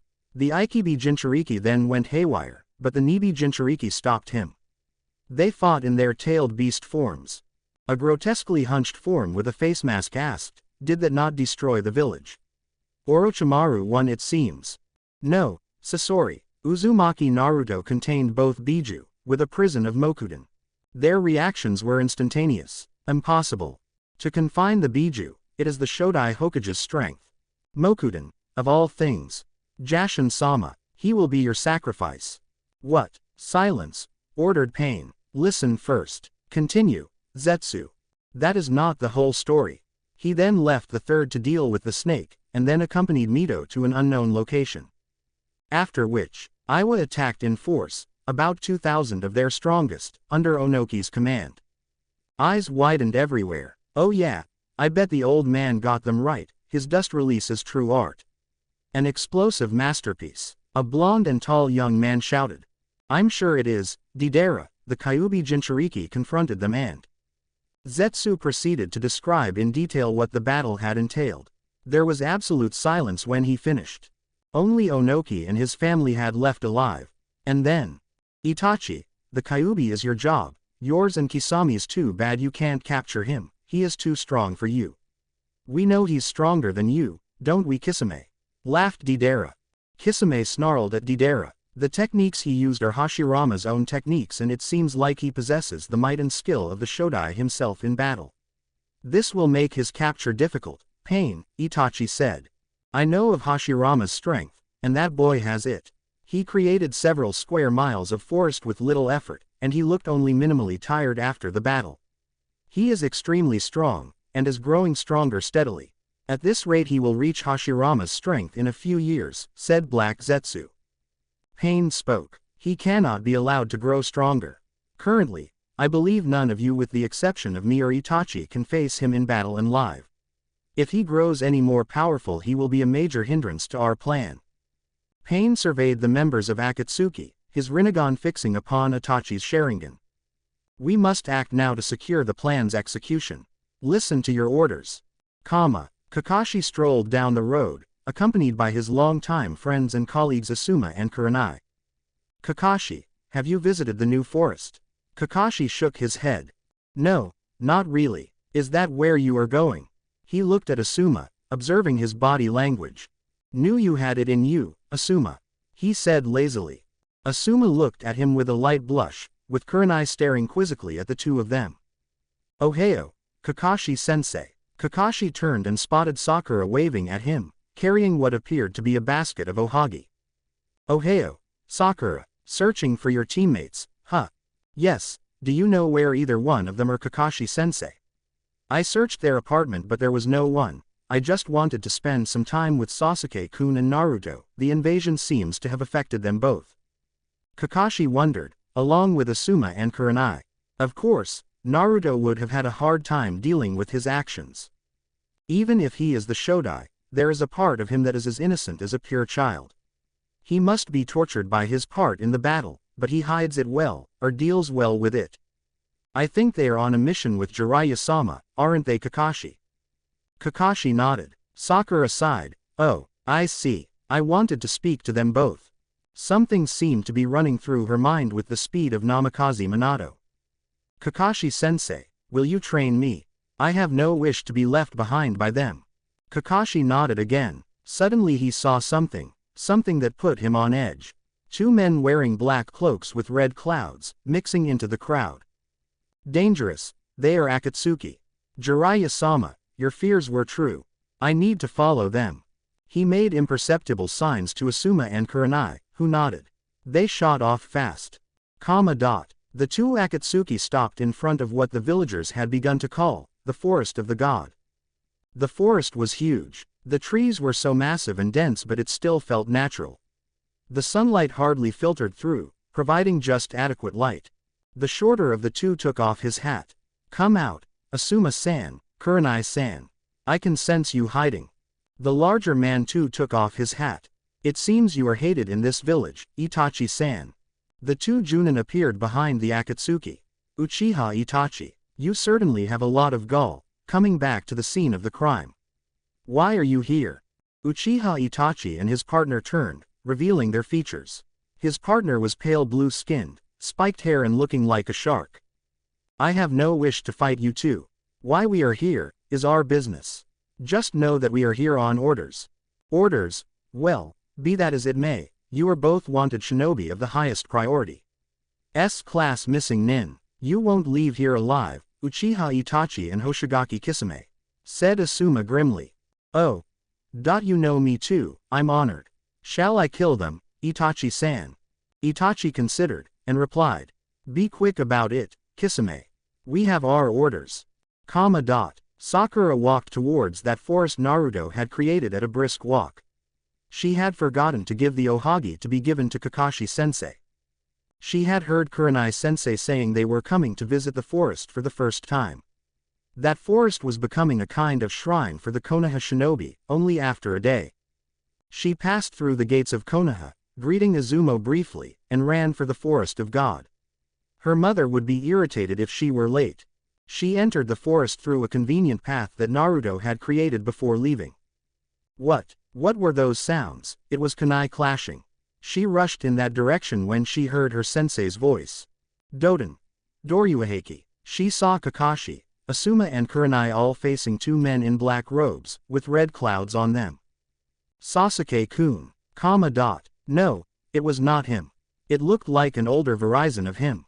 Then it had to be Uchiha Itachi, and the other blue man fit Naruto's description of the shinobi he had fought at Wave, Hoshigaki Kisame. Sensei. Kakashi turned hastily at the sound of Sakura's voice. This was no place for a genin. Why was she here?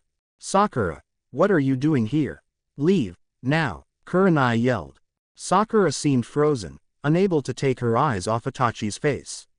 Kakashi cursed. Of all the times for Sakura's obsession with anything Sasuke to get in the way. Itachi appeared in front of Sakura, looking deep into her eyes. The pink-haired girl just fell in a heap. We are taking the girl, Kisame.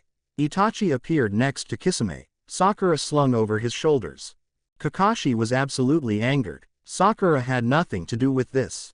Unless, oh no, Naruto. They were aiming for Naruto. Itachi, leave Sakura and go. Or else. Itachi paused, looking at Kakashi. Asuma and Kurenai were exhausted from their battle, only the copy ninja was fit to fight. Do not make threats you cannot back, Kakashi-san, this is necessary. I will not hold back if you continue. Kakashi did not answer, and unveiled his Sharingan. Oh ho, a Sharingan. Itachi-san, we have to deal with him here and now. The girl will not be secure in a fight, said Kisame ferally. Itachi nodded infinitesimally. He turned his stoic face upon Kakashi, and his Sharingan morphed into a pinwheel, making the Chunin gasp. Mangekyo Sharingan, your eye cannot match mine, Kakashi-san. I am the true heir of the Sharingan. They called me the most powerful Uchiha since Madara. I will show you my visual prowess. Kisame was grinning. Don't look into his eyes, said Kakashi sharply. Asuma and Kurenai averted their faces. True, Sharingan can resist my Mangekyo a little, but you are no Uchiha, Kakashi-san. Tsukuyomi. Kakashi was transported into a bleak world with a red moon and clouds moving rapidly, and he was lashed to a cross. Itachi stood in front of him with a bared katana. This is the world of Tsukuyomi, Kakashi-san. The most powerful genjutsu. I can bend space and time to my will here. You will feel pain for 3 days. Kakashi felt pure pain rage through him, and he cried out. 72 hours 59 minutes and 30 seconds to go. Kakashi screamed out again and again, being stabbed by multiple katana on all sides. Faintly, he remembered a conversation he had with Naruto this morning. Kakashi, do you know you have the Mangekyo Sharingan? I knew you would sense it, having fought so many Uchiha. No, Naruto, it is not that. I got it after watching my teammate die, said Kakashi. Naruto nodded sadly. I am so sorry, Kakashi. But remember, that eye you possess has great power. I do not presume to advise you, but in my experience, a weapon not used is a weapon wasted. I know you risk blindness with its excessive use, but do use it very occasionally. You must be familiar with it in case a dire situation arises. Kakashi shook his head. It is not that I do not want to use it, Naruto. It is simply that after one use, I tend to fall in exhaustion. I am no Uchiha, that, and no opponent I have met warrants the use of that eye. Naruto looked sharply at him. Uchiha Itachi possesses the Mangekyo as well, and if you ever meet him, remember, you can match one Mangekyo with only another Mangekyo, unless you are so strong that Dujutsu becomes irrelevant. Do not hesitate to use it in such situations. Kakashi considered deeply, and then nodded. Thank you for the warning, Naruto. I will be sure to keep that in mind. Naruto nodded and shot off. Kurenai and Asuma watched as Kakashi stared into Itachi's eyes, and began to slump. Suddenly Itachi slumped as well, Sakura nearly slipping off with the motion. Then he straightened up with great effort, staring at Kakashi with unbridled surprise. Kakashi asked in a hoarse voice, your organization, it is called Akatsuki, is it not? You plan to take Naruto and all the other Jinchuriki. Itachi looked tired as well, but a lot more surprised than tired. Kisame was staring at Kakashi with wide eyes. You must not be allowed to live if you have Mangekyo Sharingan and have this much knowledge, Kakashi-san. Itachi laid Sakura on the water gently, and stared at Kakashi with his eyes, the pinwheel formation not fading. Kakashi too stared back with his own single Mangekyo, preparing for the battle he feared he could not win. Itachi's left eye bled. Amaterasu. Kamui. A torrent of black fire hotter than the flames of the sun materialized in front of Kakashi instantly, only to be swallowed up by what seemed a spiraling distortion of space-time. The rest of the ninja stared amazed at the sheer power of the techniques used. Kakashi fell onto the water unconscious, and at the same time Itachi and Kisame flew back as if kicked. Maeda Gai, the noble blue beast of Konoha, stood in front of the Konoha Junin, holding Sakura. Kurenai, take Kakashi and Sakura-san back to Konoha. Asuma and I will fight them until Anbu arrives. Let's leave, Kisame. We did not come here to start a fight, let's go. The two Akatsuki disappeared, the Konoha Junin heaving a sigh of relief. Kakashi needs immediate medical attention, as does Sakura. Let's go. Orochimaru stared at the town. So unassuming it was, so sleepy. Is this the place, Kabuto? Is this where my old teammate now wastes away? Kabuto nodded. Yes, Orochimaru-sama. Our spies have confirmed it. This is where Tsunade-sama now resides with her apprentice. Orochimaru licked his lips with his creepily long tongue. It's time for me to reunite with my old teammate, Kabuto. Let's see if Tsunade is as helpful as she was in the old days. Kabuto smirked. Chapter 9. Jiraiya and Naruto walked alone, leaving Sasuke in the clearing they had adopted for a training ground. Sasuke was really giving his all to the new fire technique Jiraiya had taught him. He still has to teach me the Grand Fireball, thought Naruto. Sasuke had learned Shunshin from him, and had progressed rapidly with that technique. Naruto did not really need the fire technique, but he thought it would be prudent to have at least one fire technique in his arsenal. Do you want to learn a technique of the Yondaime, Naruto? Naruto turned fast to him, excitement on his face. You mean the Hiraishin no Jutsu? Jiraiya laughed. No, not that one. I do know the theory behind it, but the seals are customized so well that it can be used only by those with Minato's blood in them. It is a very powerful technique. Naruto looked a bit disappointed. Any theory behind the working of the technique would be of little use, until he had the exact seal array and understood it to the fullest extent. He really doubted if Minato had left the seal array scroll lying around. He had to speak to his mother. No, Naruto, I will show you the Rasengan. It is an A-rank technique that was deadly when used in conjunction with Hiraishin. The terror your father inspired with this is legendary. Naruto was really excited. A new technique. His Mokuden, though it felt extremely natural and peaceful, was very familiar to him. Second nature. He had not had the joy of learning a new technique as Hashirama for a long time now. Show me, Ero Sennin. Jiraiya adopted a deadpan look, holding out his hand. Money. A tick mark appeared on Naruto's face. Really, he had to pay to learn his own father's technique. He stared at Jiraiya with a cold look. Mokuden. Jiraiya waved his hands fast. Okay, no need to get excited. Watch carefully Naruto, with both eyes and sense. Naruto nodded, satisfied. Pure chakra began rotating in Jiraiya's hand, contained into a sphere. The chakra seemed to be chaotic, thought Naruto. He concentrated hard, both upon the technique and Jiraiya funneling his chakra to make the technique work. Turbulence. That was the essence of his father's technique. The powerful chakra being moved in chaotic rotations, and being contained into a sphere. That's it. Jiraiya stopped his technique, looking expectantly at Naruto. The blue ball of chakra winked out of existence. Silence barrier. Ero Sennin.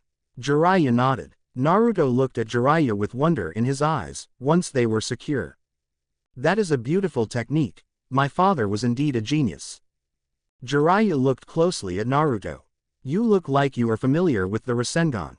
I have seen something very similar to it, but on an unimaginably larger scale. To mimic that technique. What technique, Naruto? Naruto looked at Jiraiya sharply. Bijudama. The ultimate attack of the Biju, causing massive destruction. The nine tails could even penetrate my defense, even when I used the Goju Rashomon. Jiraiya looked fascinated. Here was someone relating legend, someone who was legend himself. Was it during your fight with Uchiha Madara? Now Naruto looked sad, thinking about his long-gone friend. He had tried so hard to save him. Madara had been consumed with hatred. He wouldn't listen. Yes, Madara, we used to be so strong, the two of us. No village Daredto attacked Konoha with the two of us standing to defend it. Uchiha Madara and Senju Hashirama, closer than brothers, stronger than the entire village combined. Naruto shook his head, coming out of his reminiscences. That was a bygone era, and he would leave the past where it belonged. Anyway, I had that Bijudama fired against me enough times to understand its workings. But the kind of control required to mimic it must be earned through practice only, that much I can see. My perfect control might help me learn it faster than others, but still it will take time, Naruto said. Jiraiya nodded. True, Rasengan takes shape manipulation to the highest possible level, Naruto. Even for someone with control like yours, it will take training. There are actually 3 steps to mastering this jutsu. The first step is... Damn it, swore Kakashi. Guy looked at his rival as if he had declared he was Orochimaru's loyal subordinate. Kakashi never swore that loud. What is wrong, my eternal rival? Kakashi looked at him, his visible eye blazing with anger. Sakura has left the hospital. I think Itachi showed her something disturbing in his genjutsu. Something to do with Sasuke, no doubt. She left a note telling she was going to warn him. We need to pursue her. Guy looked at him warningly. We have to notify the council before leaving the village in the next few months. Those are the rules for elite Chunin. Damn, swore Kakashi again, and disappeared. He had to get these irritating formalities over with. If Sakura came to face Itachi again, she would die. He felt only little exhaustion, as he had thrown off the worst of the Tsukuyomi with his own eye. He had to save his students. The more Naruto got acquainted with Jiraiya and his eccentricities, the more he felt that his godfather was a man of his word. He was a super pervert. The first time he had accused Jiraiya of being a pervert, the man had with wide eyes and weirdly wiggling fingers proclaimed himself the super pervert. Naruto had scoffed, dismissing his boastful claim. The man had discussed with him the three vices a shinobi could fall into: women, alcohol and money. That hypocrite. He was currently indulging all three of those so-called vices, leaving him to practice the Rasengan. The first step was popping a water balloon. Since he had his epiphany about the Rasengan's working, he had tried and tried to pop the balloon. He was close, and he knew it. He leisurely walked down the street, stowing away his water balloon. Control exercises like this one required finesse and calm, and could not be done with a frustrated mind. Anyway, he had to talk to Sasuke.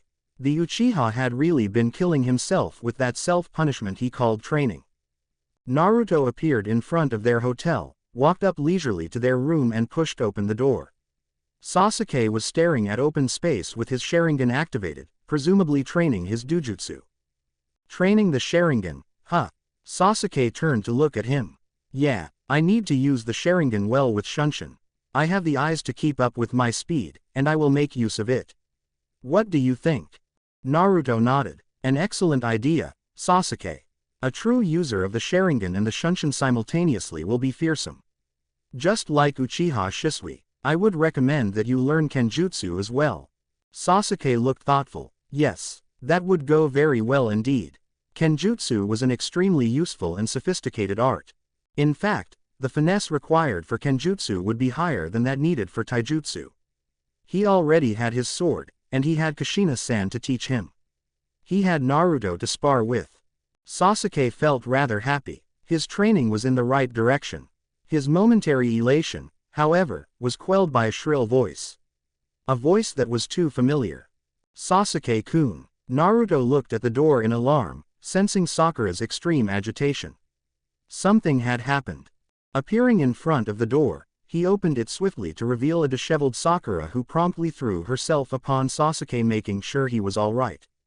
Are you all right, Sasuke-kun? Are you hurt? Sasuke gently pried Sakura's invasive hands off his body. Calm down, Sakura. What happened? Tell me, slowly. Naruto and Sasuke watched their teammate in apprehension as she took a few deep breaths to steady herself. Sasuke-kun, it is your brother. Sasuke looked on high alert. His face showed no anger, only extreme determination. Naruto stared into Sakura's eyes. He was in Konoha, wasn't he? Did he attack? Sakura gulped, and nodded. Tell us everything, now. Sasuke ordered. It was in the forest of the god. I saw Kakashi-sensei, Asuma-sensei and Kurenai-sensei fighting Kisame and Itachi. Sakura launched into her story. Naruto ran full pelt through the town, casting around for his errant godfather. The man needed to be informed of this immediately, as he had the means to get the news to his spy network discreetly. There, a very large chakra. Somewhere near the outskirts. It feels like Ero Sennin's.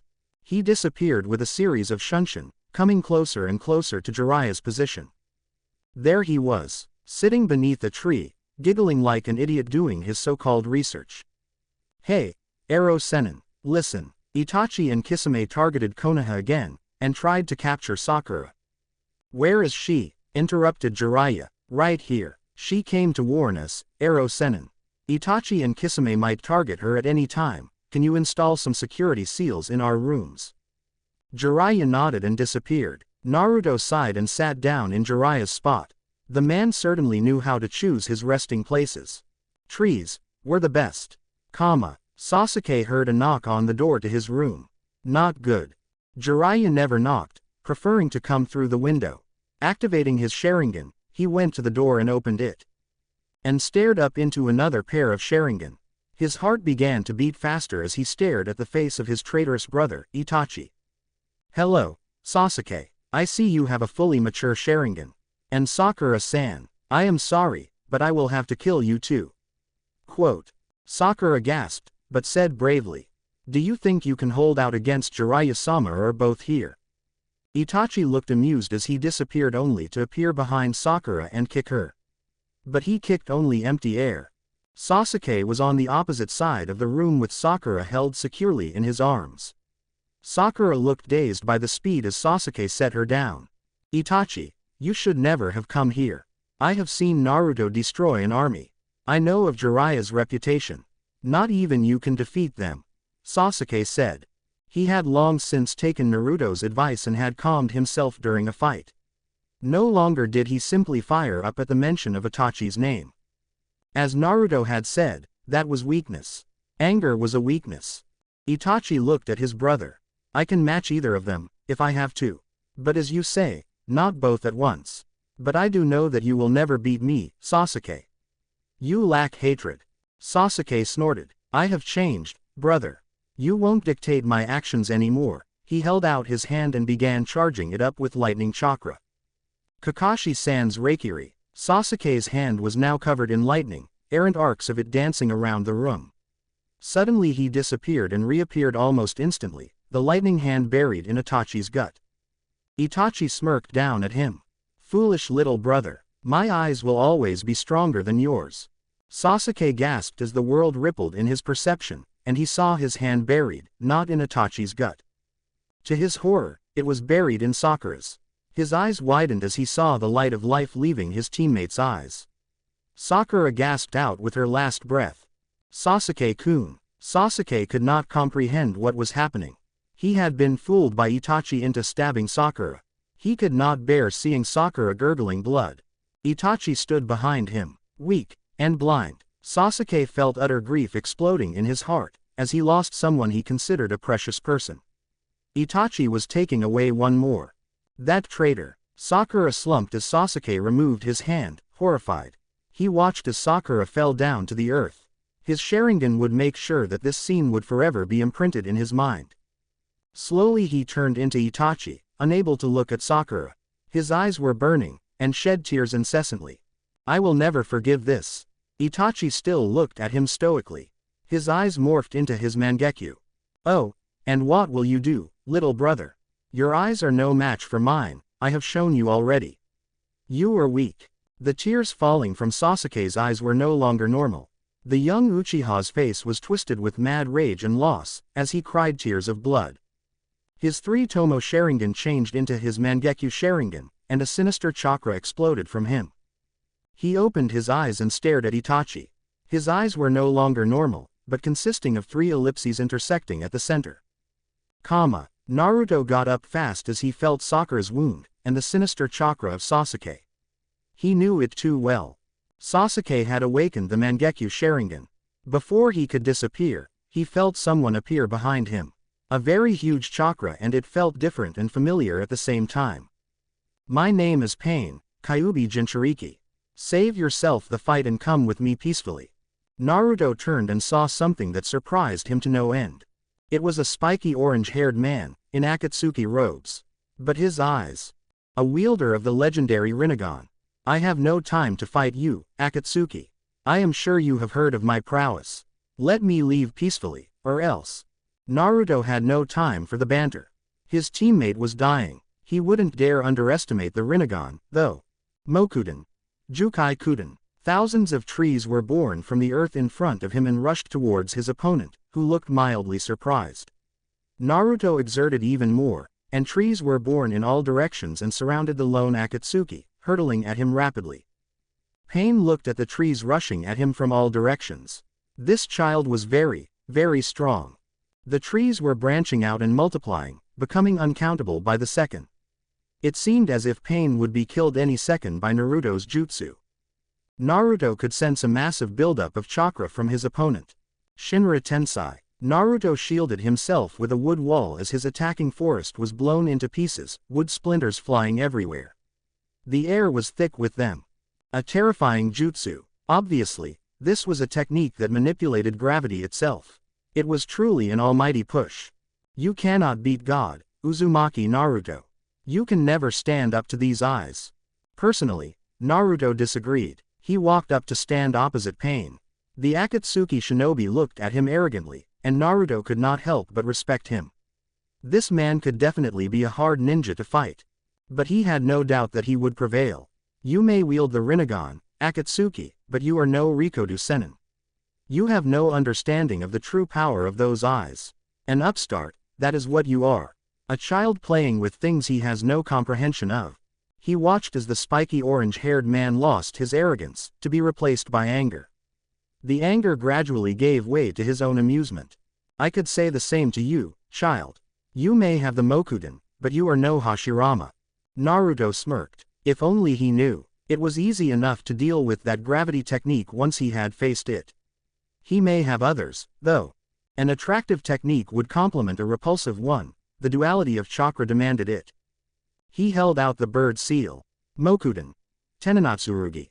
100 long pointed stakes of wood with sharp edges rushed towards Pain from all directions again, in a perfect circle. Pain's flung out his hands again. Shinra Tensei. The massive force exploded in all directions, ripping up the ground. Naruto smirked. He would find this one interesting. The hundreds of stakes rushing at Pain bent back, curling almost to the ground, but they did not break. Pain's eyes widened as he saw what was happening.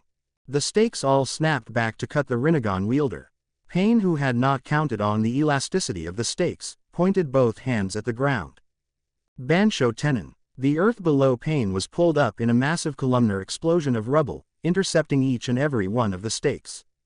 Pain walked out from the rubble he had used to defend himself. Too bad he had used his gravity manipulation to bind his defense together, thought Naruto. That was clever. You are strong, but I repeat. These eyes cannot be defeated. Naruto raised his hands in a ram's seal, looking around the ripped-up clearing. Their location was isolated enough for him to let loose a bit without endangering the town. Pain charged at him, engaging in a match of taijutsu. Naruto found that he was fighting an extremely resilient opponent. His powerful strikes were having little effect on the man. Naruto took a hard punch to his stomach, knocking the breath out of him. It seemed that the Rinnegan gave some gifts to its wielder. He could not lay a hand on Pain, no matter how unpredictable he made his strikes. Pain was somehow able to counter each and every one of his hits, and he was using gravity manipulation to counter his raw strength. Naruto shone silver for a moment, and slammed his hands down on the ground. A shockwave similar to the one he had sent at Orochimaru rushed towards Pain, blasting the ground beneath it to bits. Shinra Tensei. This time, the force that blasted outwards from Pain easily overcame his own shockwave and flung him back, painfully striking him hard, breaking bones. Naruto landed a few hundred paces away, falling hard. He could feel his ribs broken, his wrist damaged. If he had a normal body, he would have gone down instantly with multiple broken bones. If he had Hashirama's body fully developed, he could have shaken off that blast easily. But now, he took minor injuries. He concentrated healing chakra to the areas and they healed instantly. His eyes snapped up to Pain in utter resolve. He slammed his palms together and shouted his technique. 6 huge dragons of wood rose out of the earth, floating up in the air magnificently. Naruto stood up on one of them, directing his creations. Naruto flared his chakra, shining bright silver. The dragons began to shine silver as well as they flew in the sky, circling around Pain's location. Pain looked at the sky with wonder, seeing it filled with dragons that shone with the Kyuubi Jinchuriki's chakra. He flung out his hands, gathering his chakra for this technique. It would be big. Naruto pumped his chakra through his dragons, as the wood they were made of were so conducive to chakra that it was almost as if they were an extension of him. He could feel Pain gathering his chakra as well, presumably to unleash that huge gravitational push. The dragons floating high in the air opened their mouths, revealing a shining silver light within their mouths. Heavenly pillars of light, a technique he had not used for a long time. It was as stronger than even Bijudama if he wanted it to be, but he wanted to keep the terrain surrounding them relatively undamaged. He used Mokuden to conduct, amplify and shape his chakra into pure energy. The dragons dived from every direction towards Pain in a circle, causing the Akatsuki shinobi to gather even more chakra. The air was saturated with the sheer amount of power they were exuding. Mokuden. Hikari no Tennohashira. Intoned Naruto. 6 huge columns of burning silver light descended from the mouths of the diving dragons, flashing towards Pain in a heartbeat. The air was impossibly bright, filled with Naruto's technique. Shinra Tensai. Another explosion rippled out of Pain, this one larger than ever. The columns of light were not dispelled, only deflected. The 6 columns of light collided with the ground chaotically, thrown out of course by Pain's jutsu. The combined explosion, also joined by Pain's gravity manipulation, caused a huge explosion, multiple shockwaves emanating from it. Naruto's sight went white as he shielded himself with a wooden sphere, and let the other 5 dragons dissipate. This fight could not continue at such a level. The village would be destroyed. Already he could feel the massive shockwaves generated buffet the village, but thankfully only at the edge. He watched from high up in the air, standing upon his dragon, high enough in the air to escape that explosion. He could still feel Pain's chakra down there. The cloud of dust parted slowly to reveal the ground. A crater that spread to at least a kilometer, and went around half a kilometer deep. He could sense the alarm of the villagers, they were frantic. The crater had not encompassed the village, thank Kami. But he assumed that the shockwaves had caused a momentary storm in there. His dragon dived, landing upon the ground. He jumped down to confront Pain, his wood dragon following faithfully behind him. Do you really want to attract so much attention to yourself, Pain? Destroying this village in our fight would cause the villages to focus upon Akatsuki. Do you want that? Pain looked at him impassively. That is of no import. I want you captured, and I will take out anything in my way to see that happen. Perhaps you should stop fighting. Naruto stared back calmly as well sure that Pain knew his answer. The two faced each other inside the crater they had created. The ground started rumbling, the rubble breaking into even finer pieces everywhere as they readied themselves for another bout of combat. The air behind Pain suddenly distorted spirally, causing a man in Akatsuki robes and an orange mask to materialize. Toby is here. Toby is a good boy. He will take Leader Sama back to the hideout. The man yelled out in a childish voice. Naruto stared at him. Pain was looking at him with annoyance on his face. But Naruto could sense the Mangekyo Sharingan in the weird orange-masked man, and a very strong chakra. Traces of his own chakra. He was irritated. Why did everyone have his chakra these days? Toby, I need to finish this. Stay out of it. But Toby shouted his denial childishly, and gripped Pain's shoulder causing them both to disappear in a swirling vortex of space-time. Naruto sighed. That was one fight he did not want to do in a populated area. He had no intention of becoming responsible for mass slaughter due to collateral damage of all things. Sasuke and Sakura seemed safe. Jiraiya's chakra had also stopped fluctuating, indicating that his fight was over as well. He could sense the pervert moving towards his teammates. He could sense a chakra he had recognized before. Was it him who had assaulted Sasuke? No matter, he would find out the truth today. We have to stop meeting like this, Itachi. Sure enough, the Uchiha appeared in front of him, Mangekyo Sharingan blazing. Tsukuyomi. Naruto suddenly found himself in an empty world where clouds raced against a blood-red sky. Itachi appeared in front of him. Naruto tested the nature of the genjutsu by sending out momentary pulses of his own chakra. Strong. Very strong, indeed. To actually put someone who was a sensor type, a Jinchuriki, and him in a genjutsu of this strength was exceptional. He gathered his chakra and sent it out in a huge blast. His eyes widened when the world did not even waver. Something stronger was needed. I need to talk to you, Naruto-kun. I cannot do so if you keep irritating me with those blasts of chakra. Naruto studied Itachi. You know this cannot hold me. I do. But I wish to talk to you, and this is the safest way. I control space and time in this perception. What did you do with Sasuke? The world shifted into his hotel room, where he saw Sasuke facing down Itachi, Mangekyo blazing. I will never forgive this, Itachi.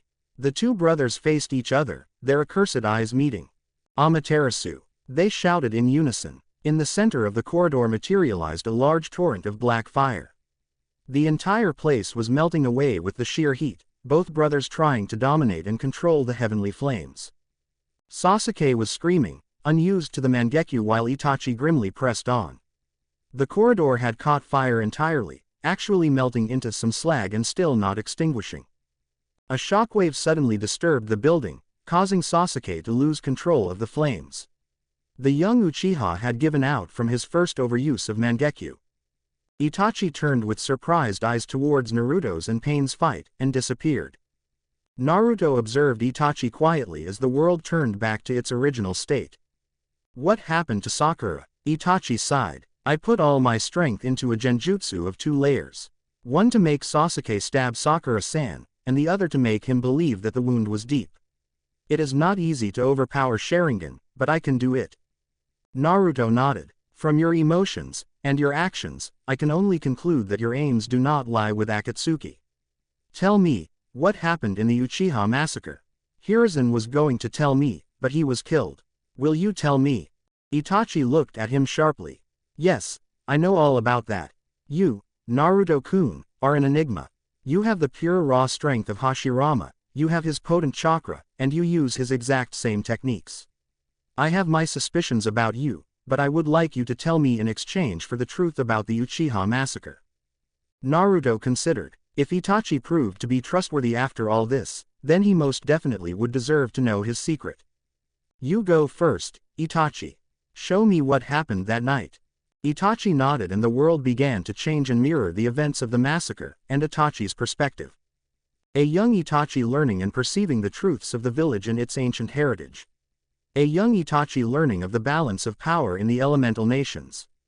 A slightly older Itachi becoming Anbu, after making Chunin and Junin at unprecedented ages. Playing with an adorable little Sasuke. The Uchiha clan and the council recruiting him to spy on each other. Itachi's miserable life as a double agent. The Uchiha clan planning a coup and making Itachi a central part of it. Itachi informing the council, who decided the elimination of the entire clan was wise. Itachi taking the job on, to spare chaos in the village. Him making contact with the man who claimed to be Uchiha Madara. The two of them slaughtering the clan.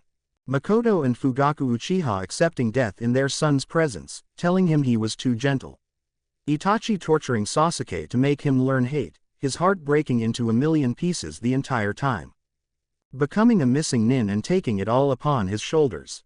Joining Akatsuki and protecting Konoha always from the shadows. The visions slowly faded away, leaving Naruto to face Itachi within the original genjutsu. Naruto looked at Itachi with absolute admiration and respect, mixed with sadness. What a man! What greatness and nobility! He bowed deeply to Itachi. You are great, Itachi. So great that even my sacrifices dwarf in comparison to yours. You deserve to know my secret. Listen carefully, and know your answer. Use that Mangekyo of yours to stare at my mind's reflection. Naruto used the connection Itachi had allowed between them to show him the truth of his own identity and watched as Itachi's face began to transform from stoic to true wonder and joy. He ended the visions at the point when Hiruzen was convinced beyond belief that he was Hashirama. A smile lit up Itachi's face, his eyes burning with happiness and amazement. Amazing, to have you back as Uzumaki Naruto, Hashirama-sama. With you protecting the village. Don't get too comfortable, Itachi. I may be strong, and I will surpass even my old strength. Itachi could not help but gasp at this. But there is more to the Akatsuki than just what has been revealed. The one who called himself Uchiha Madara in your past was an imposter. Itachi's face grew even more surprised, but Naruto continued urgently. I need to tell you what I think. I think that the imposter is involved with Akatsuki for a reason. Pain has the Rinnegan, as you well know. He has no mastery over those eyes, or the battle would have been much tougher. Do not let your guard down because I am back, Itachi. Konoha needs you now more than ever. Itachi nodded, still looking uncharacteristically happy. But my burdens are lessened, Hashirama-sama. With you watching over Sasuke, my plans for him are unnecessary. I will not turn him into the darkness anymore and orchestrate my own death. I can protect Konoha better if I am alive, now. Naruto nodded. I have no doubt that you have read the tablet in the Nakano shrine. Itachi nodded. That is how I got the secrets of the Mangekyo. Naruto continued. Then you know of the history between Senju and Uchiha. You must have an idea of the Rinnegan's power.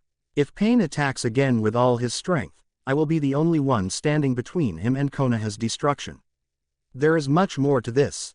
What do you mean when you say, Pain's full strength, Hashirama-sama?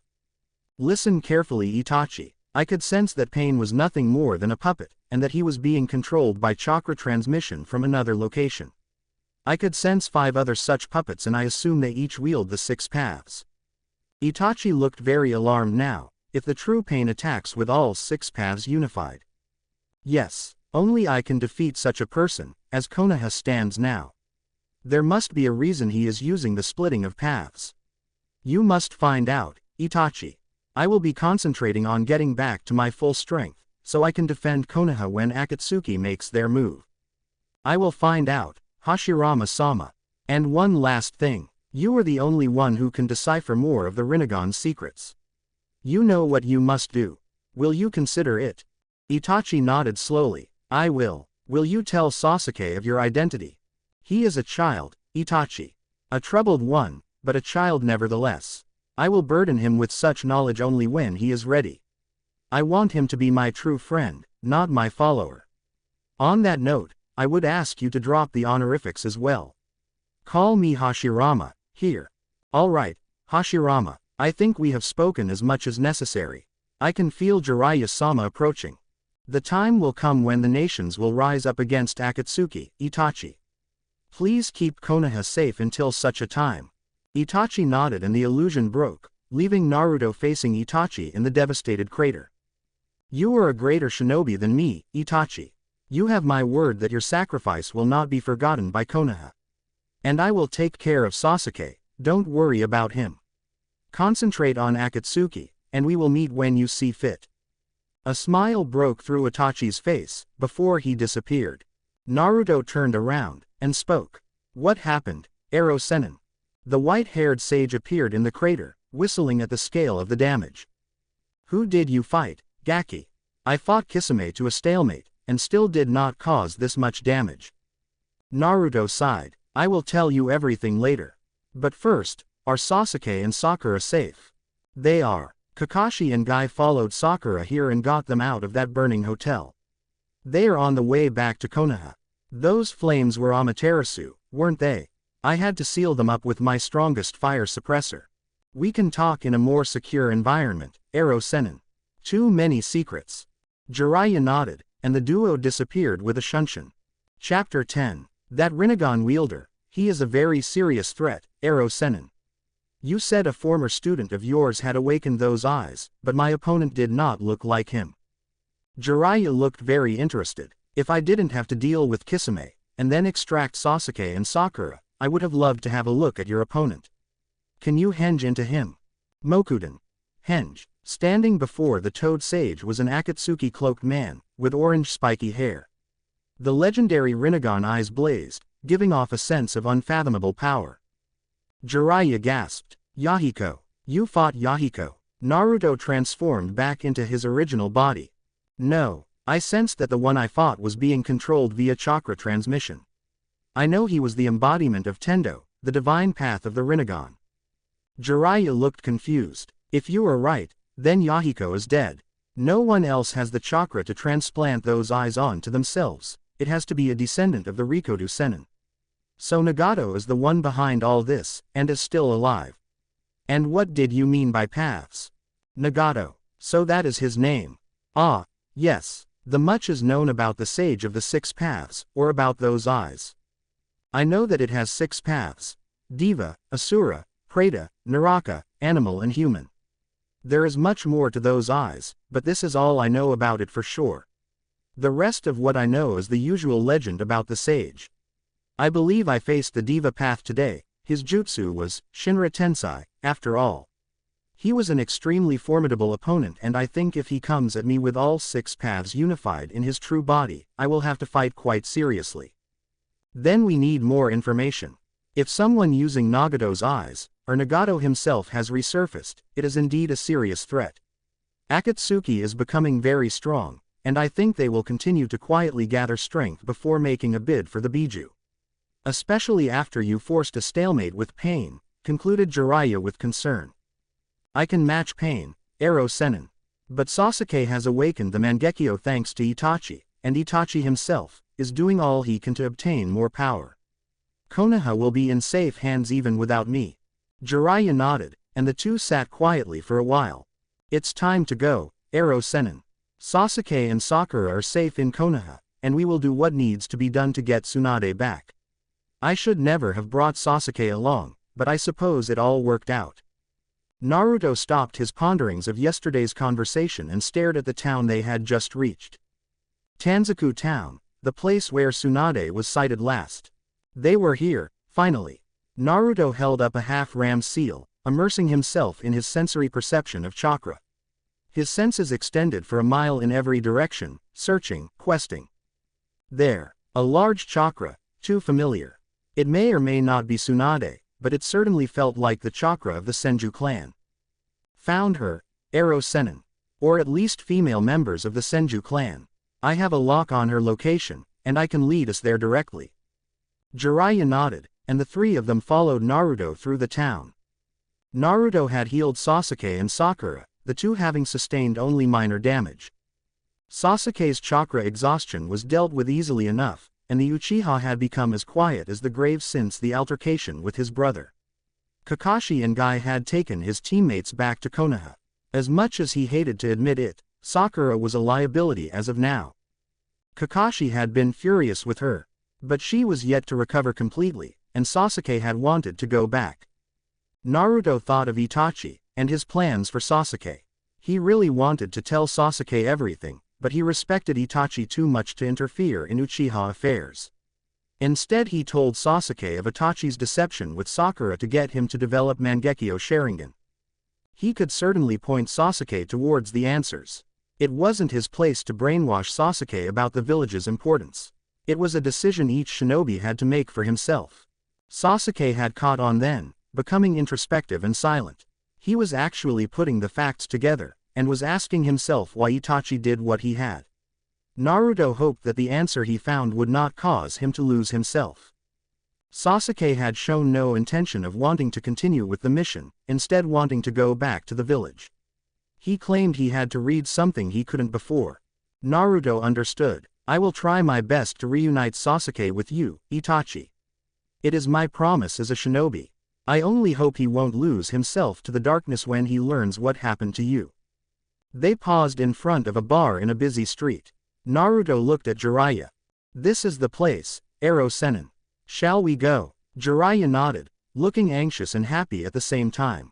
He pushed open the doors and Jiraiya followed, and he set course towards Tsunade's chakra. His sensing led him to an occupied table with a pig crawling upon it. He lifted his head and gazed upon his granddaughter, his grown-up granddaughter. When had the little girl become so beautiful? Her blonde hair was now long and in pigtails, just like when she was little. Her body was perfect, with rather large assets. Naruto took his mind and eyes off there. She was his granddaughter, for God's sake.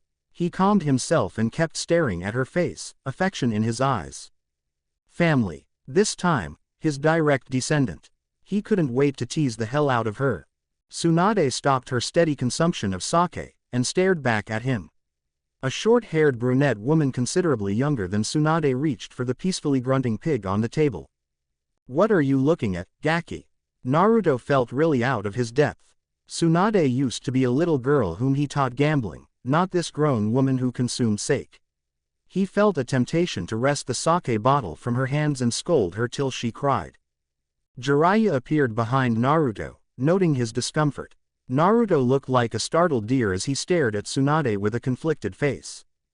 Jiraiya, shouted Tsunade, her attention off the kid. Hello, Tsunade, looking as beautiful as ever, said Jiraiya attempting to sound debonair. What are you doing here, pervert? It seems too much of a coincidence for two teammates to visit me at once. You mean Orochimaru? What did he say? Asked Jiraiya, drawing up a chair to sit opposite Tsunade. Naruto did the same, still trying to collect himself. Tsunade looked nonchalant. Nothing. Just stopped by to say hello. You know, we haven't seen each other in so long.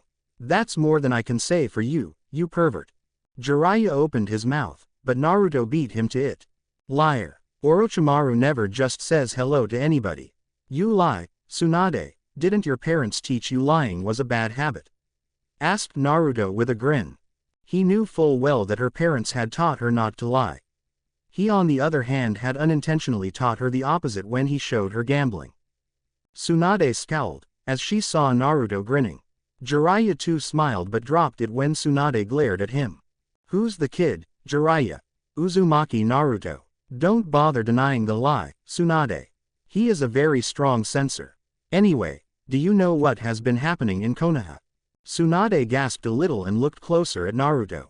No, I know only that Sarutobi-sensei is dead, and some rumors. You are the one they are calling the God of Shinobi, now. They say you have Mokuden of all things, and you destroyed Iwa's army with it. Rumors, they get overblown sometimes, huh? Anyway Gaki, how dare you call me, a Sannin, a liar? Well, you did lie. Thus, you are a liar, said Naruto amusedly. Anyway, Jiraiya interrupted hurriedly, seeing Tsunade's temper rising. The village wants you back, Tsunade. It is time for you to return, you are being recalled officially. Tsunade stared at him, and laughed. I will never go back to that village after all I suffered there, Jiraiya. You know that. Is the village in need of my healing now? Has the medical wing grown so lax in my absence? Naruto snorted. What was wrong with her? She had allowed herself to become too jaded and presumptive. Look, Tsunade, Ero Sennin and I are not here for your healing. In fact, I can heal people as well as you can. No, we need you for something else. Jiraiya looked at her seriously. We need you to come back and become the Godime Hokage of Konoha, Tsunade. The village is in shambles and we need a strong hand to guide us. It cannot be me, for obvious reasons. So it must be you. You are chosen. Tsunade snarled to her companion, Shizune, I cannot believe this. Look at the gall of the pervert, asking me to become Hokage of that godforsaken village. The position of Hokage is trash. The previous Hokage led feudal lives, finally giving up their lives for a place that never appreciated their great sacrifices. I have no intention of leading such a village, never. Naruto flared a bit of his chakra in surprise, causing the table to crack up. It seemed nothing could get through to Tsunade. Not for the first time since he set eyes upon her, he wished she had remained a little girl. Is that really what you think, Tsunade? Is that what you believe about Konoha? Tsunade didn't even look at him. Nice trick, Gaki, but I have more chakra in my pigtails than you have now. So, enough with the flaring please. Jiraiya shook his head with resignation as Naruto's face hardened slightly. Then, care to make a bet? Fight. Just the two of us. You win, I pay of all your debts. Don't worry, I have the resources. I win, you come back to Konoha and become Hokage. Tsunade looked at Naruto as if he had lost his mind. Suicidal Gaki. Alright, I'll bite. Let's take this outside. Shizune and Jiraiya sighed, the latter giving Naruto a meaningful look. Naruto nodded. Time to see how much his granddaughter had improved. Jiraiya, Shizune and Taunton all stood to the side as Naruto faced Tsunade in the alley. Tsunade lifted up a finger. All I need to beat a kid like you is a single finger. Naruto smiled, thinking of the past. How odd to have his own words thrown back at him. Oja-san. Ka-san taught me how to kick. Prepare to lose, declared a 5-year-old Tsunade, facing her grandfather. Ha ha ha, Tsunade-chan, I am still stronger than you in taijutsu. I kick loads better than you. The only thing you can beat me in is gambling. Laughed Senju Hashirama. Tobirama looked at his brother and sighed. Only you could be beaten at gambling by a child, Hashirama. You were always horrible at it, but you taught your own granddaughter your bad gambling. And now you get beaten by her. Honestly. Hashirama looked indignant. Hey, I beat you last time. Right, after you sent a wood clone to ask Mito for advice. That was hardly fair. Hashirama looked sheepish. Well, Oja-san, let's fight. yelled an obviously irritated little Tsunade. Hashirama looked at his granddaughter, and lifted up a finger. "What are you doing?" asked Tsunade cutely, tilting her head to the side. "All I need to beat you is a single finger, Tsunade-chan." "I'll keep it fair, then," said Naruto and lifted up his own finger. Tsunade smirked. "Your funeral." Tsunade appeared in front of him, and thrust the finger towards his chest fast, but Naruto blocked it. The pressure of the collision created a small shockwave. Naruto grimaced. She was very strong. Stronger than him, physically. He jumped backwards, his broken finger glowing green with healing chakra. As his bones mended, Naruto reflected.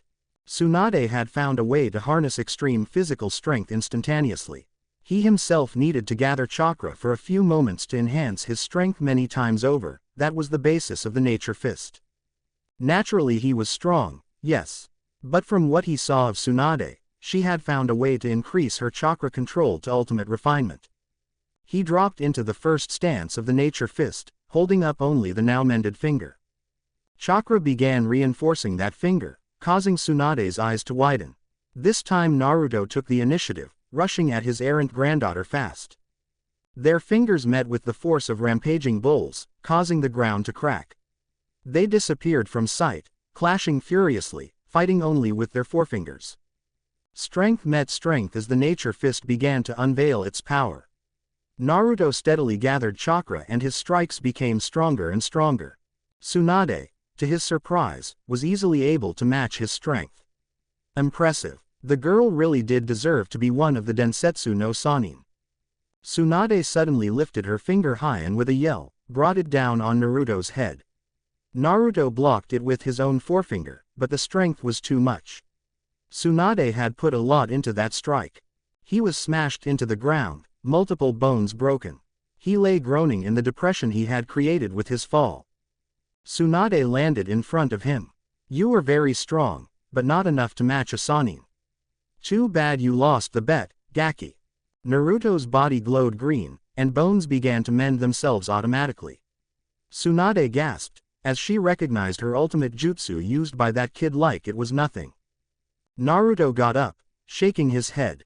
If he unleashed too much chakra, he would alert the wrong people. The situation called for a more elegant solution. "I must not unleash my chakra too much, but I will end this fast." Naruto closed his eyes, his shoulder-length blonde hair rippling in the wind. A silver sheen emanated from his body, as he filtered his chakra to a higher purity. "Nature chakra, so pure," he whispered. The air around Naruto began to feel heavy. Naruto opened his eyes, staring at Tsunade. "Only other sages can sense this chakra. Let us see how you do when I use my chakra at this purity, Tsunade." He appeared in front of Tsunade and flicked her with his finger. Tsunade caught the flick with her own finger, but was sent crashing into the ground, creating an even deeper crater. Dust rose from the site, shrouding Tsunade and Naruto. "Tsunade-sama," cried Shizune, running to Tsunade. Naruto stared down at Tsunade, who had markings appear on her forehead. He should not have damaged her this much. He supposed Tsunade would have met his chakra with her own if only she could have sensed it. She was unprepared for his enhanced strike. That chakra he had used was special. "Yin seal, release," came her weak voice. He could feel Tsunade's injuries healing up, and her chakra dropped down slightly. Naruto felt proud of his granddaughter. She had come far. "Doden. Chikyu no Ieyasu," said Naruto, his palms upon the earth. The damage wrought by their fight was erased, and the ground went back to a somewhat normal state. Tsunade stared at him with wide eyes. He could feel clearly her churning surprise. "You fight like a senju, Gaki. That taijutsu of yours reminds me of." Tsunade trailed off, scrutinizing Naruto with a critical eye. "To be fair, this was a draw. You healed yourself after I knocked you down and I did the same. So the bet is still not resolved. We need to find a new contest," she finished. Naruto thought fast. By Tsunade's reputation, it was obvious what contest she would choose. He nodded. Time to see if his luck had changed. "Let's gamble, Thank you for coming, Kushina," said Mito. She had appropriated a compound for the Uzumaki clan. "No matter, Mito-sama. Setting up the Uzumaki clan again formally is a lot of work. In fact, I am glad you called me. Forget the formalities, Kushina. We are family after all. I called you here to run an idea by you. My husband and I are the only husband and wife of true Uzumaki blood, as of now. Unless. Kushina looked sad. Don't mention it, Mito-san. I am always faithful to my husband the same way you are always faithful to yours. Mito looked solemn. No, Kushina, I would never use you to breed our clan. Uzumaki have higher ideals than that. I was about to say that we need to look for other Uzumaki in the countries. We were scattered by the war, and are now scarce. The remaining Uzumaki must stay together if our clan is to be born again from the ashes. Who would we send to do this task? I am going myself. It is within my rights as clan head. I am sure my husband will accompany me. Will you? Of course I will. The council would never accept this, though. Depriving Konoha of Naruto for an extended period of time would never sit well with them, said Kushina. My husband has revealed his Mokuden, but he still is yet to regain his old strength. I have influence enough to make them let go of him. They know I was Hashirama's wife, and that I am the only one alive who knows anything about Mokuden except him. You are also a force to be reckoned with. 3 years of absence for training should suit our purposes well enough, don't you think? Kushina smiled. This would be an excellent opportunity to rebuild their family. And an opportunity to get to know her son better. I agree. The council of Iwa stood up, greeting their Tsuchikage. Onoki floated to his chair, and signaled them to sit. He looked around at them, anger slowly blooming across his diminutive face. You know why we are here. Konoha defeated us yet again. We never stood a chance against that boy. The council is gathered to discuss our counter to Konoha's, god of shinobi. Few exist who can match his power, which by the way is still growing. We need allies. The council started muttering in low voices. The seriousness of the situation was not lost on them, obviously. An elderly shinobi stood up. Suna is an option. They too were beaten back by Konoha, and their Jinchuriki was captured. Surely they will consider an alliance with us. Too bad we can't just invade them, muttered a Junin. Onoki shot a sharp look at him, making him quail. No more invasions for a long while. We need to recover first. Anyway, Kiri is strongly tending towards an alliance with Konoha, and Kumo already signed an agreement with them. I am afraid Suna is our only option, weak though they are. There were muttered agreements all around the council of the Tsuchikage. The air to the side of the table spiraled into a single point, spitting out 2 red-cloaked men. One had an orange mask and the other was a handsome blonde with golden hair. Hello, old man. Toby, you moron, would you stop tugging on my sleeve? Deidara, how dare you come here? I have no agreements with Akatsuki as of now. Leave before I turn you to dust, ordered Onoki, looking irritated. Humph, as if. My art is higher than yours. Enough, Toby, screamed Deidara. Toby hid himself behind a pillar, yelling apologies to his senpai. Deidara turned back to Onoki. I am here to tell you not to interfere with Suna, old man. We predicted your intentions, and I was sent here to make you an offer. The council was staring at their nuke nin with outrage and fear, but were calmed by Onoki. The Tsuchikage faced Deidara. Get on with it, boy. My back isn't getting any better. Deidara grinned. Yeah, you continue hiring our organization, and we can guarantee you Suna's support besides our own. Onoki looked disbelieving. Really, Deidara, just for so much money, you will guarantee a nation's support along with the power of 9S class ninja? Not really. You see, we have another condition. We need you to grant us haven in Iowa. If we need, the choice is yours, old man. The council was shocked by this demand, but Onoki was considering. Kumo and Kiri would not deal with a humiliated nation. Suna was the only choice, and Akatsuki's strength was unquestionable. Here came Deidara, promising him the aid of Suna and Akatsuki. He could save his men by avoiding a takeover of Suna. He doubted that Suna would be amenable to an alliance. That boy Naruto could defeat him in an all-out fight if it came down to it, and Konoha had the strength of individuals. He would put Iowa above anything, even his own morals. That is what Musama had taught him. That was the Nidaim's legacy. He made his decision. Naruto was grinning happily, as he walked alongside Jiraiya. He had actually won at gambling, hands down. His luck had improved. He couldn't wait until he told Mito. True, he had beaten Tsunade, whose luck at gambling was as bad as his own, but still it was a start. "I won at gambling, I actually won," shouted Naruto, too happy to keep a low voice. Jiraiya too looked happy. "Good thing too, you got Tsunade to agree. She was always notorious for failing to follow through with payment when she lost, though. We need to keep an eye on her. She might still be considering Orochimaru's offer, you know," said Jiraiya pensively. Naruto looked angered now. "Let him come. I will end him. I know you want him to pay for Sensei's death, I do too. But he is too strong to take down without a large-scale battle, and we don't want any more attention drawn to ourselves. Wasn't that battle with Akatsuki enough?" Naruto calmed down at that. Nevertheless, no grandchild of his would ever be in league with Orochimaru. He admired the Snake Sanin's skill and resilience, but hated everything else about him. "I will still try to kill Orochimaru if I set eyes on him again. He is too dangerous. No way will I let Tsunade turn her back on Konoha." Jiraiya nodded. "I will speak to Tsunade about it. Anyway, how is your progress with the Rasengan?" "I finished stage 1, so saying." Naruto took out a water balloon and circulated chakra violently in it. The balloon burst in a shower of water.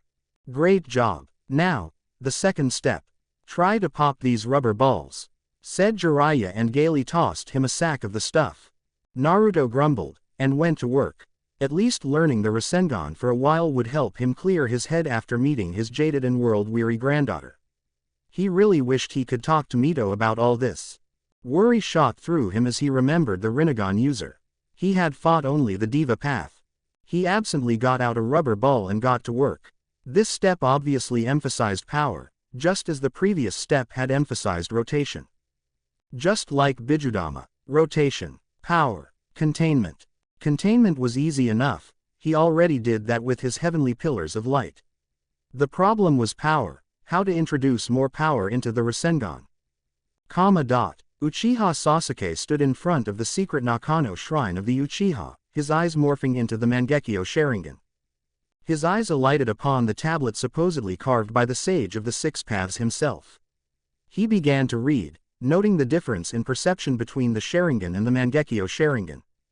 He could comprehend more of the tablet. Eagerly he read on. Somehow, the evolution of his eyes had led him to being able to read the tablet in more detail. Still he knew that the tablet contained much more information. As he read, his face changed from eagerness to disbelief to anger. "Damn you, Itachi, you had to give me these eyes. If only I knew what was going on with you. Sasuke-kun." Sasuke shook himself out of his daze, looking properly at the woman who had called him. He was at Naruto's apartment, and Kushina was doting over him as usual. Lucky Naruto. "I'm sorry, Kushina-san. I was just thinking about my eyes." He had told Kushina everything, from his Mangekyo to what light Naruto had shed on Itachi. He knew Naruto knew more than he let on, but one look at his teammate's face had told him that it was confidential. He had to find out for himself, it seemed. Kushina had been very worried when she learned that Naruto had been in another dangerous fight. He trusted Kushina for some reason. She was like his mother, unassuming and always ready to help. So he told her everything. If only I could tell him what happened with Itachi. Jiraiya, Naruto, Mito and I are the only ones who know, apart from the council and the Sandaime. My son has not told him for a reason, and I trust his judgment. I am so sorry, Sasuke, you will have to find out for yourself, thought Kushina. Sasuke-kun, I believe you will find the answers only if you speak with Itachi candidly. That will also give you closure. I know how much you are hurting from that incident, but you have me and Naruto now. Not to mention Mito-san. Sasuke did a double take as Mito was mentioned. The woman holding Naruto's hand back then was the new clan head of Uzumaki. He did not even know there was such a clan till now. But the beautiful woman called Mito had taken that mantle, and she seemed unnaturally close to Naruto. The council had introduced her to the public as a long-lost Uzumaki sealing mistress returned to Konoha again. The Chunin however seemed to look at her with respect and worship. Kushina-san too seemed really respectful with her. She seemed to be a really important person. His eyes registered her strength and confidence, and he realized that this was no ordinary kunoichi.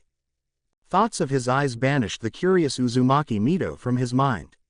Knowing what he knew from the Nakano Shrine, the Mangekyo Sharingan was a burden. He would not go blind. He would not. I won't die before restoring the Uchiha clan, Itachi. If I have to get the eternal eyes by killing you, then so be it. But I will find out the truth about you first. Naruto focused hard on his 66th rubber ball.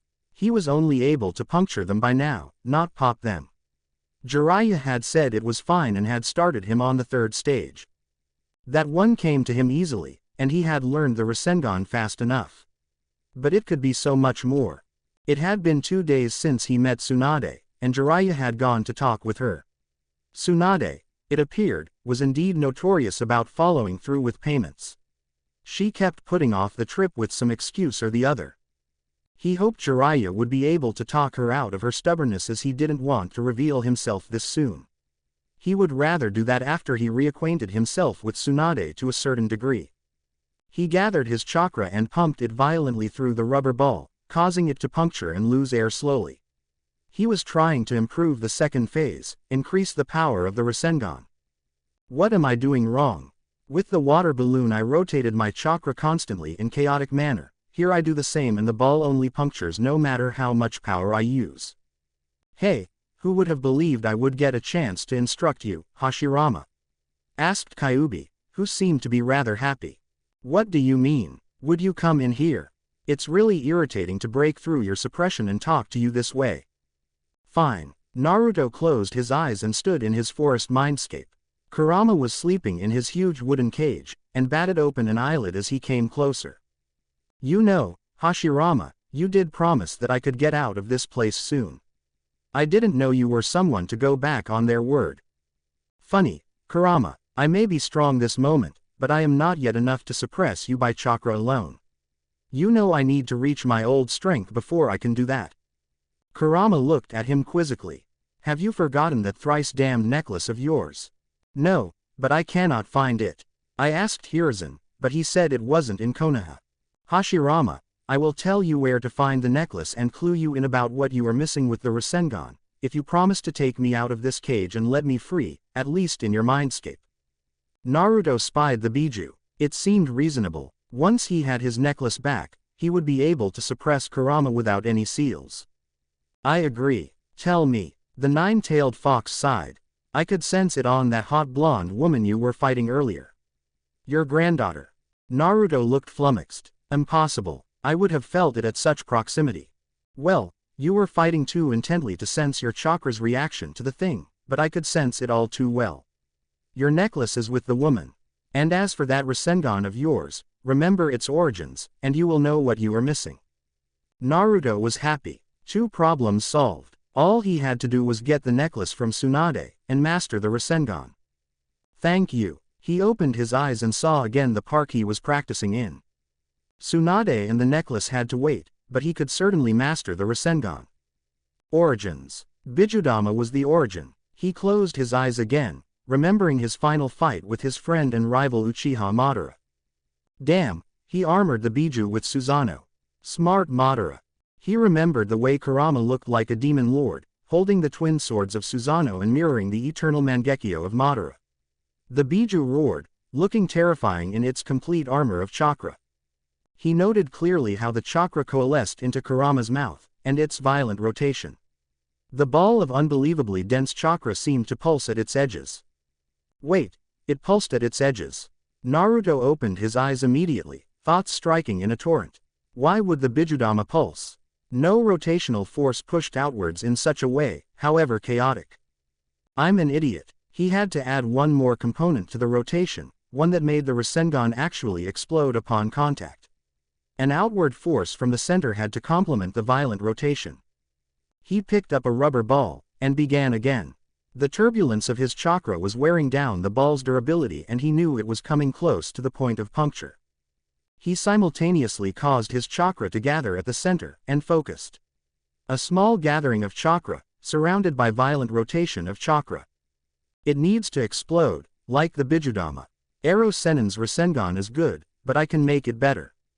He needed to generate explosive power within the ball, and it had to be done with little effort. He could simply force the explosion, but that would be inefficient. There had to be an answer. He cast aside the shuddering ball and laid down on the ground thinking. Improving the second step was difficult. Jiraiya-sama, came the concerned voice of Shizune when she saw the Sannin slumped across the table. It had been about 4 hours since he had disappeared with Tsunade for a drink. Tsunade had invited him for a drink to old times, and had apparently drugged him. Jiraiya got up with difficulty, his face showing his near-inert state. Shizune, Tsunade drugged me, I can use only a small portion of my chakra now. I am afraid she means to go to Orochimaru. We need to get her back. Let's go. What about Naruto-kun? Jiraiya slumped down again. Damn Tsunade, she was still as good as she was back then. He had given Naruto instructions about the second and third steps to the Rasengan some 4 hours ago, and come to convince Tsunade. It seemed Naruto would have to reveal himself sooner than expected. No need, Shizune. He will already have sensed my drop in chakra. He'll be here in a matter of seconds. True enough, Naruto appeared with a shunshin. The young Chunin seemed to look spent. His clothes were torn up, and he had a few cuts on his face which seemed to be healing fast. Ero Sennin, she drugged you, didn't she? I can sense her and Orochimaru, they are fighting. Let's go. I cannot, Naruto. My chakra. Naruto lifted up a hand with green chakra running through it. I can help you there. He laid the healing palm on Jiraiya's chest, and the man stood straighter. That is the best I can do on short notice. Purging drugs require attention to detail I don't have now. We need to rescue Tsunade. Besides, that drug will purge itself eventually. It's enough. Come on, Shizune. Shizune, who was staring wide-eyed at Naruto's casual display of advanced healing, nodded. The three disappeared. There is no need for me to sense Tsunade. Ero Sennin, this trail of destruction is enough to track her. It was true. As they went on they could see large craters, smashed walls and general rubble. Jiraiya nodded and looked at Naruto closely as they sped along the trail. Why are you so bruised? Naruto grimaced and held out his hand, forming a perfect Rasengan. You did it. Amazing. Not so much, considering it was you, wondered Jiraiya. Shizune looked stunned as the Rasengan winked out of existence. Naruto grimaced again. It was not the normal Rasengan, I got that easily enough. But I was trying to improve the second phase with my own theories and that got me in this state. I think it will take me a few years to make my hypothesis with the Rasengan a reality. Jiraiya snorted. Of course, not even Minato was able to improve the Rasengan. But if anyone can do it, it is you. I myself have tried for many years to add Sweden, but it seems impossible.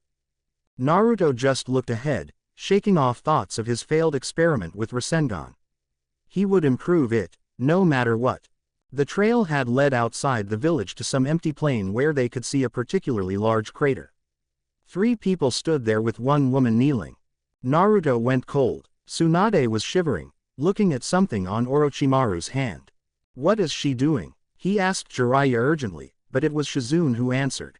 Tsunade-sama is afraid of blood. Naruto cursed. Of all possible fears for a shinobi. He glanced at Jiraiya and Shizune, who nodded. 3 chakras. 1 Orochimaru, 1 Kisame, and 1 who I think is Kabuto. Let's go. Naruto disappeared and caught Kisame's hand as it brought Samahata down on Tsunade.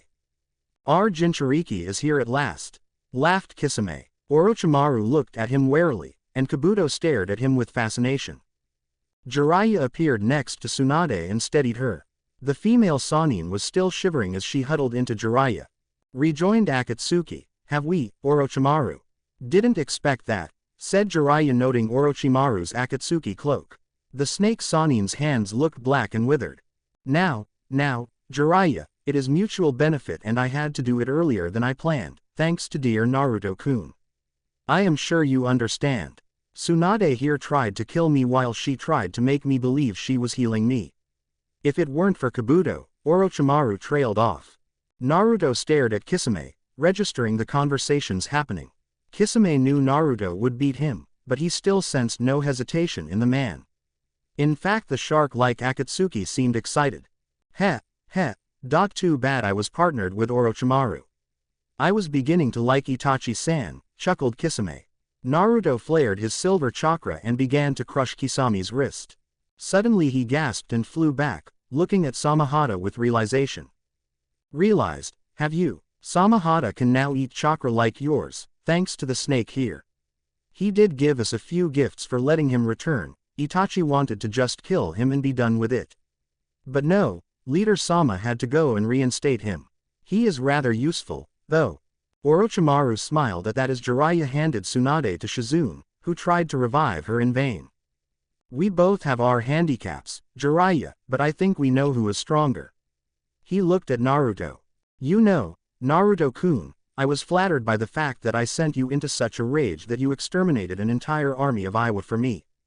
Thank you, that made my plans a lot easier, he smirked. Kabuto suddenly slammed his hands down on the ground. Kuchio's no jutsu. A large snake appeared and hurtled towards Jiraiya, who knew that he was in no condition to summon a worthwhile toad. Naruto, you take Kisame this time. Shizune, fight that stupid apprentice of Orochimaru. I can hold my own with the snake even with my current chakra. Leave Tsunade for now. Shizune shot off towards Kabuto, as Naruto and Jiraiya faced their respective opponents. Naruto shone silver and disappeared, attacking Kisame with his taijutsu.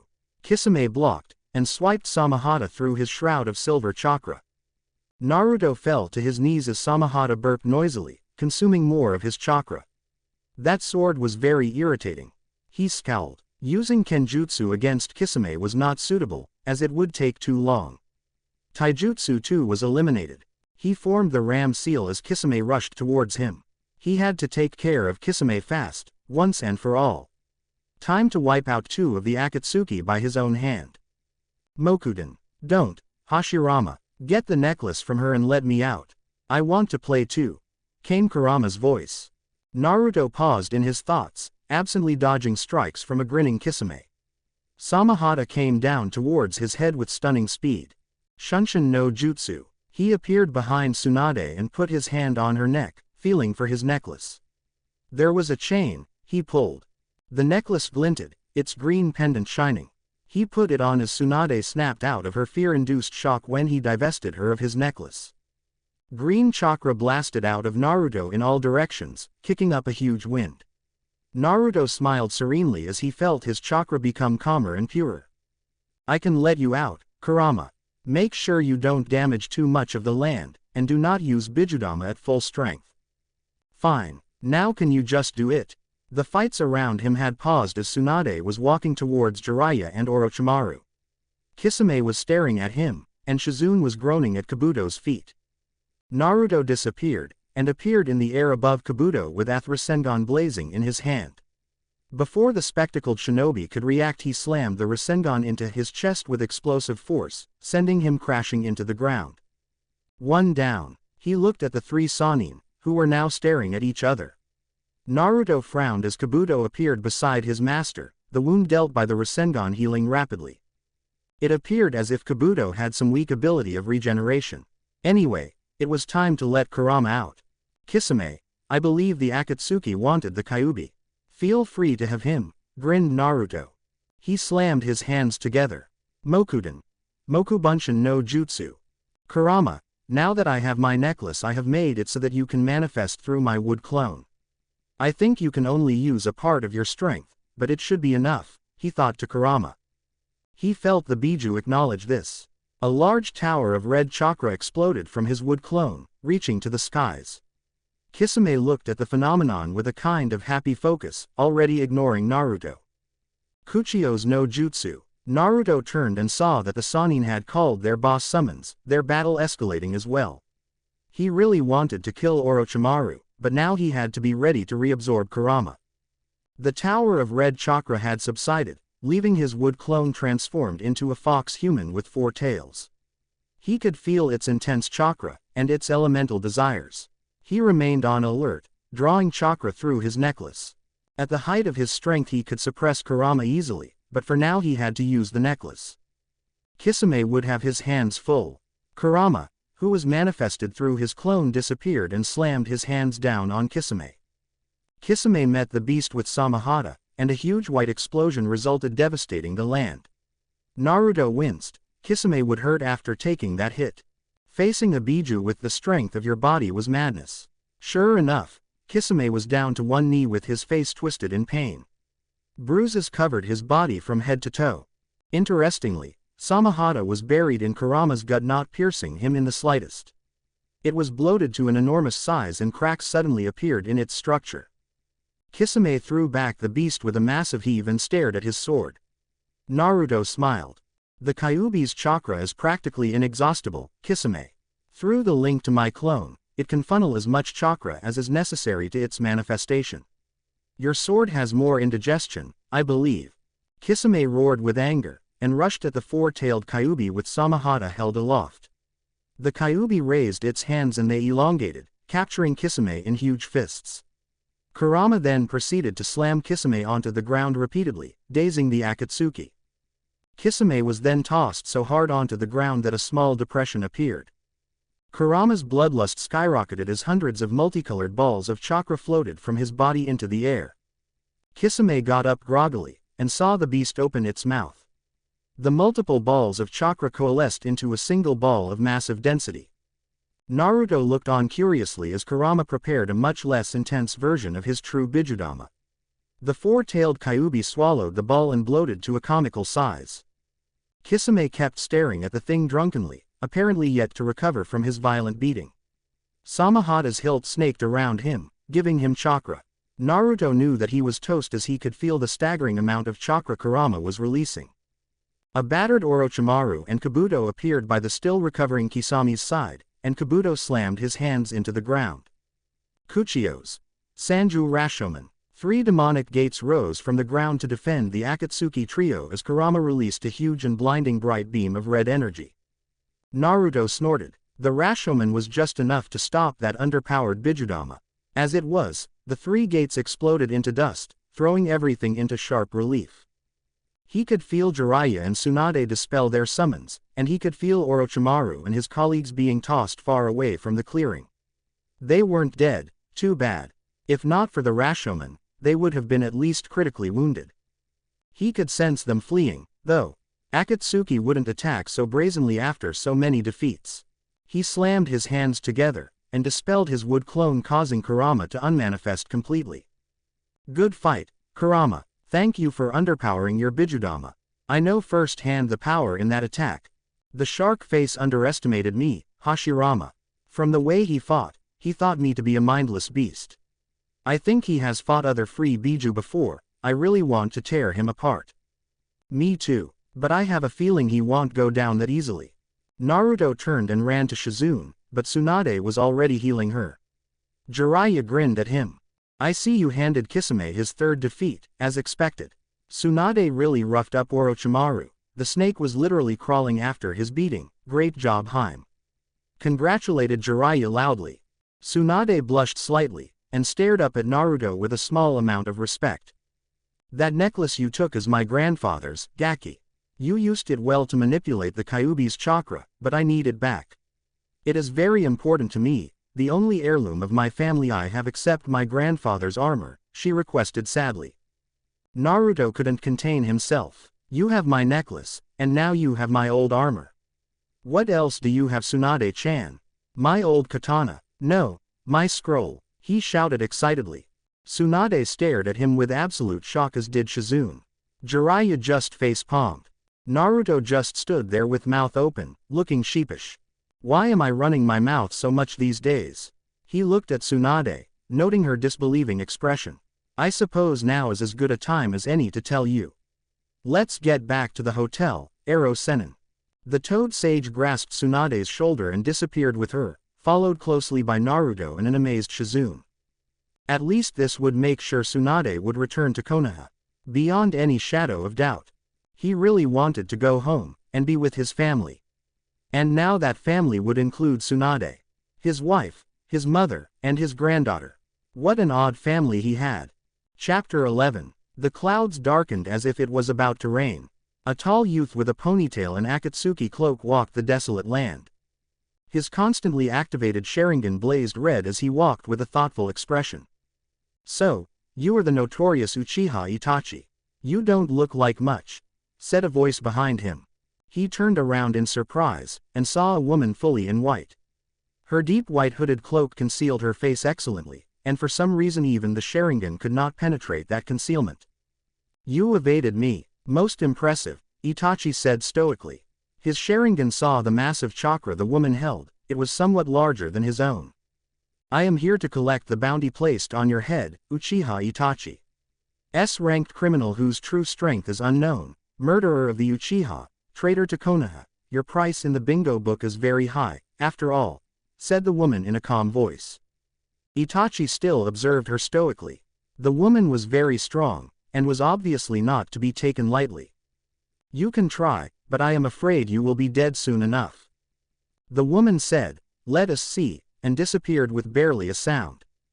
Itachi's mastery of the Sharingan allowed him to react in abundant time, and he easily caught the palm that was aimed at his chest. He pivoted and aimed a kick at her head which was neatly dodged. The woman then sped forward and threw at him a complex series of punches and kicks, the finesse and control amazing him. But he was not called the true heir of the Sharingan for nothing, and he met her attacks efficiently, extending the battle. Finally he caught her right-handed punch with his own, and slammed his elbow onto her face. At the same time, he could feel her kick connect to his side. The two of them separated and flew back several yards from each other. His opponent seemed to be considering him carefully. "You do not use genjutsu on me, I see. You are a master of genjutsu, are you not?" "I am. But you are a sensor ninja, and by the way your chakra flows I can see that your chakra is especially inert to genjutsu," answered Itachi. He formed the ox seal and intoned, "Kaden, Gokaku no Jutsu." A massive fireball shot from his mouth, roaring towards the hooded woman at a fast pace. It burned a huge furrow in the ground as it rushed onwards. "Sweden. Mizu no Mayu," said the woman forming the bird seal. Inexplicably, his onrushing ball of fire was covered by water and came rushing back to him. The water surrounding the fire was now boiling, making it even deadlier. Itachi's Sharingan widened as it analyzed the extremely skilled Sweden manipulation. He was not strong enough with Sweden to stop that attack, and did not have time for Kaden. Only one option, then. His eyes morphed into the Mangekyo Sharingan. Amaterasu. The heavenly black flames swallowed up the counterattack of the woman, and Itachi turned his baleful gaze upon her. The fires of Amaterasu materialized instantly in a large torrent in front of the woman and fell upon her. Itachi looked with surprised eyes as his unquenchable flames were absorbed neatly into the woman. "Fuka Hoin, the strongest fire suppressor there is," he said, impressed with her ingenuity. She slammed her palms together, and Itachi saw her chakra surging like a turbulent sea. A rippling gray cloak of chakra surrounded her lithe form. "Fuinjutsu. Hikari no Zatai Shamatsu," she proclaimed, and pure light began to gather around her, forming into hundreds of weapons. Absolute annihilation of the light. Light chakra manipulation and sealing techniques combined together. What power! I will have to use that technique. It is the only thing that can repel this, thought Itachi as his Mangekyo Sharingan shone a menacing red. The hundreds of weapons impacted Itachi in a multitude, and an extremely large explosion ensued. The ground began to tear up everywhere, and the air became hot with the energy released by the technique. The woman kept staring at the place where Itachi was attacked by her technique as the smoke cleared. Then she saw something impossible, or rather, something unexpected. A large skeleton of golden chakra towering to 50 feet encased the Uchiha, holding a burning sword of flames in one hand and a flaming red shield in the other. Itachi strode forward impassively as the woman gasped in surprise. "I am afraid it is the end of the line for you," said the Uchiha shortly, and the skeleton was now beginning to be covered by sinew of chakra, and the sinew was then coated by 2 layers of armor, the face of the huge warrior now obscured by the visor. Only the glowing eyes showed through. The woman stood stock still as she glanced at the weapons the towering warrior of chakra bore. So powerful at such a young age, just like Uchiha Madara, and, she said, causing Itachi to stop for a moment in his inexorable advance. "What did you say? To awaken such a strong Susanoo completely, to have it manifest the sword of Totsuka which can seal anything, and the Yata mirror which can repel all attacks, You are indeed the true heir of the Sharingan, Itachi. She praised in a wondering voice. Itachi narrowed his eyes and stared at her. This woman knew too much, and had to be eliminated. The sword of Totsuka swung down at her in a flaming arc, and she raised her hands like a hyuga would. Itachi watched closely as seals appeared on her fingertips. The woman seemed to brace herself, and then, she slapped the sword of Totsuka away. She then fell down to the ground on her knees, gasping. Itachi stared at her with absolute astonishment. You parried this sword, how is it possible? He whispered, but he observed her and saw that she had lost a large amount of chakra during that parry. It would evidently be a race of who could hold out longer. He cursed as every cell in his body began to hurt, leading him to cough blood to the ground. Susanoo was very expensive with just the Mangekyo. He had to finish this, fast. The sword of Totsuka swung at her rapidly, but the woman formed the seals every time and parried the sword. Each time she did, however, she fell to the earth briefly before she gathered herself again. She raised her hands to finally block the legendary sword, and Itachi saw her lose most of her chakra as his sword was deflected. She fell to her knees, exhausted completely. His Sharingan observed her chakra levels that were practically non-existent. His eyes were hurting, and his body was weak by this much use of Susanoo. He fell to the ground, coughing blood. He had to release the Susanoo if he were to live. He still had much to do, too much. So he released the technique and staggered forwards. The woman too staggered towards him and raised her hands in a sign of peace, weakly. Itachi stopped and stared wearily. His eyes were beginning to lose their sight, as his vision became blurry. You remind me of my son so much. He was just like you, sacrificing everything for our village. I see him in you. My husband was right about you. Itachi had a suspicion forming in his head as he took support on a tree trunk and stared as the panting woman removed her hood. A shock of long red hair fell out, revealing a pale and beautifully heart-shaped face. It was a face he recognized well. The beautiful face of Uzumaki Mito stared at him with motherly affection. Mito-san, he whispered with utter surprise. Hashirama was right about you, Itachi-kun. You are so much like our son. Shall we depart to a safe location? We need to talk. Itachi just nodded, and the two gathered their remaining strength with a great effort of will to disappear in a burst of speed. Naruto walked leisurely on the road to Konoha with Jiraiya, Shizune and Tsunade accompanying him. He grinned. Even this grown-up version of Tsunade idolized him, it seemed. He remembered her reaction as she learned his identity. I am Hashirama. The rumors you have heard about me defeating Iwa are true. So, you still have me and Mito left. The Senju clan is still strong with us alive. He finished his tale, recounting the astonishing events of the past months. Oja-san, how can this be? You died, and yet you are back by Minato's mistake. You reborn as Minato's son. What a trick of fate this is, murmured Tsunade in disbelief. She faced her beloved grandfather, who she thought she would meet only in the afterlife. She stared at him with tears flowing continuously down her cheeks. She had to believe it. She had no choice with his story and the facts pointing to it. Not to mention Jiraiya was seriously corroborating everything that had been said. The man who had practically raised her in her childhood, who had taught her many things that stayed with her all her life and made her who she was. The man who taught her the meaning of the most important things in life. I am back, Tsunade-chan. He said, and looked at her sadly. I know you were deeply hurt by Naoki's death, but that was no reason for you to forsake your comrades. You know of my history. I too lost two of my brothers at a very tender age. I do not mean to belittle your grief, but you must be thankful that you had significant amounts of good memories of Naoki before he passed. Clan and village are not meant to be forsaken for the sake of personal angst, Tsunade-chan. Tsunade could hardly believe it as she hung her head in shame. She couldn't look him in the eyes. She knew what he said to be true. Her grandfather truly had experienced much more loss than she had. Still, he had never even thought of drowning in his own sorrows as she had. Have you forgotten the love and faith of our Senju clan? Have you forgotten the will of fire my son and you his daughter inherited from me? Does the will not burn in you anymore? He asked disappointedly. Tsunade was deeply hurt by his disappointment. More than words could say. It had taken her grandfather to come back from the dead and drag her back to Konoha. She suddenly felt regret at her utter foolishness for forsaking the village in her pain. She looked into Naruto's forest green eyes that looked decades older than the rest of his body, and flinched. She saw Senju Hashirama's eyes looking at her with disappointment, sadness and even understanding. She threw herself into his arms, softly crying. Naruto stroked her hair tenderly, just like he had when she was a little girl. "I'm sorry, Oji-san, I'm so sorry. I was so angry when Dan and Naoki died, it was unbearable.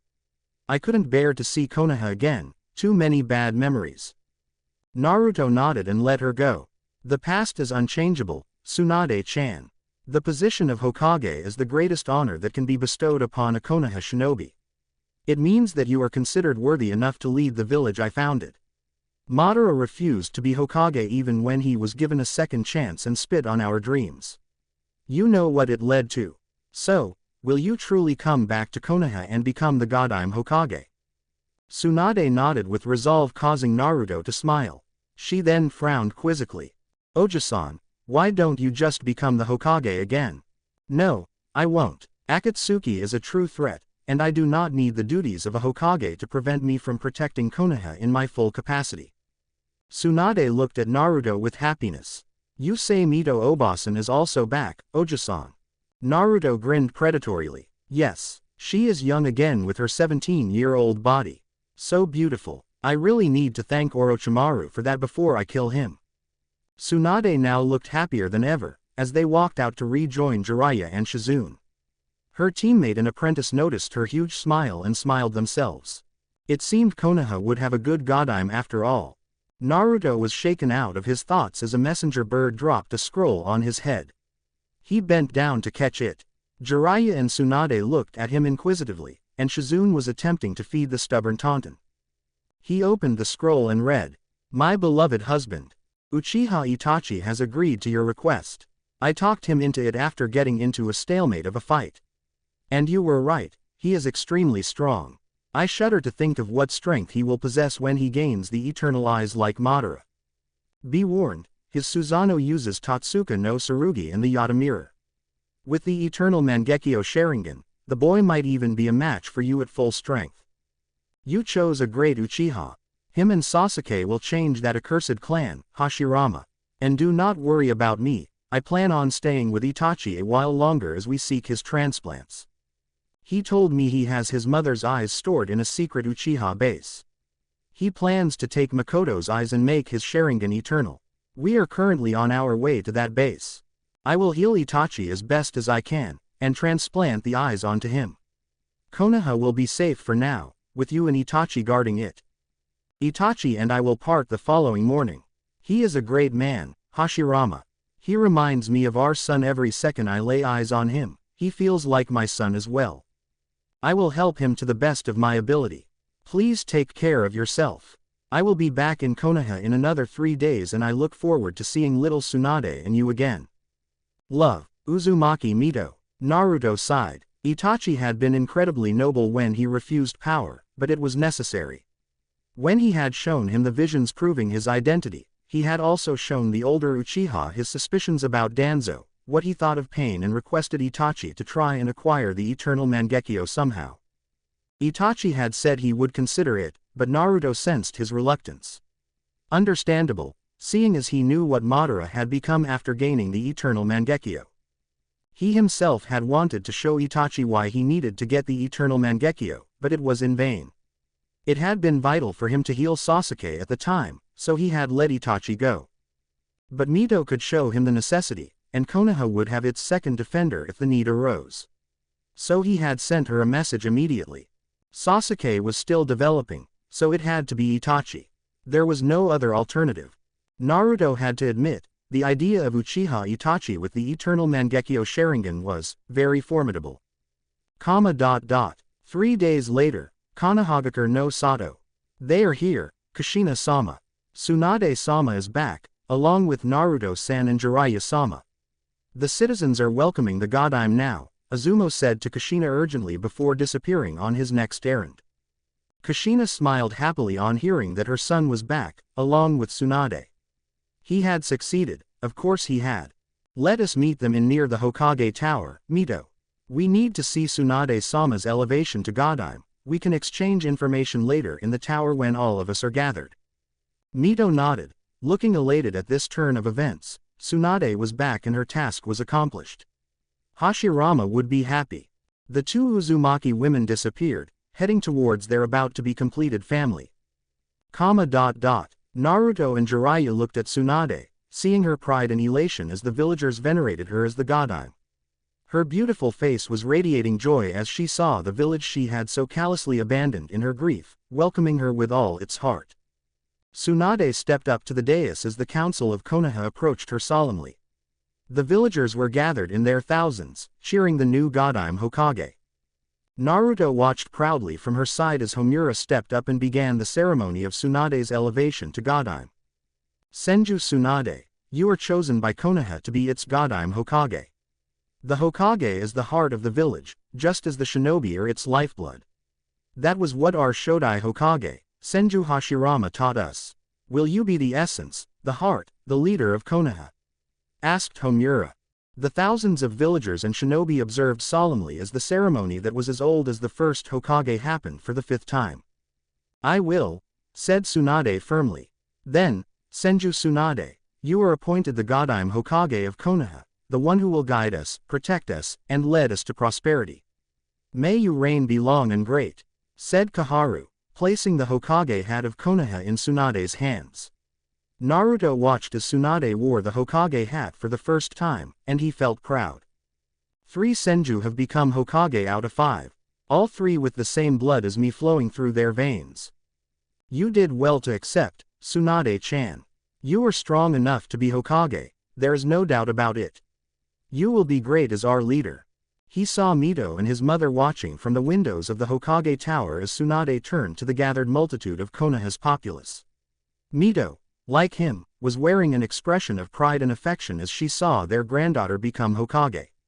His mother just waved at him happily, and he waved back. At the heart of our village, in the hearts of our shinobi, it is the Hokage who are the guiding light. The one whose strength protects Konoha and keeps it prosperous, said Tsunade as she stared around at the gathered thousands. Sarutobi-sensei was one of our greatest shinobi, giving up everything for the sake of the village. Many other shinobi of our village have immersed themselves in darkness only to protect the light we live in. We have been invaded by Suna and Oto, and we were defended by our great shinobi. We beat back the invaders, and erased Iwa's strongest army. Sensei defeated Orochimaru utterly before he died, ridding us of another major threat. The crowd looked proud and reverent as they stared at Naruto, and remembered their great Sandaime at the same time. Many more threats loom over our village, and we must grow stronger as a village. I will not allow our village that was founded by the likes of my grandfather Senju Hashirama and the Uchiha Patriarch Madara, to be overrun by our enemies. The clans of our great village will work together with our shinobi, and we will realize the great dream of peace Hashirama dreamt for us. This I swear as the Godime Hokage. The crowd cheered madly, and the shinobi flared their chakra in response. Naruto could feel the change in the village as Tsunade assumed the mantle he himself had worn for so many years. You would be so proud of your daughter, my son. Just as your mother, and I will always be proud of you. Hokage Tower, Konoha, Kakashi, Mito, Kushina, Jiraiya, Tsunade and Naruto had assembled in the Hokage's private offices after Tsunade's ceremony. The seal of privacy had been activated, giving them absolute concealment. Glad to see you have come to your senses, Tsunade. You were always a stubborn one. Mito commented, examining Tsunade with a discerning eye. Tsunade blushed faintly and nodded. Then her eyes firmed and she looked at the gathered ninja seriously. Much has changed in Konoha, and the balance of power is shifting very fast in the nations. The next few years will be extremely vital to the growth of shinobi as a whole. Grandfather has told me all about Akatsuki, and they are the pressing issue here. We must respond fast to their threat. Jiraiya, what is the status of that group? Jiraiya gathered his thoughts for a moment. Suna is responding erratically to our messages, and Iwa is currently closed to us in all channels. AIM is becoming increasingly hostile as well.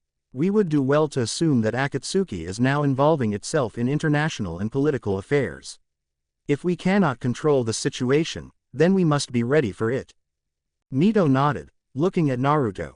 Hashirama, Itachi now possesses the eternal Mangekyo as you had wished for him to. He burnt off his blinding cloth with Amaterasu easily. He will be an extremely formidable ally to our village. Tsunade shivered slightly when Mito herself addressed Naruto as Hashirama. She steepled her fingers behind her desk, considering the problem that the Akatsuki posed. The Akatsuki have extremely powerful ninja under them. You could probably wipe them all out easily, couldn't you, Oji-san? She asked Naruto hopefully. I could deal with the lesser Akatsuki easily enough, but the higher members, especially Pain, are very powerful shinobi. I refuse to underestimate the sage's eyes, and I can face all 9 at once, but only after I have my full power back. I need to get to that fast. Which is why you insisted on Itachi getting the eternal eyes. To ensure Konoha's protection when you were gone. Kakashi asked. Hashirama never takes chances with the village, Kakashi-kun. He may be the strongest ninja since the Six-Path Sage, but Konoha was not built with arrogance, nor preserved by it. It is prudence and planning that has made our village stand proud for this long, lectured Mito. Jiraiya looked to Tsunade. We should solidify our alliances fast. Suna and I were in a state of hostility against our village, and Akatsuki still roams the land free. We need a counter for them, our own organization within the village. Something to respond to Akatsuki should they make another move. Kushina, who had quietly observed the proceedings, spoke up as the group considered the idea carefully. Such a group would have to consist of our most powerful shinobi, except Hokage-sama. Until my son finishes his training, the group must be on standby against any Akatsuki threat. Naruto walked to the center of the room with Mito at his side. The legendary couple examined the new generation of Konoha's shinobi. Naruto turned to Tsunade. Tsunade, who would you have in that group? Tsunade replied immediately. Not you, Oji-san. You will leave to train. Konoha will be unassailable with the full strength of Senju Hashirama on its side. That automatically eliminates Mito Obasan and Kushina as they will be going with you. Naruto nodded, as did Mito and Kushina. Jiraiya said. Kakashi, Guy and me will join the group. My intelligence network is now autonomous enough for me to complete other missions. Perhaps we should include Kumo and Kiri in this venture. Tsunade's face lit up. Excellent idea, Jiraiya. The organization of this team will be our highest priority. 3 from Kumo, 3 from Kiri and 3 from Konoha will form the response team to the Akatsuki.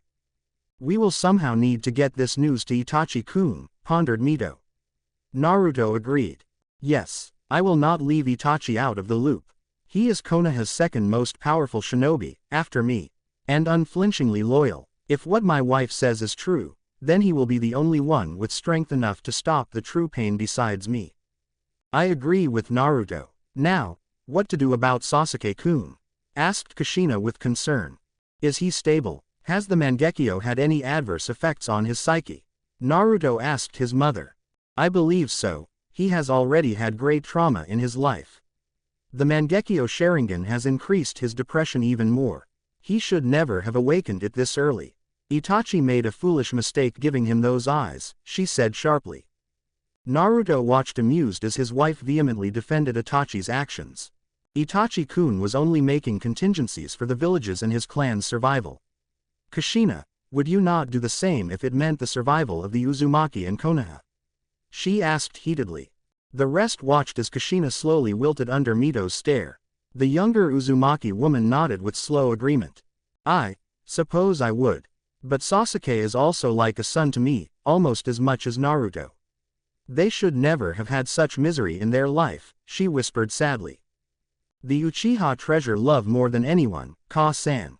You don't know what happened to Madara when my brother killed Izuna. He went mad with lust for power and revenge. Hatred consumes those Uchiha whose love is lost. In this matter, I side with Itachi. I too would do anything to keep my brother safe and strong, to keep my clan alive and to keep my village standing, Naruto said sadly. Tsunade however spoke. Anyway, let us discuss what overtures we have to make to Kiri. Kushina, I believe you are very familiar with the Godime Mizuki. They continued their plans. Konoha would not fall to Akatsuki or anyone else. Akatsuki base, unknown location. Senju Tsunade. the medic Sanin, has become the Hokage of Konoha. Zetsu reports that Konoha has begun to gather power actively under her direction. Uzumaki Mito, Kushina, Naruto and others met yesterday with the Hokage to hold conference, but Zetsu was unable to breach their guarding seal. We cannot oppose the strength of Konoha with a guarantee of our victory.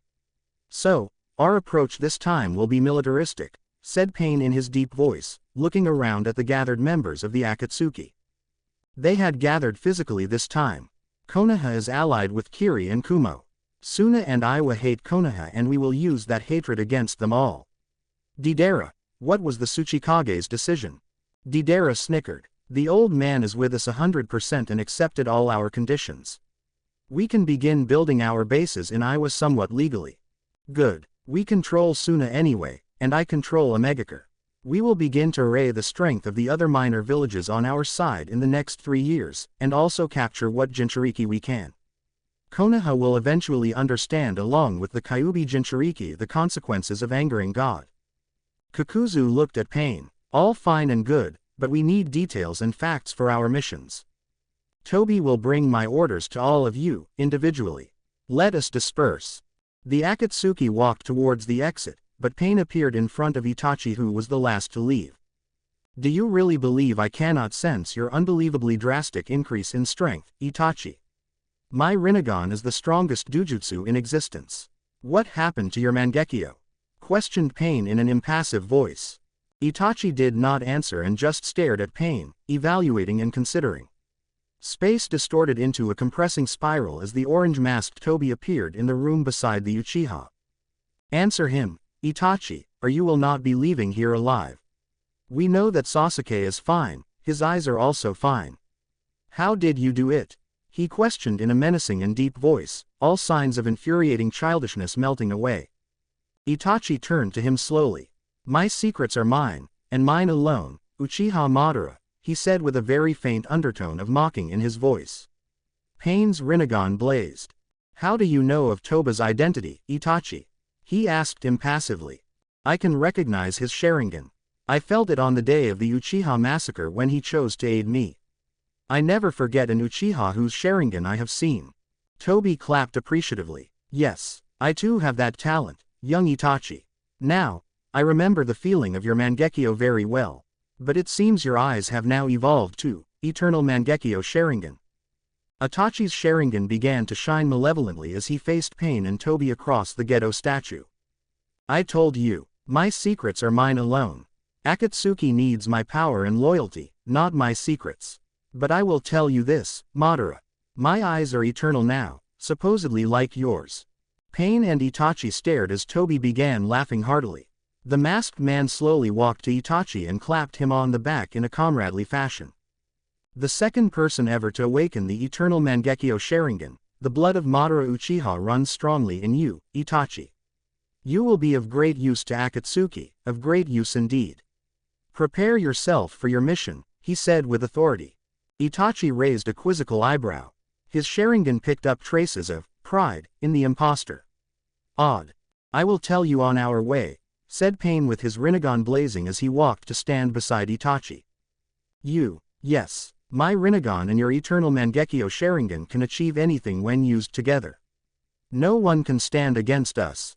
We will be the final power of Akatsuki, and we shall step in only when our goals are in jeopardy. I will be your partner from now on. Toby nodded. Yes, Pain will tell you of his true state and a little about his history if you are to be his partner in such a capacity. And you will know of our plan. Welcome to the highest echelons of Akatsuki, Uchiha Itachi. Itachi slightly nodded, keeping his face free of any and all expressions or emotion. He was in. But I suspect Toby knows a lot more about me than he lets on, and I can perceive that he is trying to use me to get something. I must be careful. Kushina, Naruto and Mito all walked down the silent lanes of Konoha. It was late in the evening, and the civilians were all in their homes. The lights were shining in the entire village, and the quietness was calming. Naruto wrapped an arm around Mito's shoulders and hugged her to his side. Kushina watched wistfully as they saw the love shining in the eyes of the great couple. Why do you let Itachi-kun call you by your real name, Hashirama? Questioned Mito softly, looking up at her husband. Yes, I've noticed that as well, Naruto. You let some people call you Naruto, and some call you Hashirama. Does it not spark conflict in your mind? Kushina asked worriedly. Naruto considered, pondering his answer for several minutes. He looked at his two most precious people and replied. Yes, people from my past life, such as Mito-chan, know me as Hashirama. People from this life know me as Naruto. Some, like Hiruzen, knew me as both. The truth is, I have accepted the fact that I don't really know who I am. What do you mean, Hashirama? How can I best explain it? When I awakened my old life, I became Hashirama. But I am also Naruto. I am both of them and none of them at the same time. I became someone new. You remember how angry I got at Iwa, don't you? Asked Naruto. Kushina and Mito both shivered and nodded.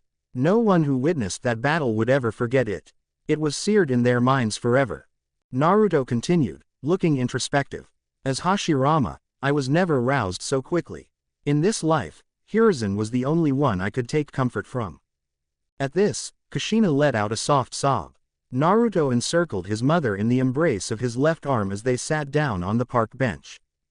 Don't be sad, Ka-san. I do not like what had to be done, but I have made my peace with it. As I was saying, when Hiruzen died, I felt anger such as I have never felt before. That was what I used to feel as purely Naruto. I had very few people I could call precious when I was just Naruto, so I tend to protect them much more viciously. Even now, I suppose I can understand a little of what the Uchiha feel as their love is destroyed.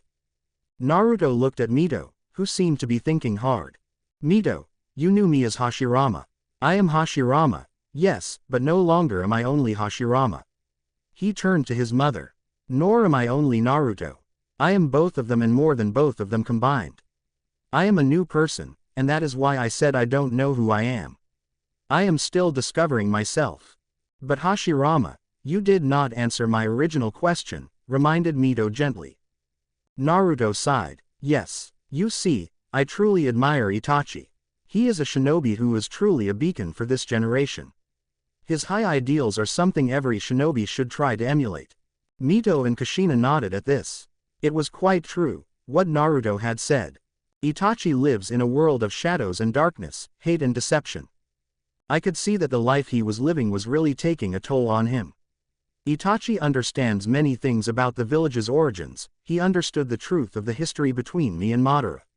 He understands much about the truth of the Senju and Uchiha.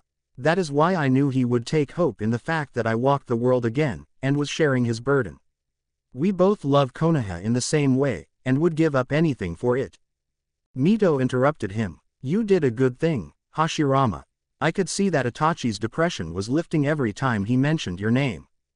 Naruto nodded sadly. Depression heightens the power of the Mangekyo. It is the natural consequence of those eyes.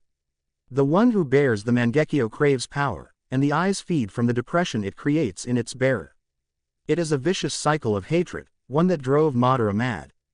Itachi's will of fire is strong indeed to have remained so pure for that long, murmured Kushina, amazed. It is. That is why I wanted Itachi to get the eternal eyes, rather than Sasuke. I know that Sasuke can be great, but he must first heal himself. Itachi's mind however is a lot more advanced and he is ready to be the Uchiha that Konoha needs. I only wait for the day Itachi can stand openly by our side as Konoha's protector along with Sasuke. Naruto's face hardened in resolve. Kushina and Mito stood as well, looking at him solemnly. We will need to plan our next 3 years. Besides training, I wish to see how all the other nations are faring, and the state of the shinobi world as a whole. We need to talk to Tsunade tomorrow and leave as soon as possible. I can feel that events will come to a head in a few years, and I must be ready for it. The three disappeared towards Naruto's apartment. Sasuke's Sharingan flashed red as he browsed feverishly through the scrolls in the Nakano shrine. He rarely left the place now, as he was seeking insight into the Uchiha clan, and what better way to start than the records of the Uchiha themselves.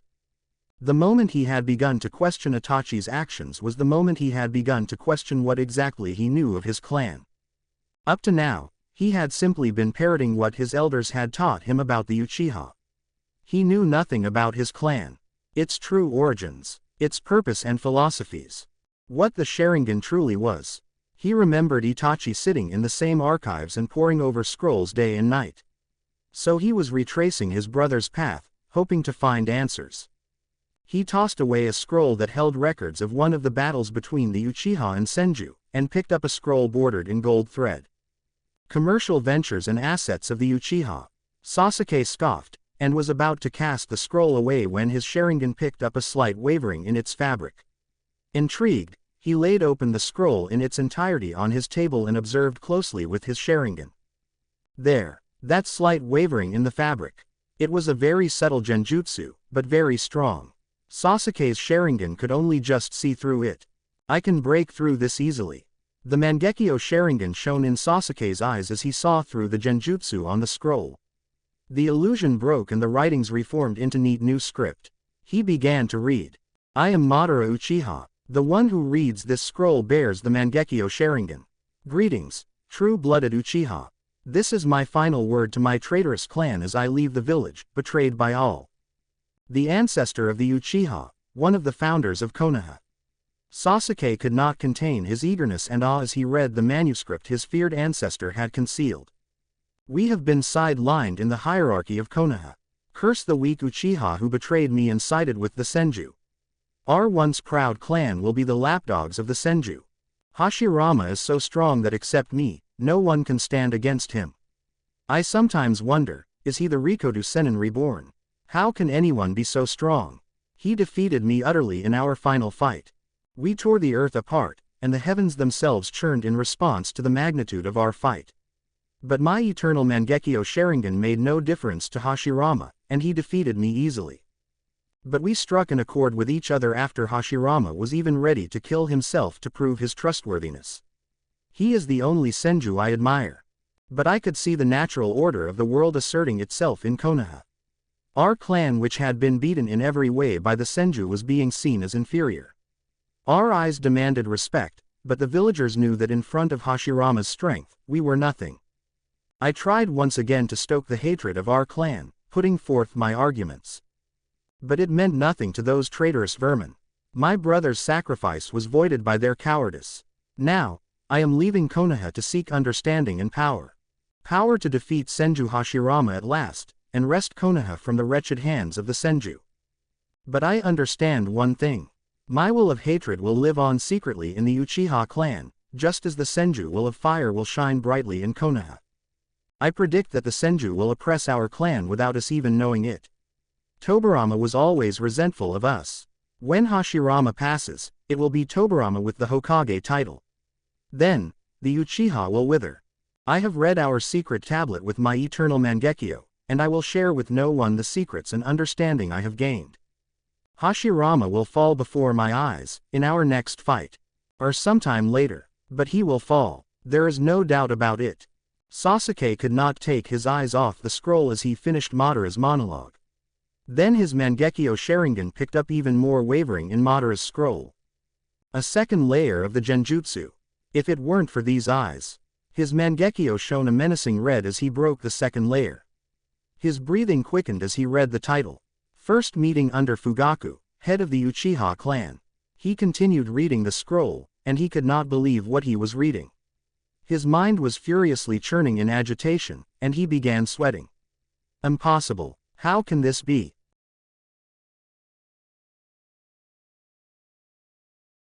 Thank you for watching. If you enjoyed the video, be sure to like, comment and subscribe, as well as checking out the author on fanfiction.net.